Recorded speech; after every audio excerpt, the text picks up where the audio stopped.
Welcome to Paul Ricard for the third round of the Fanatec GT World Challenge Europe. We started with an endurance race at Monza, then a sprint race at Brands Hatch, but here at Paul Ricard, 6 hours of racing from day into night lies ahead. 5 classes of car and driver going for the overall glory and their class victories as well, and Esports for good measure. But here in the south of France, on the high plateau above Marseille, it was all about getting ready for all that lay ahead, getting the cars in position. It's Vetteled for how it would be, first for qualifying and then for the race. Would it be wet? Would it be dry? So many things to consider. But really, with 57 cars here to play, a record field, and 72 cars for the next round, which is the CrowdStrike 24 hours at Spa-Francorchamps, there is a lot to play for. The racing is going to come thick and fast. And don't forget, it's a 10-round championship. You cannot afford to drop the ball in any. You've got to score maximum points to come out on top on this super competitive category of racing. It's GT3 at its very, very finest. Now, of course, GT World Challenge not only in Europe, but all around the world, with a championship in America, another championship in Asia, and one down in the right-hand corner in Australia. But this, very much the home of European racing. Those first 2 races, as mentioned, at Monza and Brands Hatch, here at Paul Ricard in the south of France for round 3. Next round, the CrowdStrike 24 hours at Spa-Francorchamps, and through to the 10th and final round. At Monza, it was very much a story of BMWs at the front of the field, with Philippe Eng leading down to the first corner, to the first chicane, with a challenge from Valentino Rossi around the outside. Managed to keep it on the track, all good, except at the tail of the field when Samantha Tan got caught out with Florian Scholz. That was 2 cars out, and then, oh dearie me, for Nicky Leutwiler went wrong. The car snapped left, and his Porsche down into the barrier at the first turn. Now riding on board with Valentino Rossi, who was challenging for second place, and then this tiny slip up at the first chicane dropped him down the order. He had to pit after that, and then cruelly, after Augusto Farfus took over the 46 BMW for Team WRT, he picked up a puncture. This is how close it was in the battle for 4th position, and the 88 Acodis ASP Mercedes taking to the escape road. Another car that was always in the heat of the battle, being hit up the front and the back, the Trésor Orange 1 Audi, and unfortunately for the Almanar Racing 777 Mercedes, front end damage really scuppered them. And then more scrapping around 4th position as well, so tight, compromised on the way out, meant the 88 Mercedes was given a blow up the rear, and that was it, over and out for them as well. And Jules Gounon absolutely furious. And that wasn't the only front runner to hit trouble, because the K-Pax Lamborghini suddenly smoking and out of the race from 4th overall. Then the second place BMW from Team WRT, car number 32, needed a tyre change. That set it back. Leading the Prime class was BMW Italia, but unfortunately this blow from the AF Corsa Ferrari spun that around. The BMW got going all over again, but here comes the challenge for the class lead for the second time, and this time it's the Barwell Motorsport Lamborghini going past with a tiny little bit of contact. Look out, you'll see a little bit of bodywork coming off the cars as they sweep through the Curva Grande, and the Barwell Motorsport, the Lamborghini, got in front, and that was what counted. There is a little bit of bodywork damage coming off the car. But through to the end of the race, it was victory for Rover Racing with their BMW. Nick Iannoli, Philippe Eng and Marco Wittmann taking victory in the opening race at Monza. Here at Paul Ricard, the Pro leader is the 98 car. The Pro, of course, the top category, any category of driver, but Platinum is a good badge to have next to your name on your driving licence. And such a great race for them at Monza. And victory went to Philippe Eng, Nick Iannoli and Marco Wittmann. I actually hope to continue where we finished in Monza. Obviously, it was a great start for us. I think we all did not expect that it goes that well, and now coming here to the second round, yeah, we hope actually to have a good weekend. I think the racetrack, the layout should actually suit us. I like the track I raced here 2 years ago, so let's see.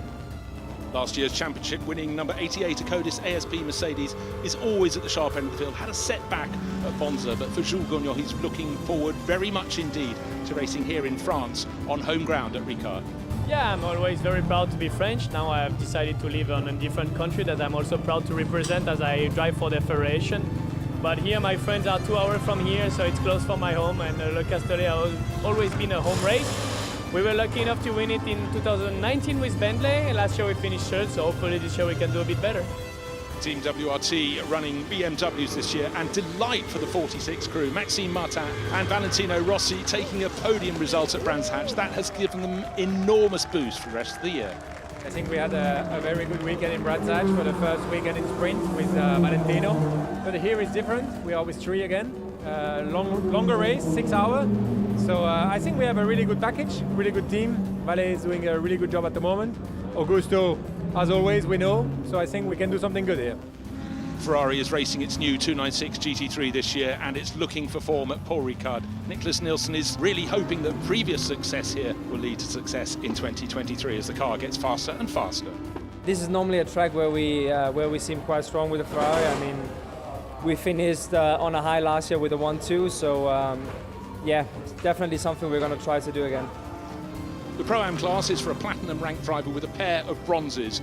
And after the success for the Barwell Motorsport team with their Lamborghini at Monza, Adam Ballon and the gang come here to Paul Ricard with high hopes. But for Adam, it's about learning this circuit. He's one of the few drivers who's coming here for the very first time, and the twists and turns are something that really excites him. Oh, it's a great circuit. It's really fun. A good mix of high-speed corners, slow-speed stuff. Looks brilliant. Yeah, it's not going to be predictable. I think there's going to be showers. It's a 6-hour race here with this weather. There's going to be some wet, some dry. It's going to be a right sort of mix of things, I think. We want to finish P1. We'll see.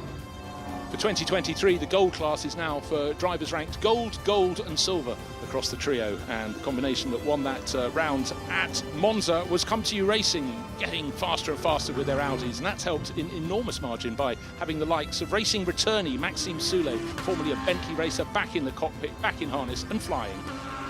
Really happy to be here with Come To You Racing and Audi Sport, and yeah, in a Gold Cup, so a bit of a change for me compared to a Pro, but I think we've got all in our hands to do something great. The Silver Cup is for an all-silver driving lineup, and the team that came away with success and the class lead after Monza is Come To You Racing, another Audi victory for them, and Finley Hutchison is sharing with Sam de Jong and Loris Hazelman. They come here with great hopes and enormous excitement at this fabulous circuit, the former home of the French Grand Prix that really allows them to stretch their legs. Going into the first round at Monza, we didn't expect to be coming to Paul Ricard like this, especially with where we started the race. It's going to be really tough. The Silver Cup Championship this year is really competitive. I think we just need to do what we've done in Monza and just take it slow and allow the race to come to us. Otherwise, if we start chasing and going crazy now, it's going to be a long year. Another car looking for success in the silver class is Bullet Racing's Aston Martin, and Romain Leroux stepping up from GT4 to GT3 and loving every single second of the greater power and downforce these cars afford. I think this track suits us a lot better than what Monza did. A lot more fast and flowing corners, which suits the car a lot better, so we'll see what we can do. It's a big step up compared to GT4, but this is top level racing. I'm really excited and I can't wait to get the rest of the season going. The Bronze Cup for 2023 is for a maximum standard of platinum, silver and bronze combination, and a team that's really taking to the championship with aplomb is Pure Racing with their beautiful 911, going faster and faster in the hands of Porsche expert Klaus Bachler, who just knows these cars forwards, backwards and sideways. Monza was really good for us. Obviously, was also not perfect. We had some small issues in the first pit stop, but I think everybody made mistakes. We made the least and we won the first round, which is good for the championship. We know where we can improve, but we take it, and we are happy to lead now for the second round. The Hubert House racing team Mercedes is right in the reckoning in the bronze class, and Hubert House shares that with Arjun Maini and Sebastian Boe. And who better to tell us about how the Mercedes is working its way forward than Hubert himself? I always say Monza and Le Castellet are for me the most beautiful racetracks. Fantastic weather, the track is amazing, the car is working quite well, so I think our big goal is to win the Bronze Cup. Also going well in the Bronze Cup is Sky Tempesta Racing. This year moved across to racing in McLaren. It's going very well indeed for Chris Froggatt, Jonathan Huey and Eddie Cheever III, who really is enjoying this new mount for 2023. Yeah, it was really good in Monza. We came second, and this should be a good track for the car and also for us three as drivers. We came first 2 years ago, and so we're quite happy to be here, and hopefully it's going to be one step higher than in Monza. The Fanatec's Esports Championship, very much part of the equation. All teams have to nominate one of their drivers to try and win the race and score points towards the overall championship pot. And it was a very, very tight here to round 2. This is running down to the first corner at Paul Ricard on the night before the 6 hours, with Sandy Mitchell trying his utmost to go up the inside to take the lead, but just can't manage it. Up the inside here he goes and just loses out between turns 1 and 2. It was very, very busy indeed, and nice and clean between a lot of the drivers, but you can see some twitches and some turns. That was Adam Ateki versus Matej Drudy going around. That was on lap number 2. And then it was fast and furious at the front, with Callan Williams really getting lots of airtime and fighting for position for P7 against Ayhan Şengüven. Previous round winner Alexei Nesov found it rather harder in the Mad Panda Motorsport Mercedes, but chose his moment and went through in the thick of battle, but it wasn't to be victory this time around. Driving identical cars in the digital world are the ones they do, and this is a moment where it went very wrong indeed for Sandy Mitchell. He tried so hard to take the lead from Neil Verhagen, couldn't do it, and so Verhagen came through to take victory, not just for the points, but also for the podium ceremony, at which he was rewarded with a very nice check.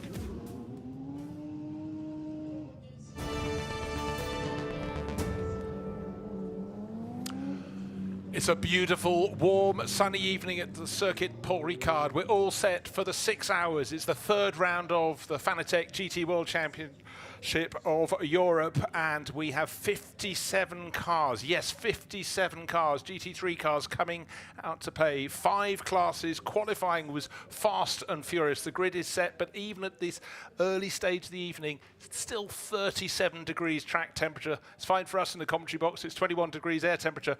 But for me, Bruce Jones, and for Jake Sanson alongside, we have a lip-smacking race ahead of us. Can't wait for it to begin. We certainly do, and that's the unpredictability that's going to make things particularly exciting today. Things have changed a little bit since last time out at Monza.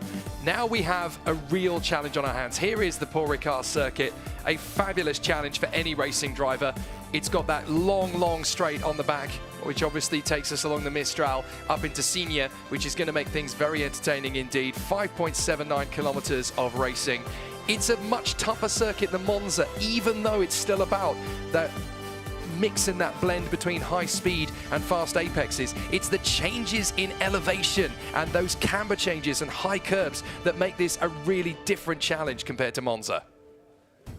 Well, importantly, there is no chicane used for the 6 hours, and we're going to head down to the grid, and we're going to hear from Gemma, who has got Louis Pret. Louis, you're back with the championship this year, or joining the championship this year, I should say. It's a huge grid, it's quite overwhelming, and you guys will be starting from row 11 down here, Miguel in the car, and you'll take the second stint. What can we expect? I mean, it's always difficult to predict what happens in a race like this. There's so many cars.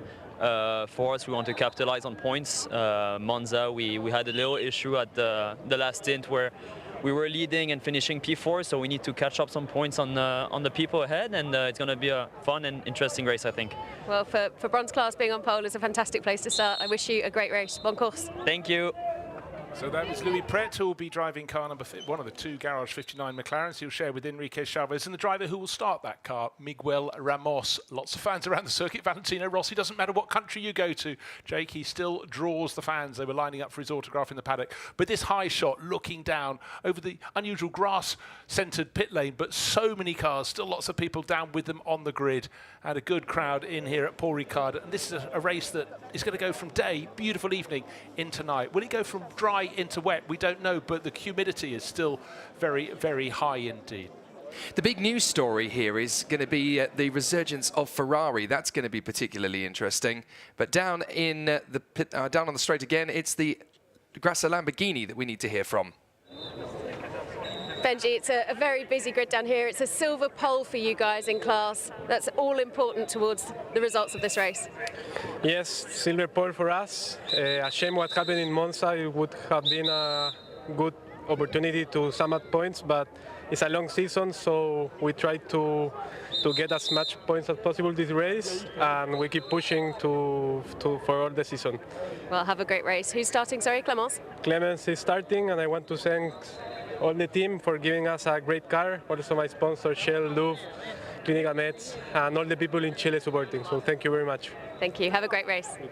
Yeah, 17th on the starting grid for the Grasser Lamborghini. They're going to have a really strong race based on their performance in qualifying. They didn't just get it right in Q1 or Q2, they did in Q3 as well. So they were consistently the fastest of the silver cars here. And it is so important that it's stressed. It's all three drivers have to set a qualifying time. Jules Gounon will be starting from pole position, the 88 ACA, and that's his national anthem. It is indeed. The man just beside him, keep an eye on that little lad. That is Andrea Kimi Antonelli, the talented Italian who is part of the Mercedes F1 Junior program, who is basically, he is the Midas touch of junior drivers at the moment. Everything he touches turns to gold. The curly hair, he's got a massive following on social media. He's soaking up everything he possibly can. He just won his first GT3 race, actually, in the National Italian Championship. Everything he touches, he can win. And so in the years to come, you're going to hear the Antonelli name quite a lot. I think he has the potential to become the the third, I had forgotten about Giuseppe Farina, Italian world champion. There's only ever been two, of course. It's been a long, long wait since the 1950s, where they gathered them from fun and then it stopped. But as the national anthem, the Marseillaise, rings out over the circuit here, it's just the most fantastic setting. And all the teams have named their starting driver, and they will know precisely what lies ahead. Fred Vervisch about to join us in an interview. Well done for Fred for taking his helmet off. But we're going down, actually, to car 57, one of the two Winwood Racing Mercedes. This is running in the gold class. Let's hear from Russell Ward. Russell, a pole position for you in the gold class. It's hot down here already for the start of the race. Talk to me about that start strategy.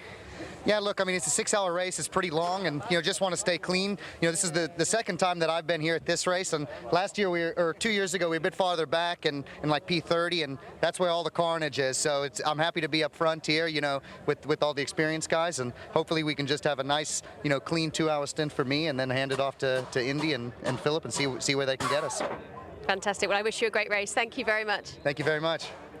Yeah, it's a Winwood 1-2, and they're actually really in the mix of that battle with the Optimum Motorsport McLaren, who we were expecting to be strong, but I don't think even they were expecting to have the two Winwood cars thrashing at their heels for the pole position. So that's going to be a race-long battle between the Winwood Mercedes pair of cars and the Optimum McLaren. Well, you hope that first corner still beckons, and when you talk about the first corner at Paul Ricard, you're really talking about turns 1 and 2, and you might even have to throw turn 3 into the mix as well, because a lot of cars inevitably will be forced wide. It's how they rejoin the circuit, but for all the drivers, the closer they can start to the front of the grid, the safer they feel, the security blanket, if you will, as they look ahead to what's going to be there. It's often reacting to other people's moments. It's a bit like being a snooker ball on the table. Now, we saw the WRT BMW there of Vantour, van der Linden and Weerts. They're going to be starting 9th on the grid. The sister car, the Rossi car, which will start the race, Valentino Rossi, that's starting 20th. But down on the grid with Robert Schwartzman, Gemma Scott has got the main man at Ferrari at the moment. We're down on the second row. Robert, you put in a fantastic qualifying. It was exciting, actually, this morning to watch the times changing in each session, and now the job begins. Yeah, I mean, now is the main part of the job. I think P3 it's a decent position to start the race. My strategy is just, don't do any mistakes, just stay there. If we have a really good pace, I'll try obviously to fight for the lead. But then, yeah, generally I just want to have a decent pace. Try to work on the tires. It's very hot now, so we need to really focus on the tire dag. And yeah, and then leave the job to the boys, which are going to be next. So yeah, it's just an interesting race. First time starting here. It's been a long while when I started on the rolling start. So yeah, it's a nice flashback. Well, I wish you a fantastic race, and let's see the Ferrari up there. Thank you. Thanks. What a difference a round makes. Back in Monza, when the new 296 Ferrari came out, we were struggling to figure out where they were. They were so far back. We were quite surprised. Where are the Ferraris? How competitive are they not being? Now they are 3rd and 5th here at Paul Ricard, so this is going to be an interesting challenge. A lot of pressure and a lot of support for this man, of course, Valentino Rossi, starting the race in 20th position in the WRT number 46. He did such a good job in the first stint at Monza. Only that one mistake in the chicane costing him time, and then bouncing back with that fabulous podium at Brands Hatch. That is going to be really, really exciting. But Gemma has found the pole sitter, the young man from Andorra, Jules Gounon, with all the pressure of the start of the grid. Jules, obviously a Mercedes front row here. You're starting the race. The objective is clear. Yeah, it's gonna do a good race. Let's see, the Ferrari looks quick, the Audi is quick, so we got a bit some BOP also after quali, so let's see how this is gonna affect us. But the car was good the whole weekend, so hopefully I can give the car back in P1 to my teammates. Are we expecting any rain throughout the course? Because the weekend's been stormy. Yeah, it's true, but it looks actually quite blue here, so but we never know. In Oulton Park in the UK this year, I'm always like, oh, it's a nice day, and then 10 minutes later, I am fully wet, so I don't comment anymore on weather. I just look at it, and when it comes, I adapt. Fantastic. Have a great race. Thanks, Jules. Thank you very much. This is going to be a really interesting battle up front, isn't it? These two Mercedes cars, the Acodis and the Almanar on the front row of the grid. And there's big pressure on the Engel-Stoltz-Schiller trilogy because they did not get to finish the race at Monza, and they had a great chance to win it, Bruce. Look, I mean, history will relate the fact that Monza had a lot of drivers and crews that were going very well indeed, and they had problems, and the 98 BMW came through and stayed up front. So this time around, with only 5 endurance rounds, you can't afford to drop the ball in any. There's a slight boost in points for the next round. The crowd strikes bar 24 hours, but for Rover Racing, they know that they've not got 1 but 2 cars in the race. And Neil Verhagen is a driver looking at his car there, young American who's got a lot of experience. But BMWs, as we saw in qualifying, were struggling just a little bit to get onto the ultimate pace. But with each session, because they got some very strong trios, they were closer and closer to the front. But really, the gold standard was, again, the 88 crew from Acodis ASP. Jules Gounon will start that. Timo Bogoslawski will probably do the middle stint, and then they'll unleash the Raffaele Marcello in the cover of darkness to see if they can take victory. But it's a long way, 6 hours.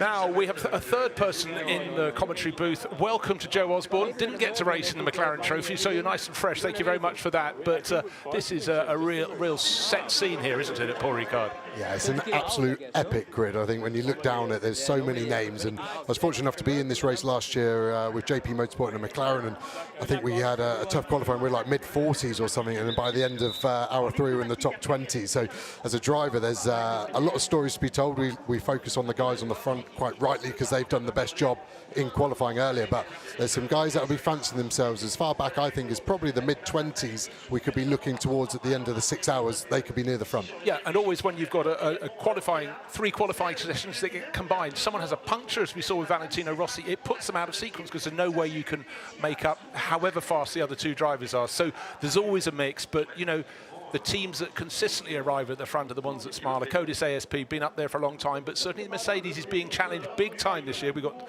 the 2 Mercedes on the front row with Almanar racing alongside, and then you look at the drivers aboard them, Jules Gounon and Maro Engel. They're not likely to drop the ball going into turn 1. It's those about row 3, 4, 5, 6, 7, 8 through to, I can't count that high, let's say 29 rows of the grid here that could be having the problems. We're not trying to talk up problems, but they do sometimes happen here. Yeah, and you're saying Jules Gounon and Maro Engel, they're 2 of the best, probably the best Mercedes have had alongside Marcello, but there's always an ego into turn 1, and I'm sure there's some stern words from the bosses at Mercedes about making sure they both make it through, but one of them will want to make it through in front of the other one, and if they both got the same thoughts, unfortunately one of them is going to be unhappy come the end of the first lap, that is for sure. That certainly looks that way. So, driving conditions, track conditions at the moment, it's quite humid out there.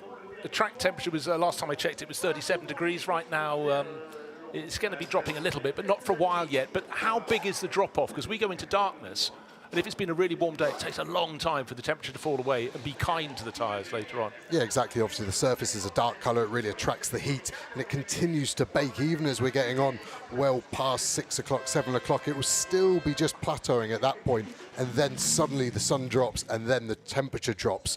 And it sometimes feels a bit sort of counterintuitive that you think the lower the track temp, the faster the car, but it just ignites. The tarmac gets a little bit tighter together. It isn't so sticky, and the tyres just absolutely love it. And it wants more and more, and you get this reverse happy hour. Happy hour is 5 a.m. typically in the morning of a 24, but you get this happy-ish hour at around 8:30, 9 o'clock coming in. So that guy, when you're the driver choosing what stint you want, you're like, who's going to have that sort of 3.5, 4th stint? Because I think that's when the purple lap times will be done, the ultimate fastest laps of the race. So it's a huge headache for the drivers, but the teams have got to get the tyre pressures right as well. There's a moving goalpost that's going to be moving for the next 6 hours. Fancy that, a driver looking for bragging rights. Who would have thought? Now, if people are looking at a race at Paul Ricard for the first time, what are the coloured stripes? When you go beyond the white lines that demarcate the edge of the circuit, it's very pretty, the stripe system, but explain its purpose.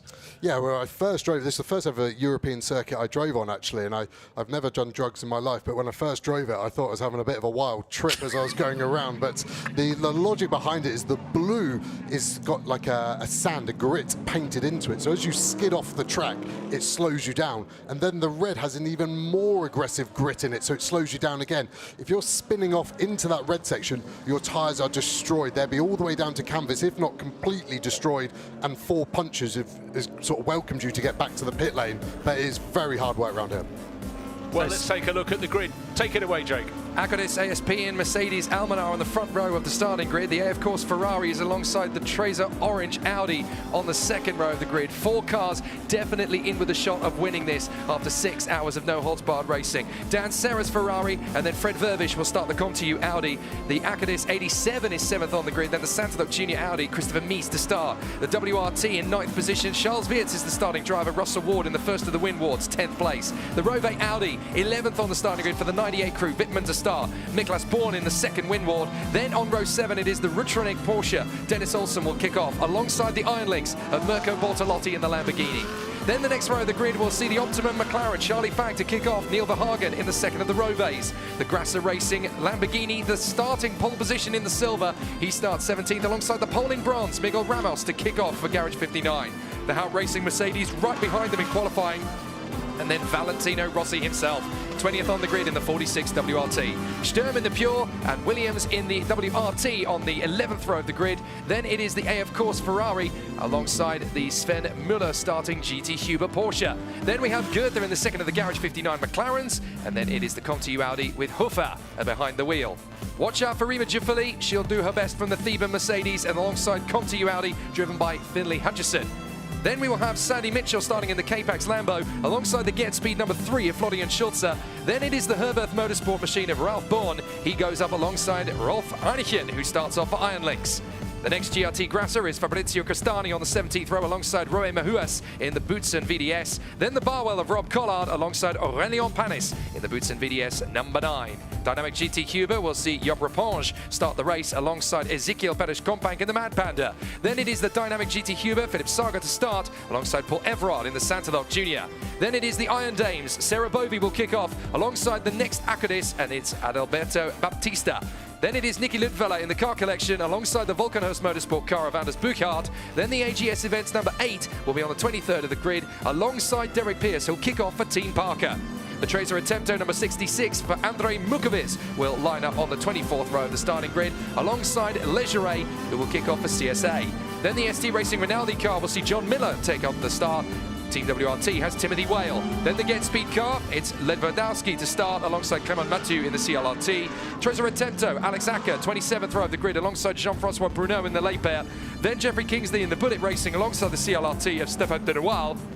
And after missing qualifying in Q2 and 3, at the back of the grid, the Sky Tempesta Racing McLaren will be charging back with Eddie Cheever III at the reel. What a starting grid. What a list of names, what a list of drivers, what a list of cars, what a list of teams. The weather conditions are very fine indeed for the spectators, if not for the drivers.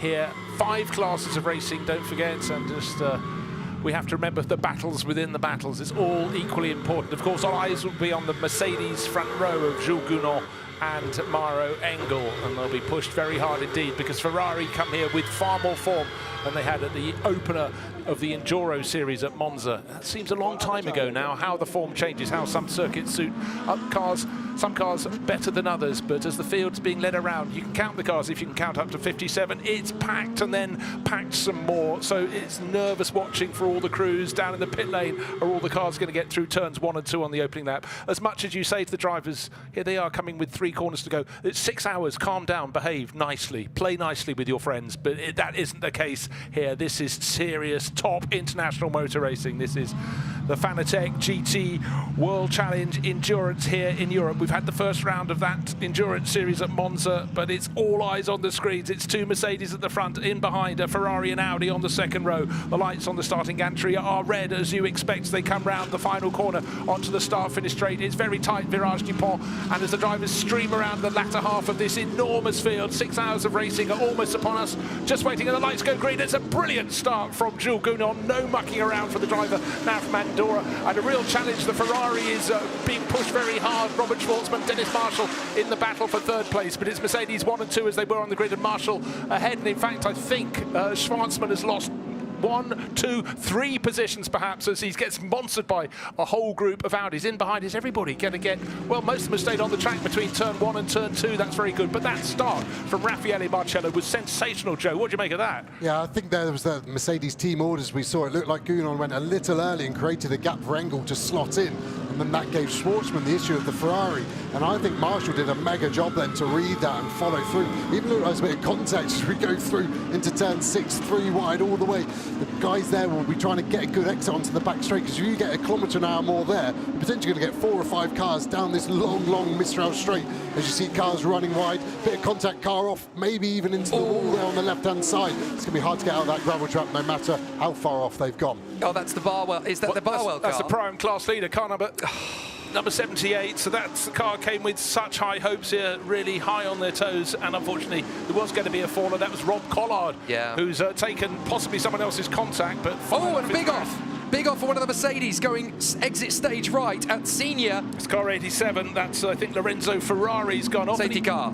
Oh, I'm not too surprised with that. So clean and tidy. We were patting all the drivers on the back metaphorically as they got through turns 1, 2, 3, 4 and 5, and then the problem started. And there's a car running in the about 10th position with a front left puncture, I see, as they come back. Dries Vantour watching on from the pit garage. So the safety car will be coming out of pit exit to greet these cars as they come round. So all that good work at the start from Jules Gounon to make his pole position come into the lead of the race, and Mauro Engel tucked in behind the good pros they are. But there is, you can see the contact with the concrete wall by the looks of things for Rob Collard, which suggests it's at an angle of trajectory which isn't the norm at a circuit. Yeah, it's a hard one to see there because he's gone off early. My guess would be he's been hit on his rear left and it's sent him round, potentially even on his rear right, and it's punctured the rear right and the angle's gone round. I think he's hit the rector there they've put in for the motorbike racing here at Paul Ricard, and it's all the foam and stuff, but the rear wing is at such an angle. That would have still been a 40 or 50 km/h impact. So yeah, former British touring car race winner Rob Collard's had plenty of hits in his career, but that still would have been a big one for him. And yeah, we saw that Mercedes fly off at scene, as you said, and we were teed up on why the stripes there, and you saw how quickly that car stopped, even though that would have been doing 240, 250 kilometers an hour, but his tyres will be destroyed, and we did see a couple of cars dive for the pit lane, so interesting to see what will happen there. The biggest name is Charlie Fagg. Charlie Fagg's brought the Optima McLaren in. They're battling for the win in the gold class, of course, against the Windward Mercedes pair. But the first lap, they've decided to bolt. Now, I don't know whether that's because they've got damage or they've decided to take advantage of the safety car. Yeah, no, I have to think after just one lap it will be because they've got a puncture or some of their dive planes have gone west. But certainly contact down there, and that was a massive moment for Lorenzo Ferrari. But good to see that Rob Collard was out of the class leading coming into this event. Pro-Am Barwell Motorsport Lamborghini. So for his teammates, the 78 car, there will be no race for them here at Paul Ricard. That's Adam Ballon and Dennis Lind, so big shame for there. You can see the 78 Lamborghini against the wall on the outside of the circuit. So there is a signature set of tyre marks. I think that's from a previous incident, but very, very concerning. It comes to you racing there, looking on, thinking, are our cars still going well? You know, it's such a nervous time, isn't it, Joe? Yeah, when you think 57 cars went, and we never want to lose a single car, but to have lost only one car definitely out of the race, and then Charlie Fagg in the pit lane with what I hope was a puncture. I think it may even been the car you spotted as the safety car was called with that front left puncture. I did see him leaving turn 2 with something coming out of the front, and I hoped it was just a bit of debris for that car. But the good thing with the safety car, they've got about, well, literally 5 seconds to get that car going, otherwise they're going to go a lap down. And unfortunately, lap down in this competitive race that we're in, there's just no way back. So I think we're going to get a replay and try and see what's going to happen, and we're trying to decipher exactly what happened. It's going to be a lot kicking off. Well, the easiest thing to understand was the start of the race, because it was an absolute belter. The two Mercedes in the front row, and Jules Gounon just read the lights, we think perfectly, because he blasted clear of Mauro Engel. Robert Schwarzman holding third place in the red and yellow Ferrari, but around the outside down into turn 1. This is the view from car 12, who really had a very good start indeed. Very busy down to turn 1, but you're always waiting for the moment where it all comes in across the bow of any driver, trying to get the braking done, get the turning point in, getting very, very close in on the mix there. But somehow, the Come To You Racing Finley Hutchison car just survived all that. You do sometimes have to take to the stripes to save your car and get back onto the circuit. I was just going to say, I'm not entirely sure where Schwarzman lost his time, because he was holding, and round the outside came the Tracer Audi, and I think there might have just been the slightest rub. Yeah, and you also saw Charlie Fagg really off the track there. Could have even been debris that caused a puncture for him. There's so many support races going through, and see all these cars try and spot the Barwell Lambo in the middle of this pack. There it is, just off. You've got the 3 wide in the middle, and I think you're about to see Schulze get into it. That's where he tried to go for the inside line, and he just lost the back end trying to squeeze it in. Yeah, the TV camera always flattens it out. But so we're going on board now with Rob Collard, the guy that we know is going off in the wall. So going around turn 5 here, you can see it all kicking off, looking for a space. We know everyone's 3 wide. We've got Schulze in that yellow Mercedes there on our right. Rob will be pretty happy with his position here. He's going to be trying to follow that other Lamborghini in front. Opens up to him. I think he's going to use a little bit too much curb on the left and also contact with the Mercedes. And it just bouncing around, doesn't it? Just takes it round. The weight's on the front of the car and the rear comes round. Still a big old hit that into the wall. Yeah, it's the slightest love tap, and that's all it takes when you're already trying to make the trajectory of the turn. And that's where it all. Now, where did Schulze lose it? Was it Schulze he was side by side with, and is that where the car spat out? No, that's a weird incident for the 87. Ferrari just lost it in the middle of the corner. Yeah, again, maybe a car came across the front of him, exactly the same as Rob Collard, and it just takes the aero off the front, but also the sudden change of weight distribution as that extra external force of a car hitting you does something different to your dynamic, and that would have been scary to go from the inside of the scene all the way to the outside. He would have been waiting to get collected by someone absolutely flat out there. So I don't think it's going to be a long safety car, so these drivers already looking pretty aggressive with their tyre warming strategy. They obviously would have been pretty low on the grid, so they'll be trying to get them up anything really below 1.6 bar on this Pirelli tyre. You just start to feel a little less confident in the thing.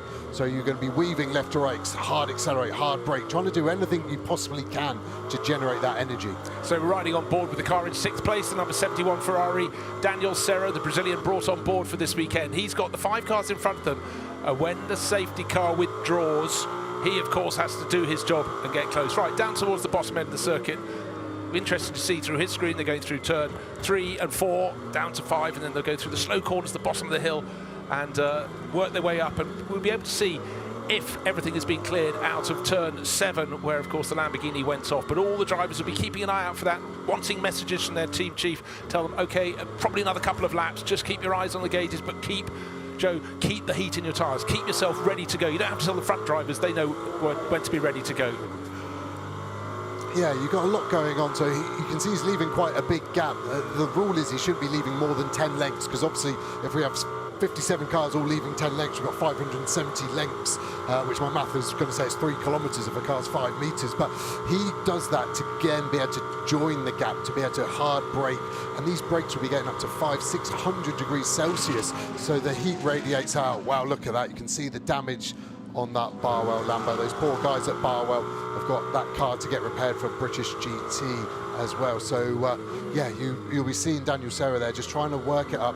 He's also using quite a lot of curbs, even though it's at low speed. This will be the first time the car's been full of fuel, so he'll be working out it right to curb. So we go to super slow-mo.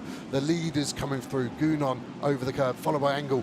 Then you see Schwartzman trying to kind of stop the rut of his positions lost with that Com2 Audi there, all over the curb, and then it starts to get even wilder. We know it's going to be 3 wide further back, but at the moment, no contact, and it really shows you these drivers know exact dimensions of their car, and they're able to place it exactly 99% of the time where they want to without creating any contact. You see the Optimum McLaren there with a big oversteer. We know he's got some kind of problem, trying to work out what that problem is from this slow onboard. To me, the left-hand tyres actually look all good, so it could be suspension damage or anything on the right-hand side, obviously. The problem with that as well is that Charlie Fagg brought it into the pits. He has not left the pits either, so that's looking like a terminal problem for the Optima McLaren within the first lap of this 6-hour race. So that is very unfortunate indeed for the team that ran so well at Monza. But that just shows you, you know, you've got 57 cars trying to swap the same bit of paint, the same bit of racetrack, and you're trying to guide them all through.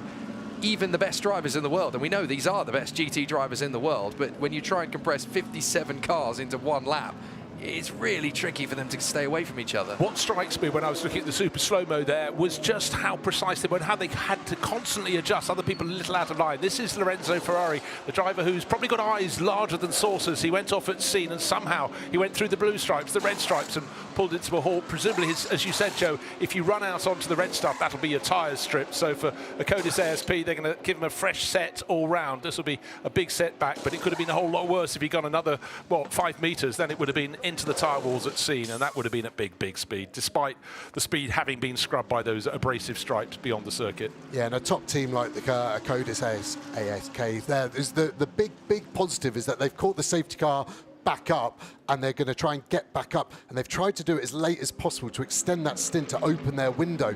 So it should just be able to get to the back of this safety car chain before we go back to green. When the safety car's coming in this lap, the lights are just gone off, I believe. So yeah, Gounon will now know he's in control of the pace. He will back this up, he'll be getting himself a gap, and he'll be thinking about where he's going to go. When you've got this many cars, you get a big concertina effect, so the positive is going early to really string them out, but you can't go too early and overtake the safety car before the safety car one line, which is just about halfway around T14. So I expect him to go in the next sort of 75 meters or so, and it looks like he's gone. No, it looked like he went and backed again. Once you go, you can't stop. So he would have just said that was me naturally accelerating out of a corner. But the drivers are looking, you can hear the engines go, we're all gone. Everyone's trying to minimize that gap to the car in front. Looks like Schwartzman struggled there. We've got probably 3 or 4 gaps in front of him. And then you've got to stay behind the car in front until the control line, the finish line, which is about 150 meters out of this corner. Then you can get going again. But good restart by Engel. He's right on the back of Gounon there. Absolutely fabulous restart from Engel, but it's Mercedes.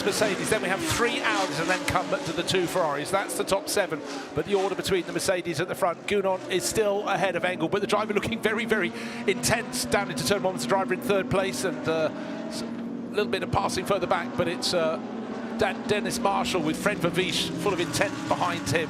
But those 2 Mercedes may be able to stretch a little gap. That's they want the fighting behind them. Down through the sweeper of turn 3 they go, all good. Dennis Marshall right on the tail of Maro Engel, that black Audi, looking very busy indeed. The brighter one behind him with Fred Verviche also getting closer to those cars in front.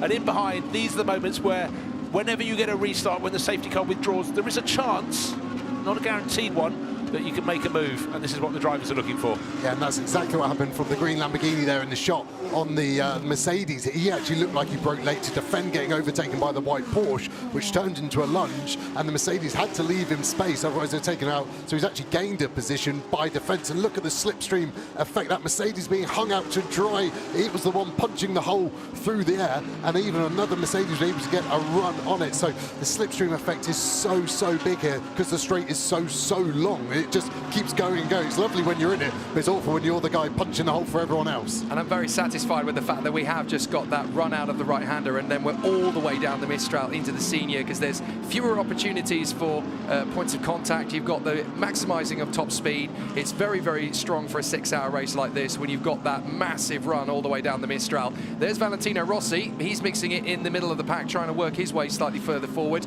as he tries to battle in there. I think that's with Hofer. He's just battling away there with the Audi, just trying to get himself up another position. Not a bad start for Rossi. He's only lost 1 position in the middle of all of that melee. Be very easy for someone like Valentino, who's still trying to learn the BMW in the middle of this fray, to get it wrong, as several others did. And he's kept it nice and tidy for the time being. He's having a whirlwind season. Well, brilliant rear shot there of turn 16, the final corner. A few drivers going out beyond the white lines. That will be being paid attention to, but by and large, all sensible. And it's about just keeping your track position working sensibly at this stage in the race. You can see some drivers clouting the curbs and carrying on. The number 12 come to you, Audi there. Finley Hutchinson shortening the line around the circuit, shave a few centimetres off here and there. Looking to see always to keep a clean stint. Drivers as they go down towards the bottom of the circuit at this point now, it's the sun's getting lower, that'll be in their face. Driver excuse number 23 or 24, don't know, but it will become a factor in the next half hour or so. The wind is starting to pick up a little bit outside, and the drivers won't feel it in the cars, but they might get a bit of buffeting because it's pretty open here. Yeah, it's really open. We're almost on the top of a mountain here. You can see the sea, and we get this breeze coming on. The Mistral wind is so strong at times as we see him fanning down Engel, trying to break that toe. Doesn't look like he was defending to me. It was just jinking out to not give Marshall that toe all the way.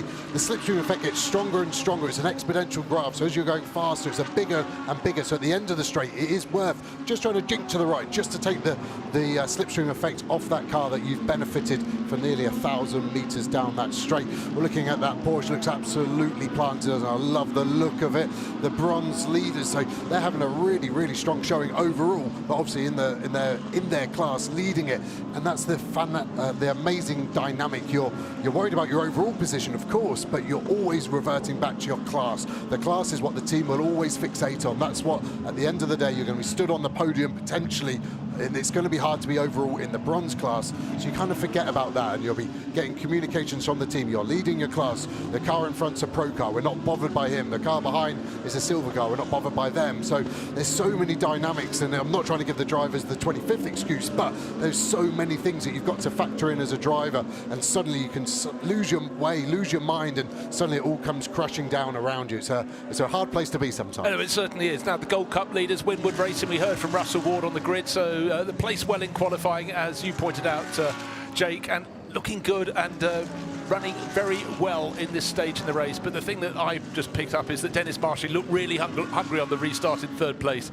There is the Winwood Racing Mercedes just in front of that Pure Racing Porsche of which we were speaking moments ago. Joel Sturm will hand over the 911 at some point to Alex Manikin, but the platinum level driver is Klaus Bachler. Weirdly, we've got the gold, the bronze and the silver cup leaders all running together. The silver cup is the green Lamborghini that we picked out a moment ago. Clement Schmidt, we heard from Benjamin Ites down on the grid. So you don't often get this in a 57 car grid, that three of the class runners are running together. Please don't take each other off, guys. Yeah, you really don't. That would be a real embarrassment. And up the inside, that's going to be the move, isn't it? Trying to go side by side. Round the outside comes the Audi of Dennis Marshall. Disappears off the wide line there at Senior. And now still trying to hold it on the inside angle. You've got to be really careful you don't bang doors here, because that's where things are going to get really squirrely. Vervish trying to take advantage as he gets the ComTU Audi up the inside of Dennis Marshall and the Trezor machine. And they just about get through without too much incident there. Christopher Mies hanging on and tightening up in 5th position. How close did we come to disaster there? Well, I know, Dennis Marshall, I mean, we were moving back in the commentary box in case those curbs, the marking points on the exit scene came our way, but when you've got one experienced Audi driver behind you, that is Fred Vervies, but you've got Chris Mies as well. Extraordinary. One little slip and those two wily old foxes, sorry gentlemen, will be coming through. I was a little worried there for Marshall hitting those floppies. They're not floppy at all. They're a conveyor belt material. So like you collect your bag after you've flown home after your holiday, they are solid. So it looked like it hit the front left of his splitter. Carbon fibre, super strong, we know, but only normally in one or two directions. And it's not designed to be hit on the nose effectively. Looks like his dive planes are okay. He now needs to regroup, see what car he's got underneath him. Has he got any damage? And is he going to attack Engel again in the next couple of laps? Right, you mentioned earlier on about the Winwood cars, because obviously they're battling for the gold victory, but the winners last time out in the Gold Cup, the ComTU Racing Audi number 21, Max Hofer, they have suddenly emerged with the disappearance of the McLaren and the start of this race. They have got themselves into second place in front of Bourne in the 157 car and also in front of Rolf Heineken in the Lamborghini number 19. So they are making a march forward. This is going to be a long race for them, but they've worked their way up to second position, and they are only now 4 places back on the road from Ward in the 57. So they are absolutely on the charge. They think they can win this just the way they did in Monza. So watch out for the number 21 Audi, the ComTU car of Max Hofer, who is currently in the car at the moment. They are on the march. Right, the driver we haven't talked about too much, but I think we really need to, is Charles Weerts in 6th place, best of the BMW runners. He's got past both of the Ferraris after the restart. Remember, they were running in, we had the 2 Mercedes, the 3 Audis, the 2 Ferraris, so the tall Belgian is pressing his way forward. And the battle he wants to catch is this group of Audis up in front of him. And Dennis Marshall, so positive but so scary by running wide at scene, has got Fred Vervies and Chris Mies tucked in behind. And maybe, just maybe, if they delay themselves a little bit, we'll get Charles Weerts catching up in the best of the BMWs. And Fred Vervies starting to take a look up the inside of Dennis Marshall. I'll unseat you, Marshall. One little slip up from you, you whippersnapper, and I'll be coming through. Yeah, we can see Magnussen on that in-picture there, just having a bit of food, having dinner. He obviously isn't going to be in the car in the next hour or so, he knows. So he's watching on. Interestingly, you see a little bit of damage, I think, on that Marshall car. Looks like something just sticking out. Doesn't look too substantial, but that will be a worry for the team. We actually saw something go flying as he hit that curb. Hard to see if that was a dive plane or something on the underneath the splitter, but the team will have a good look at it in the pit stop, but there was not enough time to address anything. So that will be as the car finishes in just over 5 hours and 40 minutes time. But you can be absolutely sure that Come To You Racing will be reporting to Fred Vervish. We think we've seen something off the car in front of him. His handling will not be as good as it was before, maximised. But Fred Vervish has been driving these Audi R8 LMSs forever, and that is why he's so effective. Now he's catching the slipstream. He's in 4th place, and it's going to be a double slipstream, and maybe the BMW of Charles Weerts can make it a treble slipstream. It's going to be exciting up to see, but I think Dennis Marshall should still just hold on to that 3rd position at the top of the straight.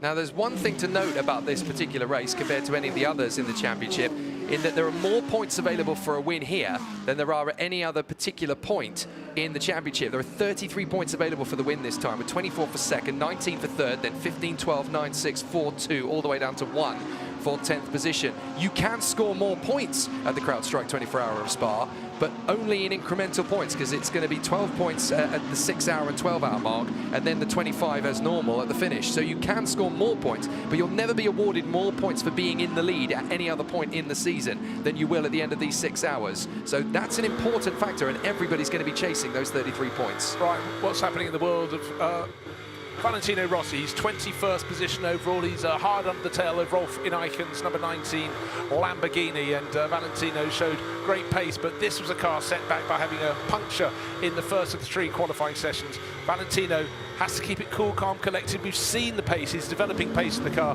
He's got to work his way up the order and see how that goes. There it is, the number 46 Team WRT Audi, and tucked in behind he's got company as well. It's very, very busy down there. He's got Benjamin Goethe in the McLaren on his tail. I don't know if you've noticed this compared to last year, Joe. Watching Valentino when he made the switch to GT racing and watching him on board in camera there, looking at it, he is no longer soaring the wheel quite the way he used to, which is quite a natural sort of element when you're a racing driver for the first time at this level. You kind of hack away at it. He is so much smoother now than he was last year. Yeah, 1,000,000%. I think some of it is the difference in car now. A front engine BMW, always front engine to a driver is a little easier to place. You've got a nice weight over the front axle, so the steering is always responsive, and the rear maybe struggles a little bit more for traction, but you can feel that. But yeah, when you relax, when you sit next to someone, you're coaching them on a track, if they're tense, their arms are tense. If your arms are tense, the steering wheel's tense, and then the car gets tense. It's all part of whatever you put in is an output in the car. So you can definitely see it. There's a nice relax in his elbow. You could see it bending. He looked even relaxed in the eyes. He wasn't staring, wasn't fixated with anything. The sun was becoming a problem already. You can see he had a dark visor on, so it may get to a point where you crack it down, and obviously there's no wind for a typical visor to divert for you, but you just need that little bit. It's a bit like going out on a sunny day without your sunglasses. You suddenly realise you're squinting and it starts to hurt. Exactly the same in a race car, but you're doing 250 kilometres an hour. So you can see Maxime Martin and our Farfus, there. A little bit of coaching there from Martin, maybe saying in a little bit slow there to Lebose, wanted him to carry a bit more speed, but he's definitely hustling the Lamborghini in front, and I think he's had a mega first 25 minutes or so, and he's relaxed into it. He's still in the fight, and those 2 teammates we saw there should be quite confident with this, and they should be able to bring this car gently up the order over the next part of the race, I think. Right, is our race leader Jules Gounon getting away from Mauro Engel. He gained a 1/10 of a second. He's now 1.4 seconds clear, but Engel's got company because Dennis Marshall is nothing if not dogged, and he's hard on his tails. And the number 11 Audi is there in 4th place, and he too is being kept on his toes by Christopher Mies, the Sansalot Racing number 25 Audi. And then what's the gap back from Mies to Charles Weerts? 1.5 seconds. So Charles Weerts, I thought, was going to be able to catch them, but in fact it's going the other way. So 6th place is falling back a little bit. So we're back to that order again of Mercedes, Mercedes, Audi, Audi, Audi. But Mauro Engel is really having to work to hold on to that 2nd position. And in fact, now Dennis Marshall is just starting to pull clear of the other 2 Audis. That will help him in his attack. And for Mauro Engel, he knows whatever he does, we'll watch him adapt his position to just keep the slipstream off the nose of the Audi that's giving chase. But Dennis Marshall for Trésor Attempto Racing going very nicely indeed. Yeah, definitely. And what we've seen is that attack at the end of the straight already from the Audi. So he's already shown his hand that he's got good top speed. So now Engel is a little wiser to that attack. So potentially we need to look elsewhere for something else. But all these battles all the way through the group, there's so many battle packs forming. And at the moment, this is almost the purest part of the race because we don't have any traffic. People haven't stopped. We haven't had those amateur drivers coming back into the field as we go to the top speed. And yes, it is an Audi. It isn't Marshall, but Panas, 290 kilometers an hour from another Audi, from a Ferrari, from a Porsche. A bit of a mix there, but it gets skewed, that data, so easily with that slipstream. I'd imagine Panis had a slipstream, but probably from 4 or 5 cars in front of him, and he had the space to run into. So sometimes that data can be a little misleading, but seeing some great battles further back here as well. Yeah, the highest top speeds are coming from drivers that are about 15th, 16th, 17th in the pack because they can get that toe. So you really get the benefit of that when you're going along the Mistral. Now there is that's the gold Ferrari that's battling away there in the middle of that little gaggle of cars. I think, no, my apologies, that is the... Louis Michel's running in the Pro-Am class. Yeah. He's got Miguel Ramos behind him, but they've been separated because Callan Williams is now in the middle of them in his BMW. So again, this multiple class racing, multiple manufacturer racing. There is Callan in the middle of the picture. So that's an advantage gained by Louis Michel's, separating by 1 position from a challenging classmate. Well, Ward has dropped back behind Muller now, so we don't quite have all 3 of those class leaders together, but that means that the next car for Hofer to challenge, who is only a second and a half up the road, is the class leader. So that is going to be an imminent battle for supremacy, and that's going to be really, really tight between them. So the ComTU Racing Audi is trying to get into the lead, and they're actually, of course, battling for the class lead in 2 categories now, because Finlay Hutchison in the ComTU Racing number 12 is second in the silver, but then you've also got them battling for the victory in gold as well. So ComTU could be in for a double bubble here. They've really stepped up the ranks, ComTU, in the last handful of years. Of course, a lot of their running was in the TCR class, but they've taken to GT3, doing really very nicely indeed. Cars still running wide over the curbs at senior there. The Ferrari's coming through just towards the bottom of the top 10, and the car that won at Monza is tucked in behind Marco Wittmann, the second of the BMWs in this race, because of course the lead BMW is 3 positions further up the track, Charles Weerts. But it's these 3 Audis, 3rd, 4th and 5th, Dennis Marshall, and then the battle for 4th place between the veterans. They won't mind me calling that, will they? Fred Vervies and Christopher Mies. And what they don't know about driving these cars is not worth knowing. There they are, ComTU Racing with Fred Vervies, and then the bright blue Santaloc Racing example goes over the curbs, neat and tidy as you expect from Chris Mies. Then come the 2 Ferraris. In fact, the second of the Ferraris there, Robert Schwarzman, getting a little bit taily going out over the curbs. So that proves he's not just cruising around, not cruise and collect, he's pressing on. It's a lovely shot from the back there. You see the car swing round. You want a little bit of oversteer, that rear axle to lose a bit of grip, because that helps you get round the corner quicker. But too much is energy that's going sideways, not forwards, so you're not going as fast. So it's a fine line that all of these cars have super advanced traction control systems using loads of parameters to work out how much power to give the driver at any given moment. So a rough rule of thumb, these cars have 550 horsepower, but out of a first gear hairpin, the tyre can physically probably only take 480, 490 of that horsepower. So the car is cutting fuel, cutting ignition out of the spark plugs to stop it, maximizing it there. And you can see the fixation there. It's absolutely, you just get fixated by watching these cars, how tight everyone is. It's brilliant. Yep, former Grand Prix winner Riccardo Patrese watching the Trezor Orange Attempto squad, trying to keep going because, of course, his 17-year-old son Lorenzo is in the race. He did such an incredible job in the opening stint at Monza, and here he is at Paul Ricard watching on, because it's not his turn in the car yet, but when he gets in the car, my goodness, are you going to see that the cherry doesn't fall far from the bush. Yeah, it's always very, very exciting when you never know how good a young driver is going to be when they come in, but Lorenzo put in some cameo roles last year, very, very good indeed at the sprint round on home ground at Misano when it was unbelievably hot, but it's learning on the different circuits, and with the advice of the coolest, calmest father in the world, Riccardo, you know, that's the sort of racing father you want, not in your face. A good run down to senior. This is a great little train, isn't it? You've got so many battles going on here. This is Herberth versus Thieber versus Santaloc, and you've got some incredible drivers behind the wheel in this whole cavalry of competitors here. And you've got Born, Jeffali, Evrard, Perez, and then not far away either. Look, you've got the Iron Dames car coming into the mix as well. Sarah Burvey in the Lamborghini has suddenly got that 1.2 second deficit down. So you've got 5 cars all in the train here.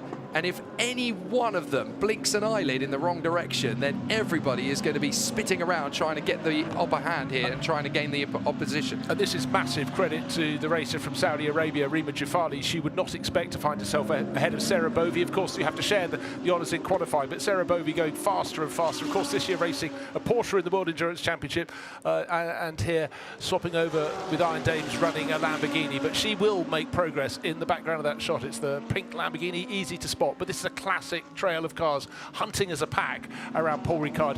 Where do you dare to make a move? Because once you run wide, it's so easy to get it wrong. So there is Sarah Bovey pushing, probing, but not being impatient, and that is absolutely key. Yeah, she's in a great position, although she's the last car in that pack. You see the Audi high over the curb there. Compact is going to try and go around the outside, which turns to the inside. The Audi cuts the nose off. Bovey very patient there. I would have been tempted to throw the inside of that pink Lamborghini up the inside of Compact in that Merc, and you saw how quickly it changed. It looked like Compact was on the front foot to get past the Audi, but then was having to defend from Bovey. That's given Ralph Bon a little bit of a jump in that Porsche away from Jafali, and then it all strings out again. But you obviously know that car at the front must be holding this pack up. They're not all there by coincidence. So at some point he's going to become under more pressure, Ralph Bon, and what's he got to repel not just one Mercedes, 2 Mercedes? You see more cars fanning out, and I find it amazing that Audi getting down the inside. What I find amazing is that Ferrari's the 488, but look how competitive that car still is. The BOP so strong. BMW up the inside there of the McLaren, forcing out wide, and that's lost out 2 places in just 1 corner. Suddenly it all gets put on its head, and you think you're the one on the front foot, and you realise actually that was the back foot. Yeah, this is the 25th place squabble, so we've got Machiels, Panis, Ramos, Williams, Acker. This is absolutely terrific, and if they're not careful, Cristani and Leggeret are suddenly going to make this a 7-car train. Too late, they already have, and they come through out of the final turn. Of course, they've got to be careful here because they're looking at a bronze podium, and then you're in the mix with 6 other cars who all want to take a little bit of punishment and want to show you to the curb. This is fantastic stuff, and this is it must be such a critical point in the race. It really is tricky when you're trying desperately not to lose ground. Ramos just has. He's lost 3 positions on that last lap because Callum Williams, Adam Acker and Leggeret all managed to get through past him. So that dropped the McLaren down to 30th position on that run. Cristani lost a couple of positions there as well. And that just gives you that real indication. The shuffle, it's irresistible. You want to be part of that gaggle of cars, but you get yourself into a position where you really can lose ground. You've got to be so patient, like we saw the Iron Dames crew doing with Sarah Bovey. And sometimes when you're sat in this long train, I just imagine you lose patience so quickly. Yeah, you get frustrated. You get an understanding of what lap time your car should do, and then when you're stuck behind someone, you lose that every lap. So you're like, I could go half a second quicker, and I've been stuck behind him for 5 laps. We've had a lead change in gold. Hoffer has got through. He's got past Ward. He's managed to make the move. So Hoffer, we didn't see it, but he has managed to take the lead. So we have a lead change in the gold class as Hoffer in the ComTU Audi. They've been working it up for quite a while. Winward were dominant in qualifying. ComTU were practically nowhere, and now they have bounced back. They are leading in gold now. Yeah, as we see Rossi in a big battle there with Aijin. It's got him on the back straight, and then that McLaren's just been following Rossi, hasn't he, for this whole race. Benji Gotha up on the curve there, trying to get an exit on him. And like I was saying, every time you lose a bit of time that's disappeared forever at the end of the race, and that could be a position higher when the checkered flag falls. So you're under so much pressure to get that move done, but not in a way that's going to damage the car or potentially lose you more time than what you've lost sat behind him. It's a horrible catch-22 situation. It is, and that whole notion of maybe losing 3 seconds, it can have an enormous ramification if suddenly you think there goes safety cars coming or whatever. There's an incident, come into the pits now and you've just passed pit in. Huge examples. Gold Cup, there we are, confirmation. Max Hofer, tall Austrian racer, now ahead of Russell Ward, the American in the Winward Racing. Beautiful look. I really like that crisp white and black livery on the 2 Winward cars, but he'd rather it was in the lead of the Gold Cup, but still looking very competitive indeed. But that was a great move by Max Hofer. And again, it would have been a case, because there was no slower traffic ahead of them, of choosing the moment, probably biding his time for 4 laps, but making moves. Vervish in pit lane. So Vervish in pit lane after the first half an hour.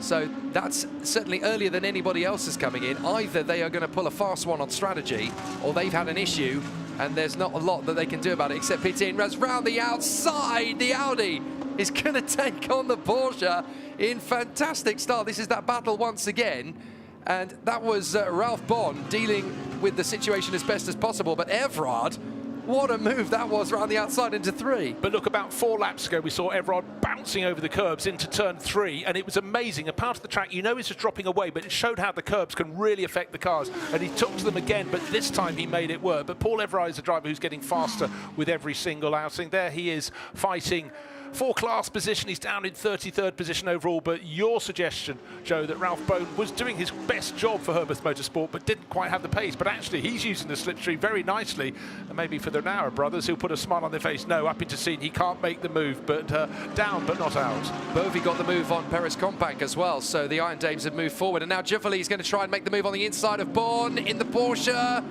Go on, Rima, commit. You can roll on the power and get back through. Nicely done. Rima Gioffoli gets it through at the halfway point of the apex, and now it's up to Sarah Bovey to try and drive right round the outside of the Porsche. Brilliant from Rima and Sarah. The ladies absolutely on the charge. Great driving. Sarah Bovey was always going to do that because she could see what was happening. She'd thought a couple of corners ahead and thought, I will just go where I want to carry the momentum. The other two are slightly compromised. Classic overtaking maneuver, and a couple happening just in behind them as well. Very tight indeed. And Eddie Cheever, there he is, getting the tail out in the Sky Tempesta for McLaren. And bear in mind that started right down in 57th position, and now Cheever's got it up into, wait for it, 30. There we are, 37th. He's gained 20 positions. So that is a drive. Surely gain more place than anybody if you start at the very, very back of the field, but you've got to still get past others and be neat and tidy and not get caught out on their action. So for Sky Tempesta Racing, they wouldn't have been expecting to be this far up the order so soon. Yeah, and we go back to Ralph Bond. He'd had a really good opening stint. Had been in front of that battle pack, and suddenly it unravels as potentially going to get lunged by Compact there into T6. And again, he now just needs to focus, get his composure, and get back to it. And that's what Bovey did well. She struck while the iron was hot. The door had been prized open on Bond, and that's when you've got to act. Otherwise, it will get closed again, and then you get stuck. And now she can stick with Gioffoli and maybe keep that battle going between them for the last part of their stint. Eddie Cheever the third, reeling in Perez Compact now, hoping to try and get past the Mad Panda Mercedes as they run down the Mistral. This is where you get that massive toe. You try desperately to hold it through Senior, and you obviously hope that this is where you're going to make the best of it as you run through on that far side of the course.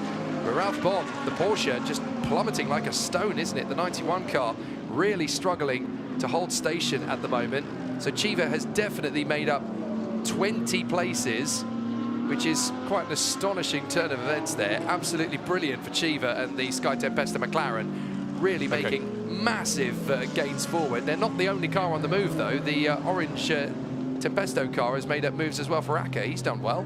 Yeah, car number Alex Acker has gone up to 28th position, having gained 25 for 50. We thought 57th to 37th was good, but Alex Acker, the young German racer, car 99, absolutely flying. It gets a bit lost when you're down in the middle pack, but he is in the middle of the pack, and he wasn't in the middle pack. He was at the back early on. That's the 99 Tracer Attempter Racing car he shares with Lorenzo Patrese, so Ricardo in the garage will be happy, and so too will be the third driver, Pietro Delaguanti. So well done, Alex Acker. He seems to be racing these cars from the age of about 14, but I'm sure he was 17. But that experience is matched now with good speed.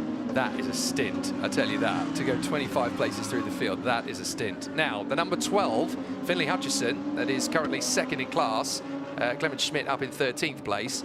They have just had their final warning for track limits at this stage. This stage of a 6-hour race, so that one of their teammates is going to certainly cop a visit to the pits unless something extraordinary happens. But it's tempting, and sometimes some of those moves, they will be assessed. Were you being pushed wide by arrival on the opening lap of the race? It's survival rather than anything else. I'm sure a bit of slack is cut, but once you're up to full racing speed and you've got clear line of sight, then that's where the blame starts coming. But still very well placed in class. The number 12, Come To You Racing Audi, had such a good run to lead the Silver Cup class, to win the Silver Cup class at Monza. And here, right here and now, the one fly in their ointment potentially is the final warning, and they've got 5 and a bit hours remaining in this 6-hour race. I love going on board with the Audi or the Lamborghini. This V10 absolutely sings I'm a little worried that we're not going to hear this engine for much longer in motorsport. While we've got it, we need to enjoy it. The only strange noise you might hear from this car is that whirring noise. It's the gearbox compressor, so to change gear, it's an air system pneumatic, and it has to recharge. So as a driver, when you first drive, you're like, I'm not sure what that noise is, but it's not a nice one. But down the straight, all you see is this V10 singing. So the team would have told him, you're on your final track limit warnings. The hot spots are T7, the corner onto the back straight, where we saw the Barwell car in the wall, and T10 seeing the cut where we saw that Mercedes fly off the 87 car. The clever viewers at home may go, well, T7's the corner before T10. Where do the corners in between go? We have a chicane. Oh, check it out. Too wide formation flying. Rossi's still right in the middle there. McLaren's struggling to get the traction. Lamborghini pounces on the inside. What's the drive going to be like off this all the way onto the Mistral straight from here? Come on, Valet, you can do this. This is a great opportunity down the Mistral. He's going to have Arnichen on the ropes.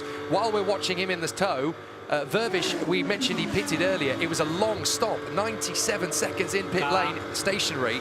So we're not entirely sure. 5-second time penalty at the next pit stop for gaining an advantage of track. There you go.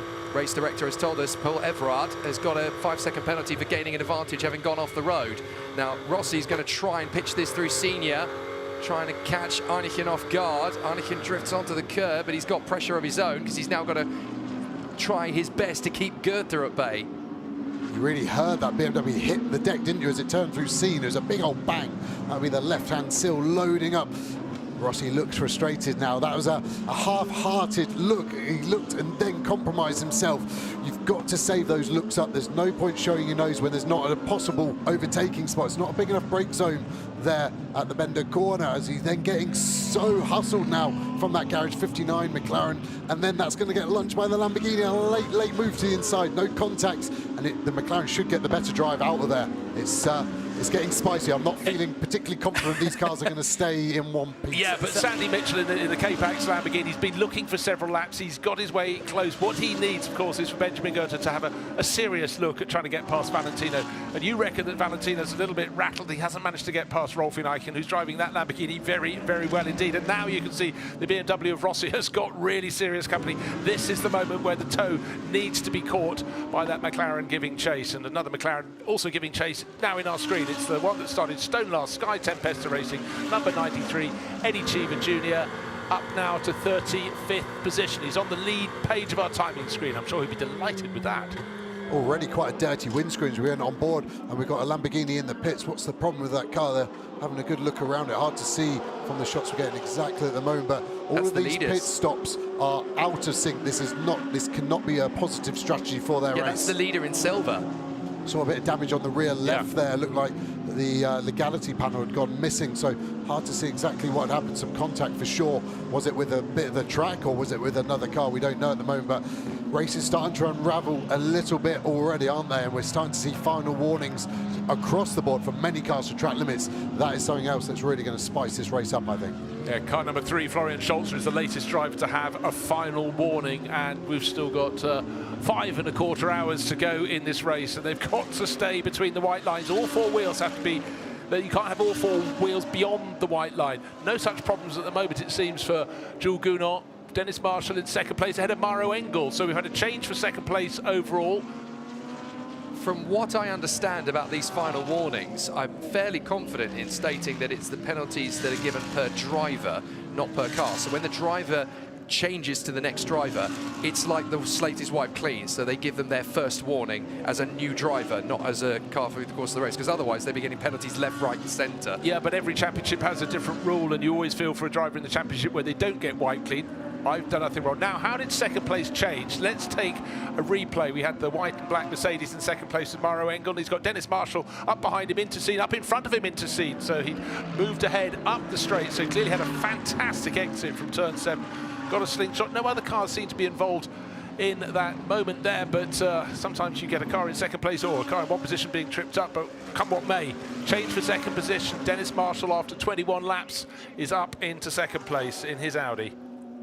Long stop for the Lamborghini. They have gone on their way, but they were in for nearly 2.5 minutes, so big problems for the former leaders in the gold category. That has now passed the way of the ComTU Audi squad. Finley Hutchison is now the leader I do believe, in that particular category. So definitely a big change as the number 21, Max Hoffa. Now let's ride on board. This is the 93 we're on board with. Joe, this is absolutely your territory. Guide us round. Yeah, exactly. A car 720S. I've spent many, I generally think I've done 50,000 kilometers in this car, so no, well, should be easy flat here through turn 7. Don't run wide for no reason. You can see the Mercedes in front, perfectly placed to not get track limits.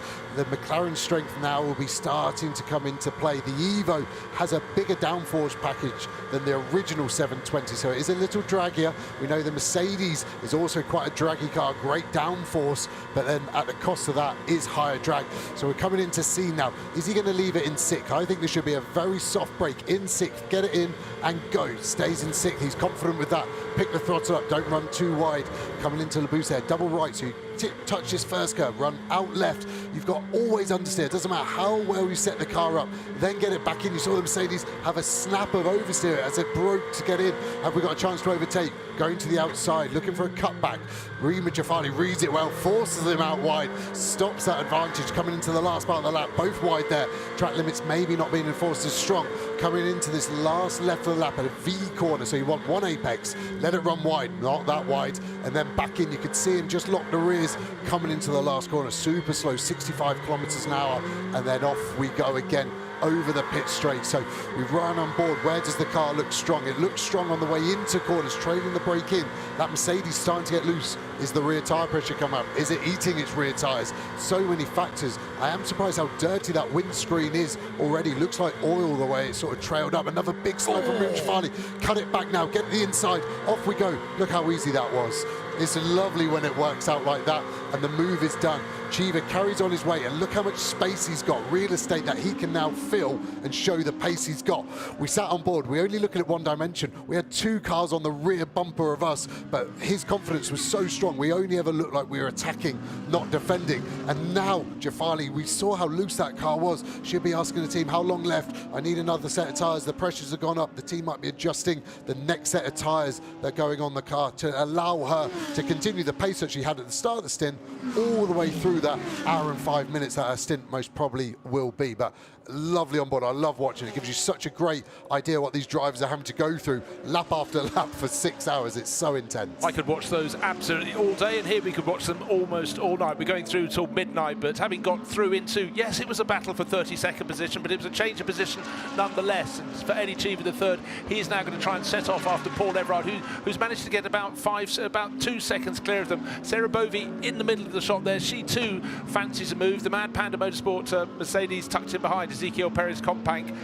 This could be their chance because Rima Jafali, even if there's nothing wrong with the car, might be feeling a little bit out of sorts. The Saudi Arabian racer will be getting ahead back together. But Sarah Bovey, who's in behind, has got more years of experience, comes from a racing family. She's a second-generation racer. These things add up. But now we've got cars in the pits. We are pitting marginally ahead of when I expected the first of them to come in. That's the Parker Porsche. That's Derek Pierce. So he's come in quite early. Speaking about pit stops quite early, Fred Vervish has been in the pits. All that Gemma can graph from that, apparently, is that they have, quote, an issue. They are not giving anything else away. So oh, come on, they know Gemma better than that, they can tell her. Apparently, Gilles is being quite tight-lipped. They're not saying anything about what actually happened to Vervish. So, unfortunately, folks, your guess is as good as ours. We don't know either. They won't tell us. And bear in mind, he was in that battle for third place, the 3 Audis, Dennis Marshall, Fred Vervish and Chris Vermees, all running right at the sharp end of the field behind the 2 race-leading Mercedes of Jules Gounod and Mauro Engel. Since then, Mauro Engel has been passed by Dennis Marshall, and we've still got a chase and a race for Valentino Rossi. He's trying his utmost to match Rolf Eichen, but it's classic GT racing. There's a little advantage for the Lamborghini on the straight at the start of the straight, and then a bit more grunt potentially coming from the BMW. Marshall is catching Gounod big time. Look, the gap is virtually nothing compared to what it was earlier on. Just to pick up on the Rossi thing you were talking about there before, Sandy Mitchell had actually got past both Rossi and Goethe to close up on Eichen, and then he made a mistake on the next lap. So Rossi and Goethe got him straight straight back again. So that duel for 19th, 18th position really is hot stuff at the moment. But this is the big ticket. Dennis Marshall closing in on Jules Gounod, and they've got traffic to deal with. Watch how Marshall reads the situation. He's got the Andorran in front of him. All he can do is just sit there. Watch how he reads the traffic. And Joe, this is where you can be ultra smart. You don't even have to make the overtake. A bit like what we saw from Chiva on Juffali. He doesn't have to make the overtake. He just has to sit here behind Gounod and let him make the mistake. Exactly, and as the race leader, you're the one to open the door for everyone for the first time. All the teams in radio communication with their drivers, so I'm sure the push has been told. You've got the leader behind you, the blue flags will be waving. Gounod flashing his headlights just to let him go. The Porsche is moving over. Has he seen them? He's given him a slipstream to Gounod, but is that going to be enough for an easy pass? It's always difficult. The Porsche doesn't need to lift, but he would if it would make it easier for everyone. It's suddenly going to get really tight really soon.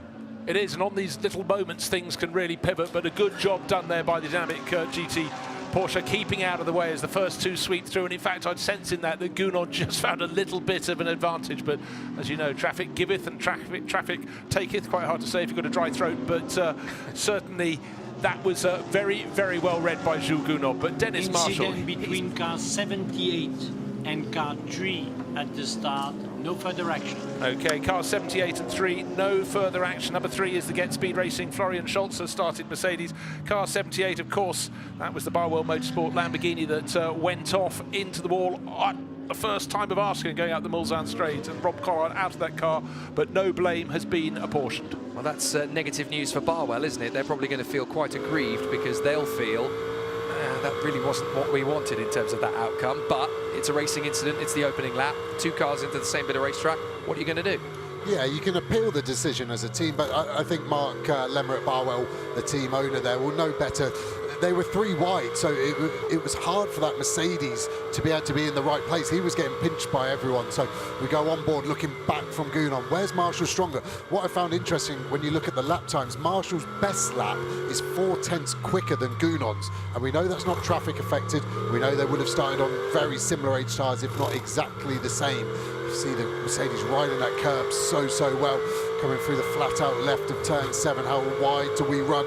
Uses the curb so well on the inside there. A lot of cars have to avoid it. Such a big dip on the inside that it can really unsettle it. So a big old slide for the 22 Porsche there, trying to not light up the rears too much.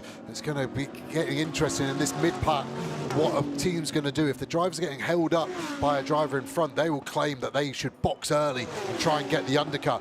But if you do that, you call your strategy. If a safety car comes out and you pit it under green, there's going to be no way you can get that game back. Look at that third place Porsche in this battle. Lamborghini getting the slipstream, and the Porsche are going to try and work together, or they're going to go 3 wide. I think it looks like the latter one at the moment. Lamborghini, as he cleared that first one, you can see the heat coming out of the brakes. He was on the brakes so hard there, and I think that's why the rear came round. He's run wide. Porsche's got another chance to get down the inside. Looks like he's given that one up, and now we're 2 wide with the other 2 Porsches. So intense in this part of the lap. One bit goes for you, then suddenly it swings back the other way. Or the way the Lamborghini left the circuit at senior and came back on. I mean, you could almost argue, couldn't you, have they gained advantage by leaving the track? But they did get the move done before the braking zone, so you can argue that as well. Fascinating stuff here as the battle really getting hyped, but Bortolotti getting that move done on Olsen. And this is where obviously Sturm has got to be very patient and just wait for his chance to open up. But Sturm obviously leading his class. Bortolotti and Olsen going for the pro win. They're in 9th and 10th, of course, now. Bortolotti having made that move, very committed, but then that was very Mirko Bortolotti. Wasn't it just? Absolutely so. But again, it just showed if you run wide onto the dirty stuff, it really is very filthy, even at its early stage. But for the green Lamborghini, that's very good news. Dennis Olsen being challenged around the outside. Yes, around the outside by Joel Sturm. Joel made that stick at turn 1 and was still on the track at turn 2. Well done to the German racer there. So for the Norwegian, who has had some great years, he suddenly needs to focus all over again. The pressure was on him, and certainly the pure racing chaser behind got the job done very nicely. Joel Sturm, he's sharing that car with Klaus Bachler and Alex Malikin, and the best ranked of those drivers, of course, is Klaus Bachler, so they've got a big bullet to fire later in the race. And you see the gap Bortolotti's pulled on them in half a lap. And astonishing. Now getting there already. Really looks like Olsen's struggling again with the rear tyre temps. It is so warm here. And we've had some pretty random weather over the last couple of days, so it's been hard for the teams to get the data. Let's have a look at a replay as a slow-mo. So Sturman got the move done, and he then has a massive slide on the exit of this left-hander that we saw live. You're going to see the car rotate round. The front's hooking up nicely on that curb. You almost use it like a rail, and then the rear rotating round. Look at that, fighting it on the wheel. You can see his left hand at the top. That's not 10 to 2. That is at 9 and 6 o'clock trying to catch that one. And that holds Olsen up. And you're going to see Bortolotti come through the shot in the foreground. And that's the gap that he's pulled probably 8 or 9 lengths in that lap already. And he's really been released. It's going to be amazing to see what pace he's got. But this is really starting to unfold into a different rhythm now. Right, that's the Tracer Attempter orange car that made up 25 places from the start. Acker's out, Deliguanti is in. So I reckon that's the plan, you know. I think that's obviously A-OK from their point of view. They've been in pits stationary for about a minute 28 when they came through. It's a bit longer than you'd expect, but that's not too bad. They're going to filter out right in the path of the Ferraris, though. That was a scary moment. Certainly was for the Ferrari drivers there, suddenly minding their own business, not able to make any progress against the Audis in front of them and the Mercedes leading the race. But I think probably very clever tactics there to get Deliguanti out. Probably 2 laps before the pit lane is just going to become like Piccadilly Circus, with cars all over the place. They didn't need to worry too much because theirs was about the penultimate garage. If you're in the middle of the pits, you get caught out a bit more. But again, good, clean tactics. And again, worth just pointing out that was an absolutely fabulous charge from Alex Acker. Right, watch for Marco Wittmann in the Rove BMW. He's reeled in Robert Schwartzman in the Ferrari very effectively over the last 20 minutes or so. The gap down to them is just 0.7 of a second. So that BMW from Rove is just chipping away at the advantage now. He actually, Bortolotti, now that he's been released, as we watch him go through, he's just done the fastest first sector of the entire race at 33.5. He's like that. He just does this occasionally. But he's about 5 seconds off the back of the cars that he's chasing. But we'll watch that gap, see how it comes down. The next target, of course, is Marco Wittmann. Valentino Rossi is into the pits, and we wondered if a lot of the teams are going to go, you do 2 stints, 2 stints, 2 stints. But I know we've had a rotation, and it's always... he's still in. Debate. He's still in. Well, sorry, there's a bottle being passed through the door. I thought that was him jumping out. Sorry, Joe, as you were trying to wave to me. But some of the crews will have changed drivers at the first stint. But I think the top crews most definitely won't. They'll stay 2 hours, 2 hours, 2 hours, if you're lucky. Yeah, it was definitely a Farfus helmet being worn. I think it was Augusto Farfus wearing it. Anyone that goes over the line to pit lane has to be wearing a helmet and a fireproof suit. So that was obviously a bottle change, like you said. The only other thing, if they lose radio communication, they could have gone, do you want to do another stint? And that was the only communication. But I think it was the former, and they were just checking. You have to be so careful not to cross the blend line there on pit exit. Very tight. Rossi slotted in with a fresh set of tyres and probably a bit more space than what he had for his first hour. Now, I wonder if that is a bit of tactical gamesmanship from Valentino Rossi, because he was talking about the chemistry of the whole squad in the roundtable yesterday, and he was saying, you know, I really feel for this team. They've really built me up. They've really pushed me forward. The chemistry in this is like nothing I've ever experienced before in racing. I really don't want to let this team down. I wonder if he's just decided, you know what, I'm still learning, I'm still in that process. I don't know if I want to go into the night stage just yet. And he's decided, well, I'm stronger in the daytime because that's what I'm used to. I'm going to let the pros, I'm going to let Maxime, I'm going to let Augusto take the nighttime driving. That's their bread and butter. If I was Vincent Vos, which I'm not, I don't have a natty cap as the great Belgian does, I would certainly have kept Valentino in for the daylight. Yeah, totally. It makes total sense, but for me, he was running in about 21st position. It was sensible to come in, have a clean pit stop. Yes, it might be a lap early. I don't think the difference will be great, but they will also, being the great tactical team that they are at Team WRT, they would have thought, where will he emerge? And he did come out onto a pretty clear track, and as Joe pointed out, that's something he hasn't had in the entirety of the first hour of the race. Yeah, and I think the only thing I would be thinking there is the next race in this championship, the crowd start Spa 24 hours. There's a lot of night running there. This is a great chance to get some of that night running under your belt. WRT have great resource, BMW have great resource, Valentino Rossi has great resource. Maybe they've got a night test where they can tick that off. But a lot of these teams will be using the night running to see how their drivers react to it, how their night lights are, because next time they see darkness in racing conditions, it will be at Spa, and that is the big one, and that is everyone's focus. Doesn't matter what people say, you want to win Spa 24 Hours. That's the big one. Yeah, and different circuits have different degrees of darkness. Right, a driver who knows what it's like day or night is Jules Gounon, but he's still under pressure from Dennis Marshall. 0.6 of a second there is the Tracer Orange 1 Audi that's been driven so well. That was a car that seemed to be a magnet for all sorts of incidents in the opening endurance round at Monza, but it's clearly got pace, and again, fighting in the top 6. No, not in the top 6, in the top 2. Chasing after the race leader very well. The AGS events car keeping out of the way. Now, will that lunge have cost Dennis Marshall, Joe? A little bit, but it shows intent, and I like it. It's racing. When we're looking backwards, you couldn't work out why Gounon broke early. You knew it wasn't a problem from him or even the car, but then suddenly you see him going tight into 6. You go, oh, there must be a slower car, and it's not that much slower, but you saw how Marshall was able to attack him on the brakes and into 4, and now what's the closing like down this back straight? It's just edging in. We jink over to the driver's left just to try and take that away. Marshall looks so quick here at this part of the circuit. Through the high-speed part, he's able to tuck the car in a little bit tighter, and they're staying really good here. Interesting, I think the Audi looks strong on the brakes, and maybe the Mercedes got slightly better traction, but they're really well matched when you consider how different these cars are. Yeah, it's a brilliant view looking back from the race-leading Mercedes. That's 88 Akis Akotis ASP car, but I think Gounon's being a bit of a fisherman as well. He's trying to offer little moments for which Dennis Marshall may take the bait and go for a dive. We need John Watson to explain all the fishing terminology. I'm a bit lost, but it's a real cat and mouse game at the head of the fields here. And this is a battle in front of 55 other challengers. They're not that far behind. 1 hour of racing has now been completed, and we have the first 2 cars covered by 2/3 of a second, and then Maro Engel in 3rd place. He's fallen back a little bit, but look, he's going to get a whole load of traffic coming out into his path. Race leader Jules Gounon gets in, gains a little bit, but Dennis Marshall wasn't slow at coming forward. There is the black number 40 Audi, and in behind the background of the shot, you should have just about picked out the 777 Maro Engel Mercedes, but that's a classic moment. They're having a brilliant battle. Cars come out into their path. Santaloc Audi just pitted as well, so Christopher Mies has just come into the pits as well, so that's another of the big players coming in. Here we go, time to compress down. You've got some slower traffic in front.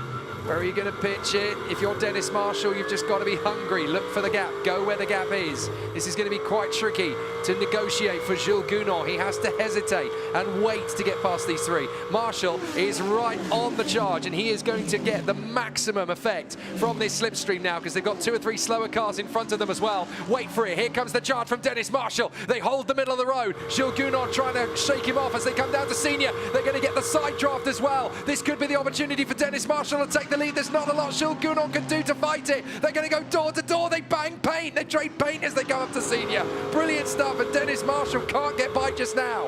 Now, of course, that was a bit of the straight, the Mistral straight, where he gained 2nd place quite a while ago now from Maro Engel, and it could have come his way. Traffic was his friend at that instant, but when all you're offered is the outside line at scene, and Jules Gounon is not going to make it easy. He's going to just edge towards the outside of the circuit perfectly within his rights if he doesn't make many moves to do that. He knows that. He's playing a very good game here, but Dennis Marshall, he wants to sap the energy from that chasing Audi. And Marshall pits. I thought he would. The team would have told him, do the opposite to Gounon. If he pits, you stay out. If he stays out, you pit. They got the chance to do the undercut now. Got held up a little bit there, Gounon. So the Marshall guys will be looking and trying to see if they can get a clean pit stop. And there's so many advanced timing systems. They will know exactly where they will filter back in, as we see one of the Iron Lynx, the Iron Dames car, going through its motion there. But it looks like the sister car is about to box and potentially box it in. That is the problem here. So Maro Engel in the pits as well. Suddenly it's very busy, and one would suggest the race leader Jules Gounon will come in next time around. Charles Weert stays out on the track. He doesn't pit yet, so the 32 Team WRT Audi goes up into 2nd place for now. And Dennis Marshall is out of the car, so he's not going for a double stint in the first 2 stints of the race. He is going to be replaced in the number 40 by either Matteo Drudi or Ricardo Feller. We'll tell you which gets on board in a minute. There's the Almanar Racing Mercedes, started 2nd, couldn't quite get past Jules Gounon to take the lead, and now sitting from 3rd place in the pits. Good standard pit stop here. I love seeing all the guys working at it. See the fuel guy in there. He will pull that hose off. The car will then drop, and it will automatically fire up. The engine will go. They have to let that McLaren through. He had priority on the fast lane. Where is that Audi going to release into it? We're going to see a pretty tight battle there as one of the WRT BMWs gets released, and he just gets out in front. You can see how small those margins are. Another second or two slow on the pit stop, they wouldn't have been able to be released, but look how clear that bit of track is. I think he's got a chance here. If he gets a good outlap, it's his outlap versus the in-lap of Gounon. That's the only problem. There's a few ideas with what you do. Do you double stint your driver so when he gets out on his second stint, he knows the car he can attack, but he's a little bit more fatigued potentially? Or do you swap a fresh driver in, but he then has to learn what the track and the car is offering him? There we go, Gounon's coming into the pits. No, I did notice that when Engel came out, he actually managed to stay in front of the Santalok Audi, so they managed to keep position. That's going to be quite crucial once we finish the pit stop rotation. But Jules Gounon coming into the pits. Now this is going to be an important one because obviously having seen how good the stop was for Dennis Marshall in the Audi, they've now got to respond. They've got to make sure they don't drop the ball in pit lane. And just to let you know who's charging on, having taken over from Dennis Marshall, it's Matteo Drudi, and he gets very, very fired up indeed, the young Italian. So this could be key. Will his car be in front when the 88 Acodis ASP Mercedes comes out of the pits? The pit stop's going on there. The two Ferraris, 51 and 71, into the pit lane. We'll see if they get driver changes or not. I would expect not. Clean the screen. We saw a lot of oil on a lot of the screens in the first stage race. Not good when you're heading down into the setting sun. Charvitz in the WRT is in as well. They all came in together, so all of the top four, in fact the top five, because Bortolotti and Sturm is in as well. So this is pretty much the last lap of the pit stop rotation, isn't it? As everybody's trying to stretch it. Drudi caught behind a BMW. This is not what you need. It really is not what he needed.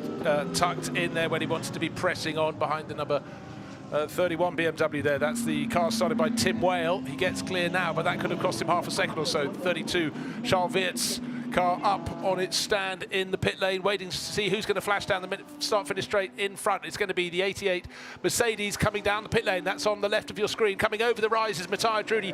Will he get in front? It's going to be very close indeed. I think he's going to do it. Yes, he absolutely will. And look out for the Almanar Racing Mercedes. That's in the background of the shot. So what was first, second, and third has become second, first, and third, or something like that. Good math. And interesting, with the outlap, you get the advantage of the new tyre. The new tyre around Ricard, probably worth 1.5 seconds. So even though Drudi was held up by the BMW, that's the advantage of the undercut. So you feel like a hero, but you've got an extra lap to do on those tyres come the end of the stint. So the ebb and the flow goes, but that track position, they will be so, so happy with that. And now, what have we got from Gounon? What's he going to respond with? We saw a bit of an ebb and a flow. Gounon so fast at start, then it slightly tailed off towards the end of that 65-minute stint that they stretched out so, so well. Have they made an adjustment to those tyre pressures? Is the driver going to do anything different? Can he be a bit more relaxed with it, less greedy with the throttle, don't light the rears up, and don't stress the tyre? You've got to make it last. Treat it like it's a lover. Like, don't hurt it, it's your friend. Right, now having seen first, second and third being changed around, Tracer Orange now leading Matteo Drudi from Jules Gounon and Maro Engel. There they are. Let's take a look. There's Maro Engel, Almanar Racing. But a question for you, Joe. In terms of the extra lap that Engel and Drudi have on their tyres, how long does it take for Gounon on a new set of tyres, having come out, to get back up to that tyre temperature? The teams are so good now with the tyre temperatures coming out of the oven. They'll be at 85 degrees for him, so he'll be able to attack straight away. The main thing as a driver is when the tyre's new, it's at its softest. The rubber hasn't vulcanized, it hasn't become any harder. So you can stress it and you can push too hard, and then it hurts you 20, 25 minutes into the stint. So that short-term gain can be a long-term pain, and even the pressures can come up a little bit. You don't want to use the curbs as they're coming up because it can again hurt the tyre. So he will be attacking maximum, but just have in the back of his mind how that first stint went. Could he do anything different? Would he approach it? He's now got Drudi in his sights. The next couple laps we're going to be fixed on the timing screen to see what they've got basically. So Drudi just set the fastest third sector of the entire race in his bid to get away from Jules Gounon. That gap has opened up now to 2.9 seconds. Did you see Gounon when he shot? 5-second time penalty to be taken at the next pit stop for causing a collision with car 38 in turn 12. Okay, so that is Sathathiraku, the Porsche number 56, getting a 5-second penalty then for causing a collision at turn 12, so that's a problem. There's also 3 cars that have been reported to the stewards. The 55, which is the Dynamic GT Hubert, I do believe. The 44, which is the CLRT of Palette, Chevrolet and Mathieu. And also the number 8 car is being reported to the stewards. That is That is the AGS events car of Guarini, Borger and Jamin. So 3 cars already in the first hour, essentially, being reported to the stewards for track limits infringements. So they've clearly done it far too many times. The thing I wanted to pick up on, though, is the fact that Gunnar, as he went through senior last time, did you see the sparks that Mercedes kicked up when it went over the curbs, Joe? That is really flirting with the limit of what that car can cope with. Yeah, and Mercedes have always done that. They almost create a ground effect with how low the car runs and how much it rolls. And the problem with that is the bodywork takes such a pounding. They've had to fit these titanium skids to the lower part of the side skirt, just in front of the rear wheel, and it does make a super dramatic one. If you're fortunate enough to go to the CrowdStrike Spa 24 hours through Eau Rouge at night, it's like a firework display for 12 hours of night time anyway, but it's absolutely mega. And when you're the car behind, those sparks bounce up and hit your windscreen. It's a good way to keep you awake through those long hours at Spa anyway. It's been a lot of fun over the years following a Mercedes through there, that's for sure. Right, 3 seconds was the gap, 2.9 something, and it's come down a little bit. Zhu Guanor fighting back and certainly looking very spectacular, as we've just been commenting about, and other runners who are going very well. Here we go, 20th position overall, and that should be Miklas Bourne, the second of the Winwood Racing cars, and they're running second and third in the gold class, but Nicolas Baer leading that class in 14th position overall, one of the Come2 Racing Audis, but these Mercedes looking very neat and tidy. Got a Porsche between them there as well, just keeping life a little bit interesting. That might actually be Christian Engelhardt, car 54. Looking for him. No, it's not green, it's not his car. What is happening at the front of the field? Here is the order. If you see the bodywork damage on, that would be Florian Scholz's car, or the number 3 Mercedes from Get Speed. That's not a way to get speed. Have your car mangled in the front corner. And will the tape, it matches the yellow and black colour scheme very well, but it certainly could be something that will be coming off that car, particularly under that top speed up the Mistral Straight. It really is hard. Well, we're an hour and 10 minutes in. Let's look at the top 3 in each class. We've got Drudy, Gunnar and Engel, the Trezor Orange Audi in front of the Acadis and Almanar Mercedes cars. They're still going full guns blazing, and that's not going to cease anytime soon. In bronze, you've got the Pure Racing Porsche of Alex Malik in 13th position leading. Hubert Haupt is 17th overall, second in class, so 4 places back. And then the Garage 59 McLaren of Louis Pret is there in 3rd position. That's the Bronze Cup top 3. In the gold, it is now Come2 Racing Audi, Nicolas Bayard having taken over the car. They're doing a grand job in 14th position overall, having fought their way forward. And the Winwood pair are still 2nd and 3rd, but they're feeling probably a little bit hoodwinked after qualifying, because they were 1-2 in qualifying, and it didn't look like they were going to have much of a chance. This is the Gold Cup leading car, the number 21 Com2 Audi, going wheel to wheel with Sturm, and they are class leaders, of course, as well. It's now Malikin in the car, I should point out, but they're still having a great battle as the Gold Cup leaders basically decide to go wheel to wheel with the bronze leaders, so they're still having a fantastic battle of it. Then in the Pro-Am category, you've got the Car Collection Porsche back in the lead again, 41st position overall, in front of the Get Speed number 2 of Lance Bergstein, and then the ST Racing Rinaldi Ferrari ahead of the CLRT Porsche of Stefan Denoual. And then you go back to the Silver Cup and the Trezor Attempto Racing Audi of Pietro Deliguanti. They are leading. Would you believe it? They are actually leading the Silver Cup, considering they started pretty much squat last in their battle for the Silver Cup. They've managed to pass everybody, including the Com2 Audi that are currently in 2nd place in the category. And then the Boutsen VDS Audi is right behind them as well. And those 3 cars are next to each other, 25th, 26th, 27th. So that is a proper battle for the Silver Cup. And they are on track together, the podium. So that's well worth a look when we can have a look at it.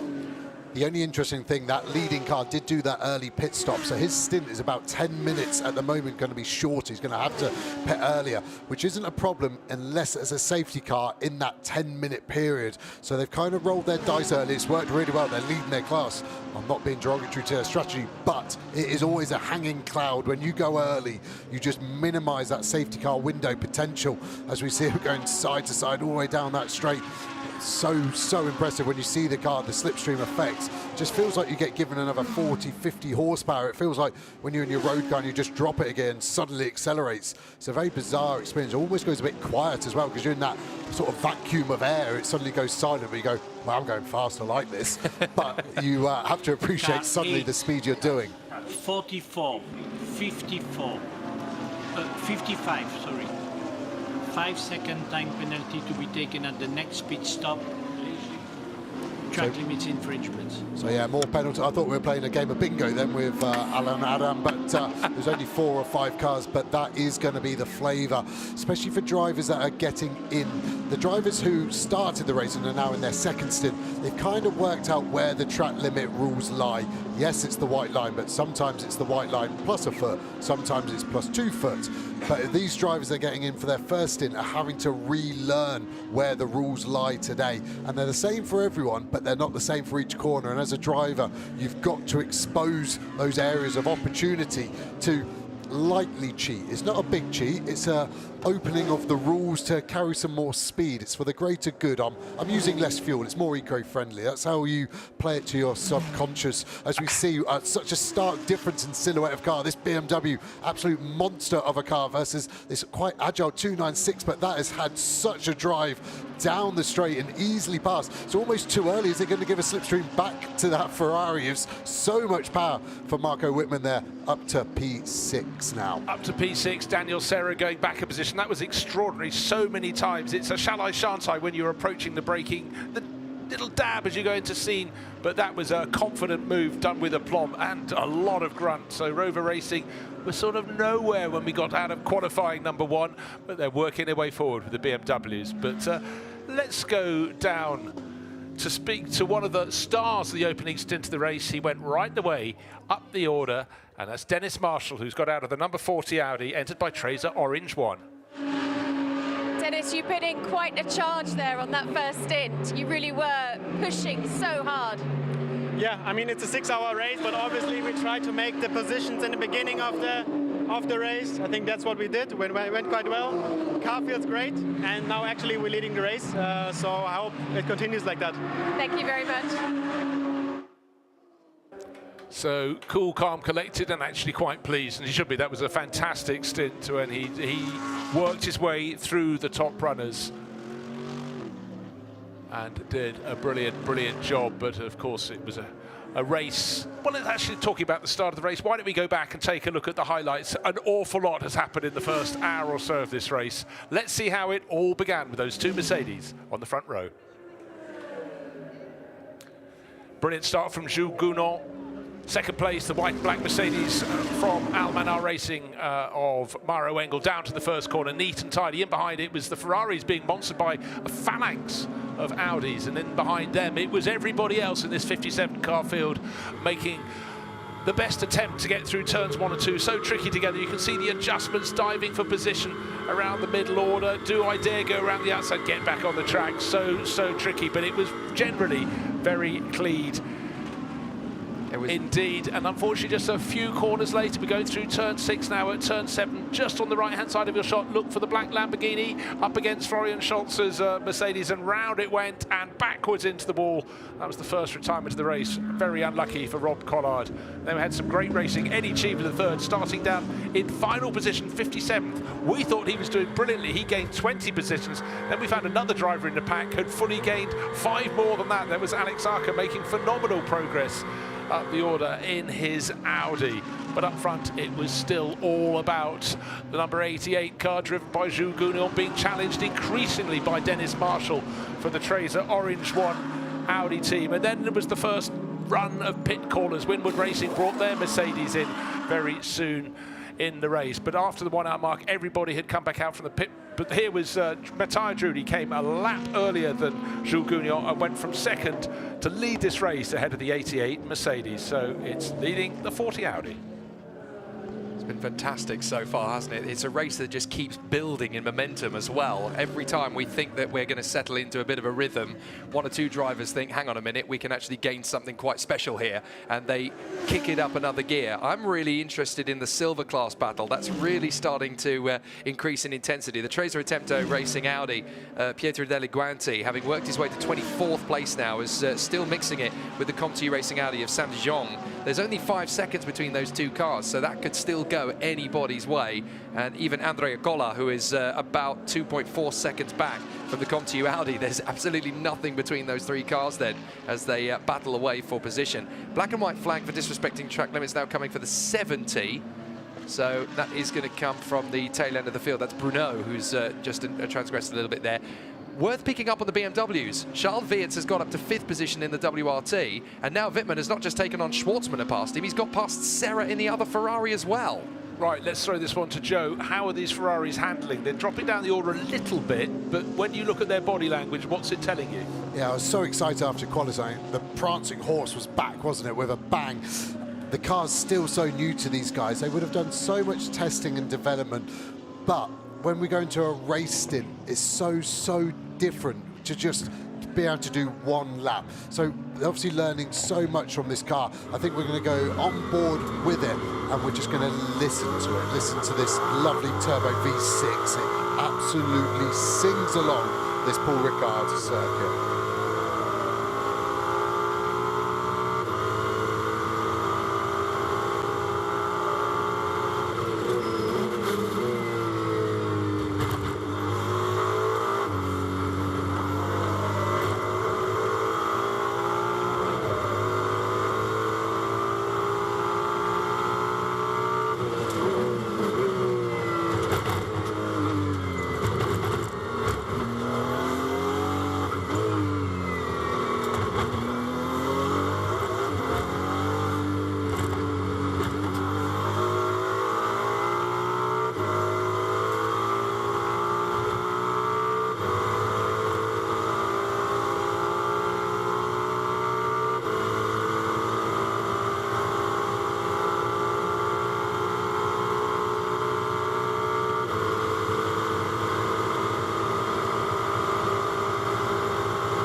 Well, what a fabulous treat. A lap of Paul Ricard, and I hope the very best of you at home or wherever you were watching had your eyes closed and were guessing which corner, which point on the circuit they were. But Joe Osborne, that was a phenomenal lesson in the oral benefits we hope we never lose from motor racing. Exactly, quite a low revving engine. I was surprised how low and early it shifts, but so much torque. Obviously doesn't need to rev it too hard. A lot of understeer in that car. I think that's where the drivers will be complaining of balance. No oversteer whatsoever. So want a bit more grip on that front end come the next stint if they can do so with the tyre pressures. Pro-Am leaders in the Porsche. We're seeing the Porsche also being super strong today across the board in all the classes, and obviously in that Pro-Am one doing really, really well. Yeah, that's even Tacoma at the wheel at the moment. To talk about a change in fortunes in the opening race at Monza, the very short race for them. Nicky Leutwiler going off on, what, the end of the second lap, coming down to, or certainly very early in the race. So for Car Collection Motorsport, they're delighted. A lot of pressure. Another Porsche not in class. That one can be flagged through. That would be Dennis Olsen just outside the top 10. He's going for a different prize, but certainly good to see Car Collection Motorsport with the 24 Porsche running very nicely. Nicky Leutwiler sharing that with Alex Fontana, Avenjin Giacomo. 5th overall is BMW Charles Weerts, and that is going better and better. It was around 13th place early in qualifying. Each session it went up a little bit, but it's finding its form. And Charles Weerts has spent many, many years sharing with Dries Vantour, and Gemma is down in the pits, and she caught up with Dries to find out what's going on. Dries, obviously from P9 up to P5, this is a long strategy. Yeah, it's a long race, so yeah, of course a lot can happen. We are going well at the moment. We're trying to come back as good as we can, and it's still a long race, but it's paying off at the moment. Let's see. Are you having some struggles here in the BMW? No, I think in general the car feels quite okay. I think we're all quite happy today with the balance. We just lack speed compared to the others, so nothing more we can do about that, but at the moment we all feel quite okay. The long runs are of course very difficult with the weather being hot and then going into the night where it's getting colder, so it's difficult to know what you have to do with the car. But at the moment, I think Charles is doing a good job. He's coming closer to the Audi now, so like you said, it's a long strategy that pays off, and hopefully we can be there at the end. Thank you very much.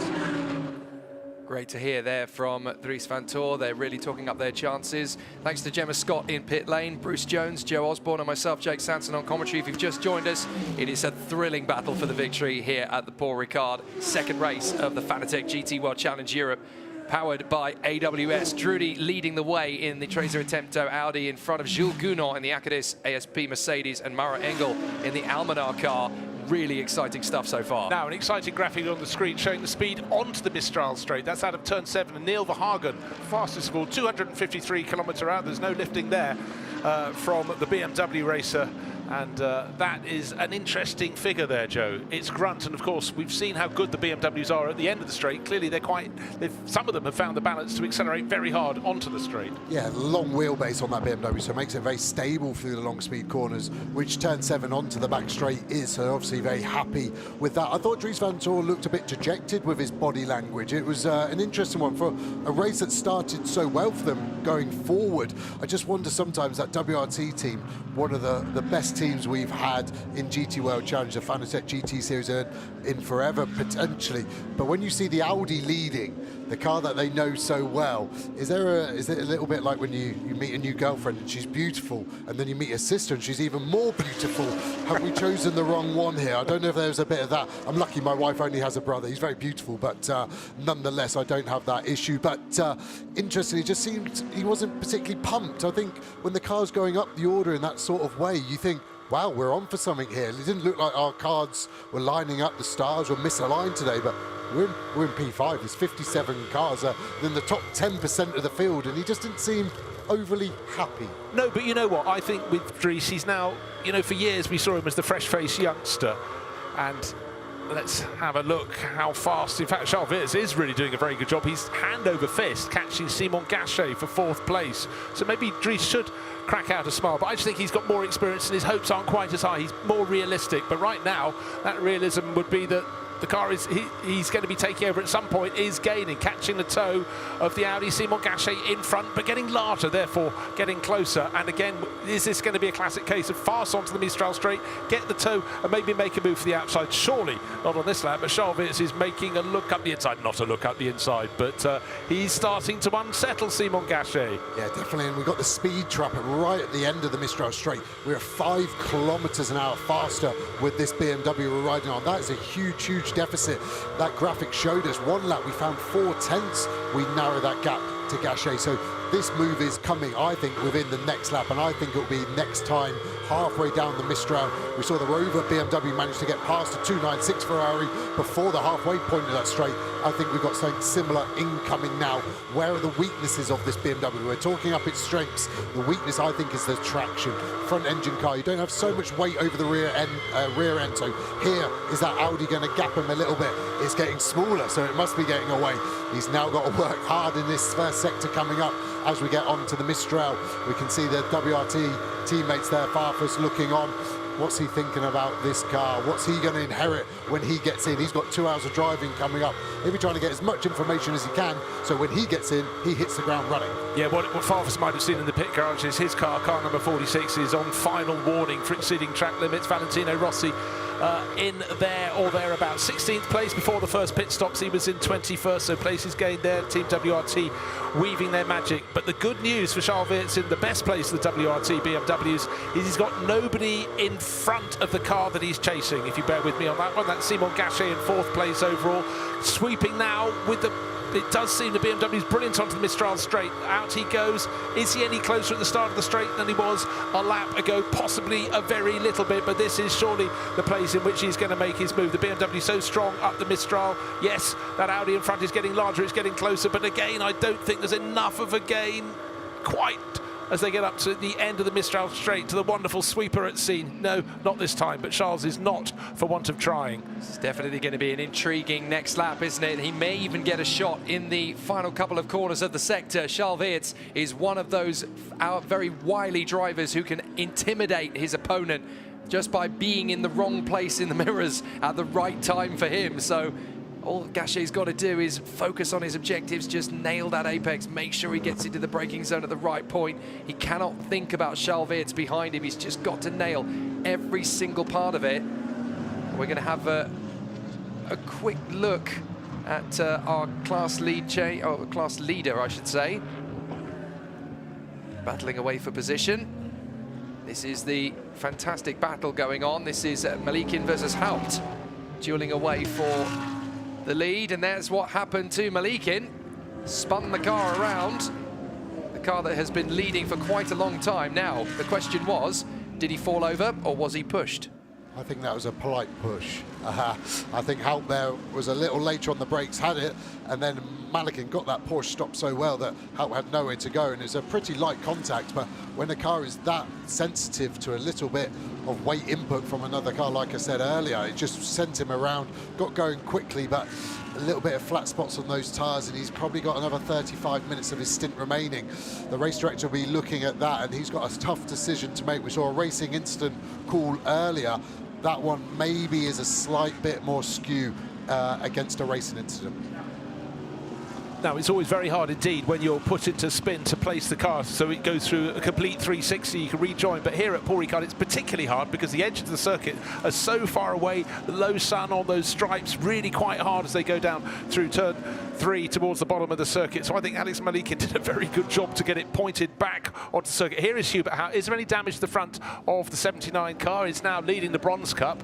That was the change for the lead, but we may not have heard the last of that. It doesn't look like there's any damage, so they're going to say, well, no, Gov, we didn't push them. Look, there would be damage if we did. We didn't make any contact at all, Governor. We didn't do anything. Good point, well made. I don't think that's quite the way it works, though. If there was contact, then they'll be able to see it, they'll be able to look at it, and they'll be able to see, but that's the argument they're going to put up. And I think it shows you how slight the contact was. It was only probably a closing speed of 2 or 3 kilometers an hour, but it was still enough to spin the Porsche. But yeah, the Mercedes is strong anyway, but normally you do see those chrome grille parts started to flick off after contact, so that's how slight the contact was. And such a good drone shot there. You really get an idea of these stripes, almost like a tarmac lake, isn't it? And the circuit just carves through it. There's so many configurations available here at Paul Ricard. We're using my favorite one, the fastest straight, but still the proper turn 1 and 2, the biggest braking zone possible out of that sequence, which allows for more overtaking. That's what we're all about with 57 cars. You need to give these drivers a chance to overtake each other over 6 hours. And also that approach to turn 1 at most circuits, at most points around Paul Ricard, you can actually see quite a long way ahead, but it's one of the few places where after the turning point you cannot see it. It's that level of difficulty. What if someone's dropped it through turn 1? Right, who's leading Silver Cup? It's Pietro Delaguanti, building on all the fantastic work from Alex Arca, who gained not 1, 2, 3, 4 or 5 but 25 positions in the first stint of the race. Phenomenal run for the 99 crew, or for Treza Attempto Racing. And don't forget, of course, their car from the same team, Treza Orange 1 Racing, leading the race outright for Matteo Drudi. So it's been a pretty good day so far, but still plenty of racing to come. 4.5 hours of this 6-hour race remain. Conditions are good. The sun is getting lower in the sky. Track is dry. Early this morning with lots of humidity, we thought, would there be a visit from rain? There may yet, but the wind has fallen. So I think we're keeping what weather we have at the moment for a little while longer. You see the damage still on the front of that Get Speed Mercedes. My actual worry with that car is that the bonnet opens from the front backwards, and we've seen it a few times. You damage the bonnet pins. There's 2 pins at the front that lock that bonnet down.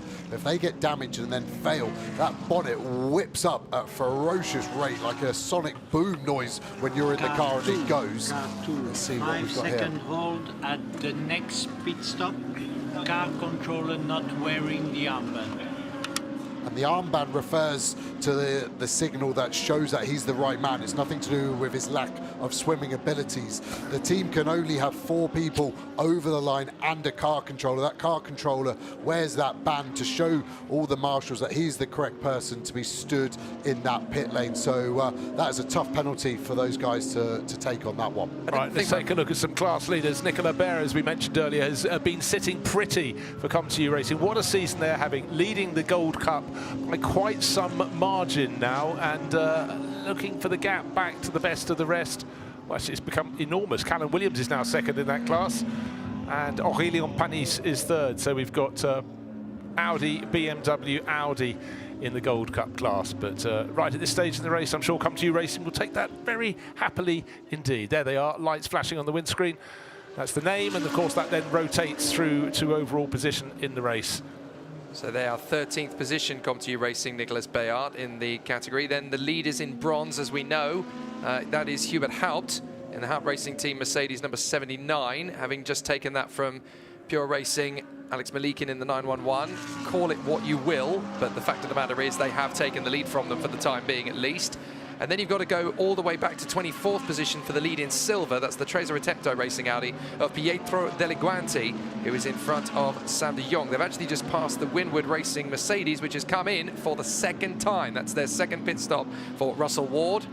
So I've got a feeling that they are getting close to a driver change. Again, that's a team that's played its hand in a different way to the others. And as Joe said, if you do this early in the race, your options become slightly more limited later on because every pit stop costs you time. So on board with Wirtz here, you can see that sun getting lower. The dirty windscreen is annoying, but when the sun drops down, it actually gets really difficult to see. You see it's going to have to be Incident a lunge there, the Rover car.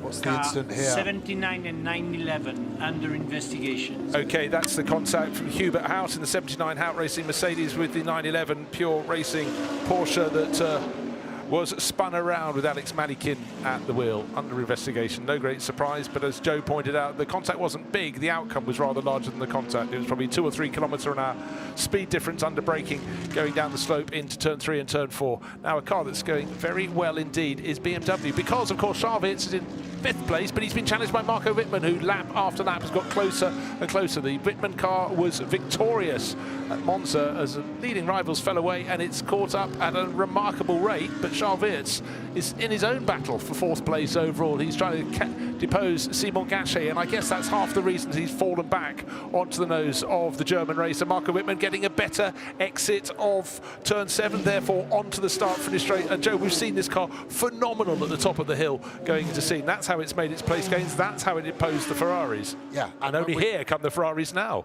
Exactly, and let's have a look at the replay. So, like I said, I think there's a slight bit of contact under investigation at the moment. Can we see any contact there?